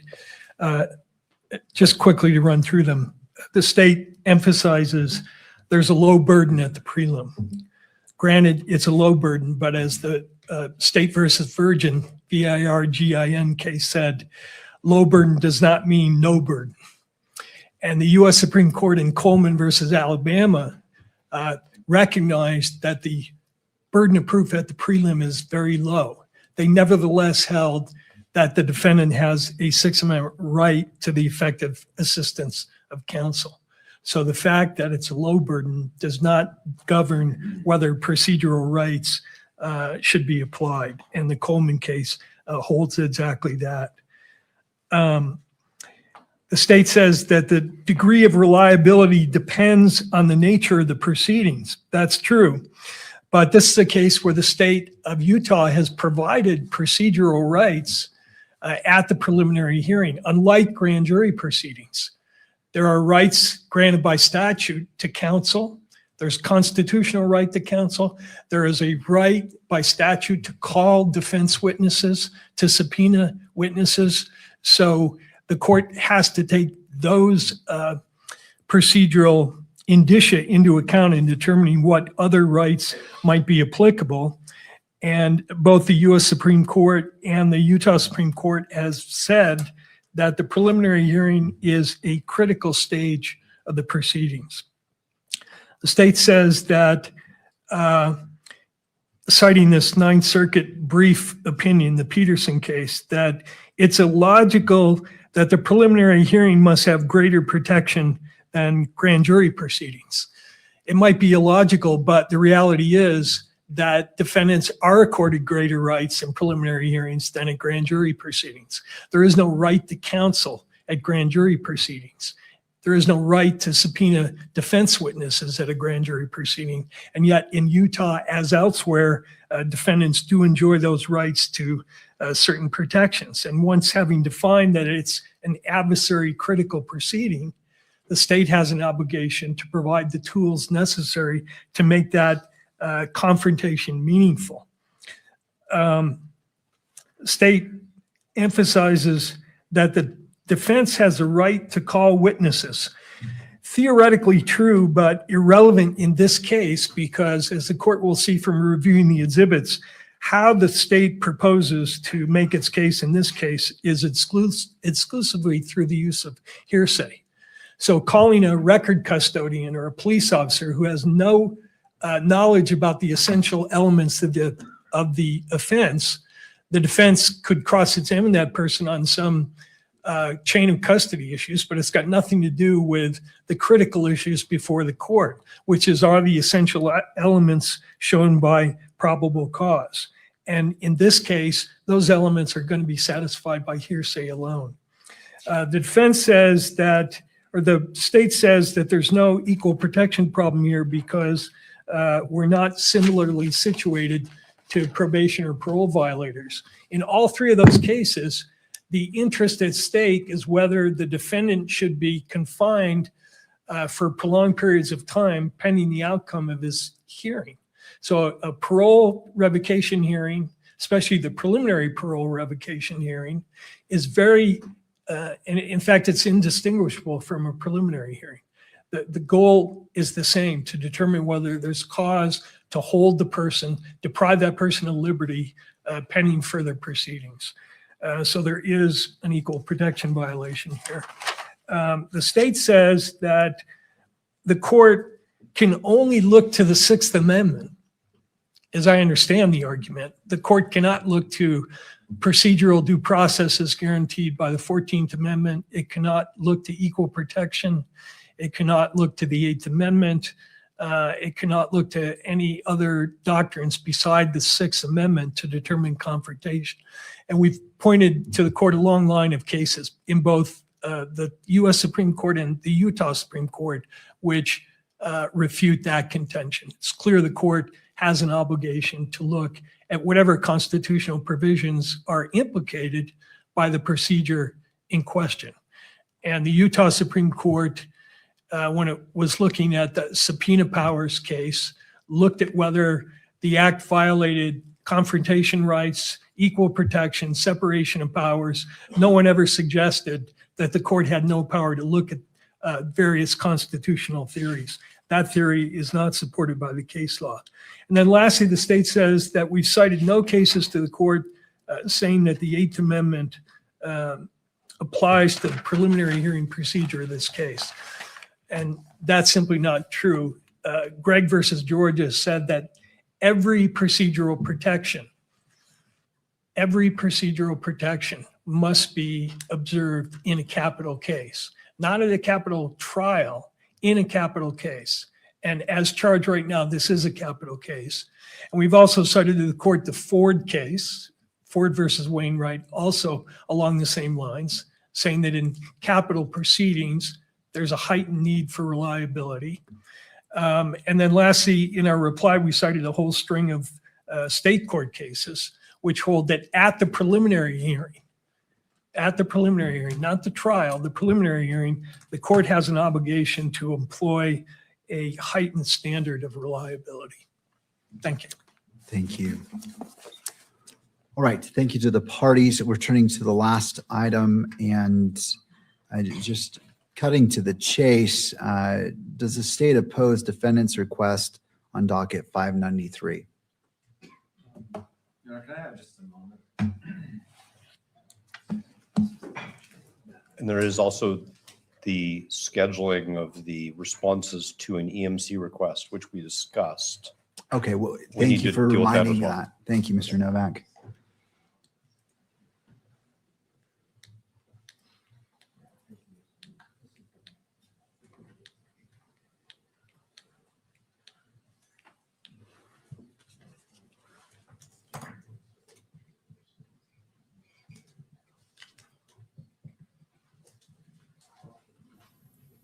I'm looking forward for them to wrap up because there are a lot of really interesting takes from this. This has been pretty If you'd like meaty. to approach the lectrum, Mr. McBride. Your Honor, so this is basically a motion to begin the process of compelling and of getting a subpoena for an out-of-state witness. Yes. Here's the issue is, we know that from the pleading that the out-of-state witness's attorney has declined to accept service for their client. And this witness has appeared by 1102. We believe that that's appropriate and satisfies probable cause. The rule requires defense counsel to certify that this witness is necessary and material to the probable cause determination. Under State v. Lopez, we don't believe it is. We got this at 8:03 last night. I looked at it for the first time just moments ago. What I'd really like to do is have a couple of days to respond to this. I know time is of the essence, but that's where we're at. So I really don't want to respond right now. If I did, I'd probably submit on what I've said right now. I see. Thank you. To defense, is there any additional briefing needed in addition to what you've submitted on docket 593? And so I'm just seeing if there is, trying to create an expedited. Only to respond expeditiously to whatever the state files. So for example, and again, we're both going off the fly. I'm now responding to Mr. McBride's statement. This is not a Lopez situation. The witness is not the victim in this case, as Your Honor knows. Right. So it's not a Lopez situation. It's a question of whether the witness is a material witness. So I think to squarely answer the court's question, we need a very short period of time after the state responds, and if the witness's counsel wants to respond, to file, I guess, what we would call a reply. But we are moving as we can move as quickly as the court requires. Thank you. To the state, and how much time? And again, I realize that this is appeared on the horizon.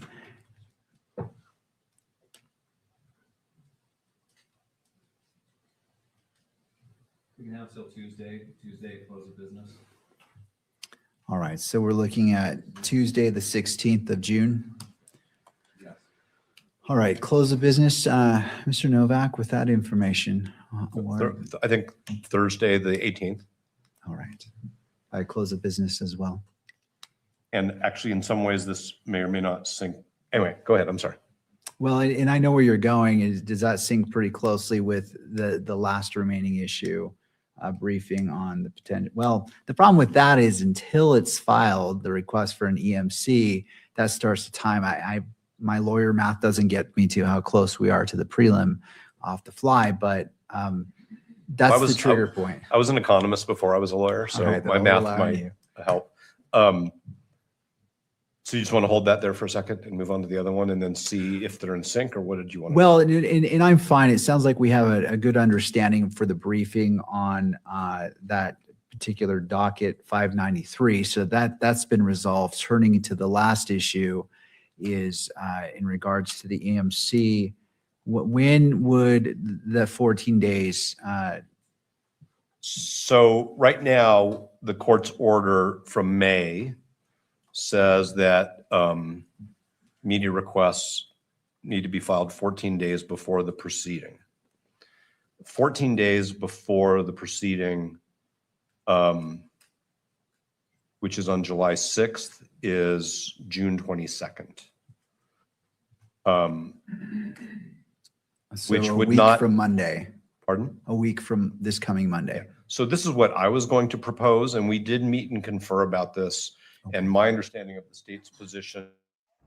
All right. They're just scheduling for the next stuff now, I believe. I'm still listening, but it sounds like they're just scheduling when they're going to do the his rulings and different stuff. So if anything else comes on, I'll switch it back over. But what do you guys think? So it's been 5 hours. Yeah. What are your thoughts, Kelly? Okay, there's so many things. So we'll just kind of dive in. If you want to kind of recap the hearsay motion right quick. So I think that the contempt fight at the beginning certainly took up the brunt of this hearing, but the defense is simultaneously trying to gut the prosecution's preliminary hearing strategy by blocking hearsay. Now, they've said, for instance, that they're going to allow Lance Twiggs to just submit this recording in lieu of being there in person. The defense says no way. But if they do succeed on that front, it would force the prosecutors to bring in live witnesses, so the live witnesses can be cross-examined. Now, that's not typically or always, it's not mandatory, I guess, when it comes to preliminary hearings, is my understanding. But it would certainly be much more favorable to the defense at this early stage, even though it doesn't feel so early for us. I know we've been going at this for, almost 9 months, but Tyler still hasn't even submitted, a plea. But when it comes to being able to attack the science and pick apart the investigative timeline, if they were to get this ruling in their favor, it would be super important.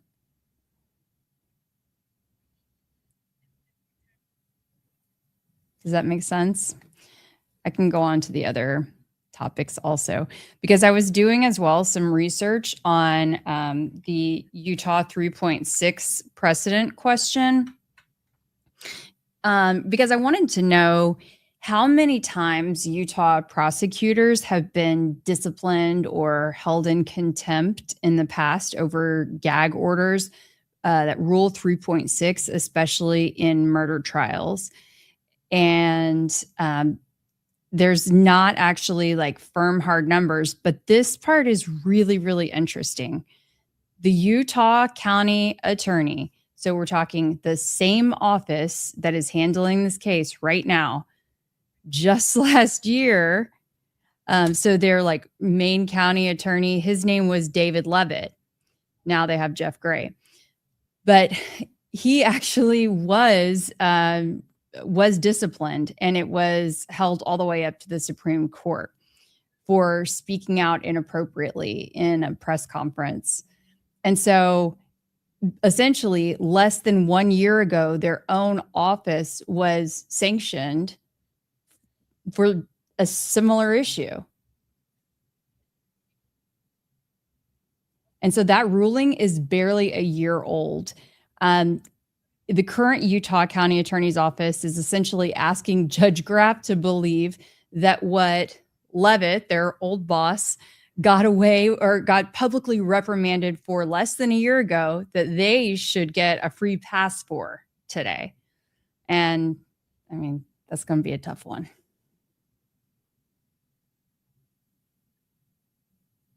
I'm just making sure they're 100% done. That's why I'm not. Okay. Yeah, sharing no a lot problem. at this I can second. keep going.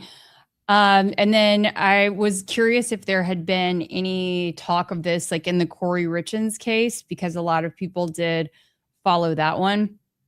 But in the Richins murder case, the judge had noted that enforcement of Rule 3.6 is considered loose. That's a quote. And that violations would require a long process with the state's Office of Professional Conduct. So this confirms that while the rule does exist, it's chronically under-enforced.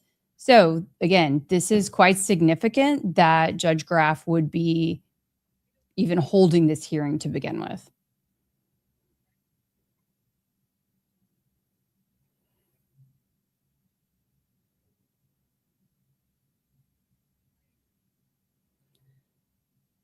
There's also some interesting, potentially kind of double standards that we are looking at here. So prosecutors testified that the rule book essentially doesn't apply to them when they think that the media is mischaracterizing their evidence. But this is backwards from what Rule 3.6 requires. The rule doesn't just have we're correcting the record.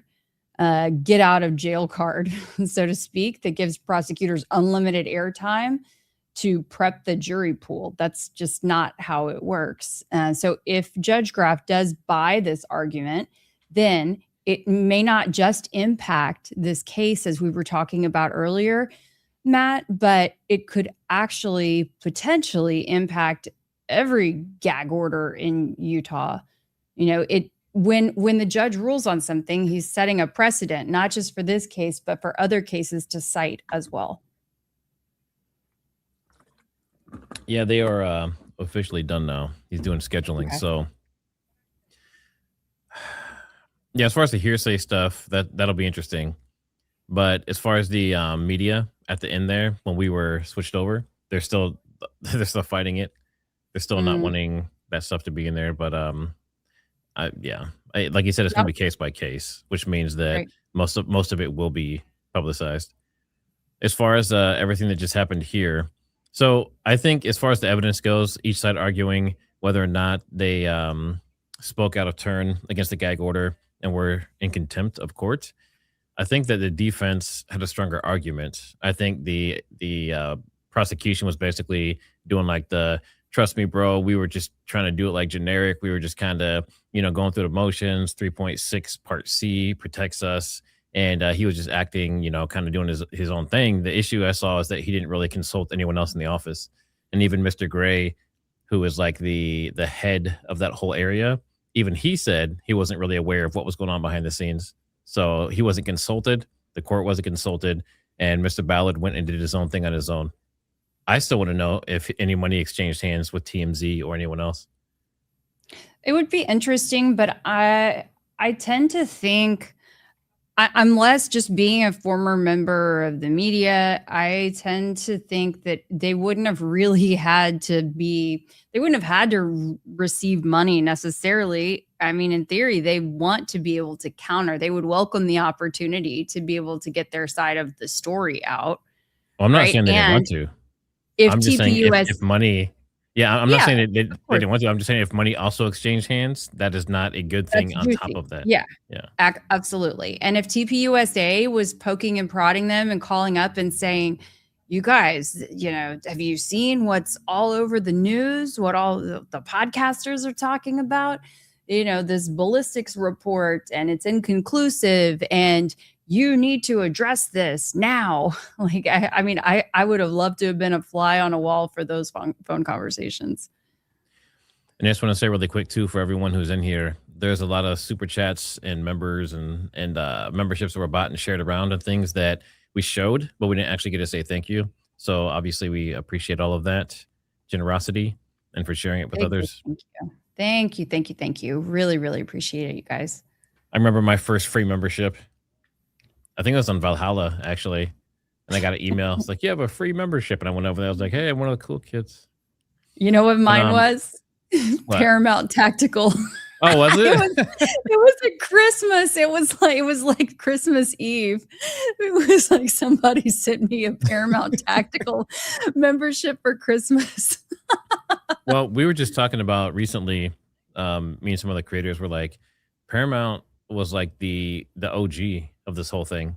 He actually consulted with several people. He had conversations behind the scenes with several other people that he's attacking now. And it's just interesting how it's a completely different situation, like it completely flipped. And I'm not insinuating that he like got paid off or he works for someone or something like that, but it's just interesting how it went from like anti the narrative to like now it's the narrative. So yeah, the shakeout, how things have changed. Yeah, for sure. All right. Well, we did go through all the supers. We've done our recap. Are there any final thoughts you want to leave with everyone? Well, it's a long road ahead, folks. So thank you so much for being here. I just want to say every time I am in one of these streams and Trigger, thank you so much for having me again. I just love covering these hearings with you. The chat always warms my heart and makes me laugh. And, going through these hearings, as boring as they may seem, they're made a whole lot better doing it with all of you. And now that I have a single tier, make sure you follow Kelly Raybon on X, YouTube, and other social media at Kelly Raybon, KELIRABON. You can follow me on X, TriggerSmartHQ, or TriggerSmart on YouTube. And IanGCWarrior@gmail is my Gmail account if you want to get a hold of me for anything, including sponsorships and that kind of stuff. And make sure you guys hit that like on the way out and subscribe if you're not already. And I think tomorrow or Sunday, I will be doing a very deep dive into the racial divide and the entire like Metcalf, Anthony Carmelo issue. I don't know if it's going to be tomorrow or Sunday, but it's going to be a live stream. And I'm going to be showing tons of clips from both sides and people's reactions and things like that. But I have to edit everything because there's so much cussing and so much hate and all of these. So, and if it's something that makes you uncomfortable, then that's more reason to be there, because I think it'll be a very interesting journey. And then I have a video coming out in about 20 minutes that I guarantee no one else has done about Erica Kirk. So make sure you guys check that out. And with that, we will see you on the next one. Thanks for being here.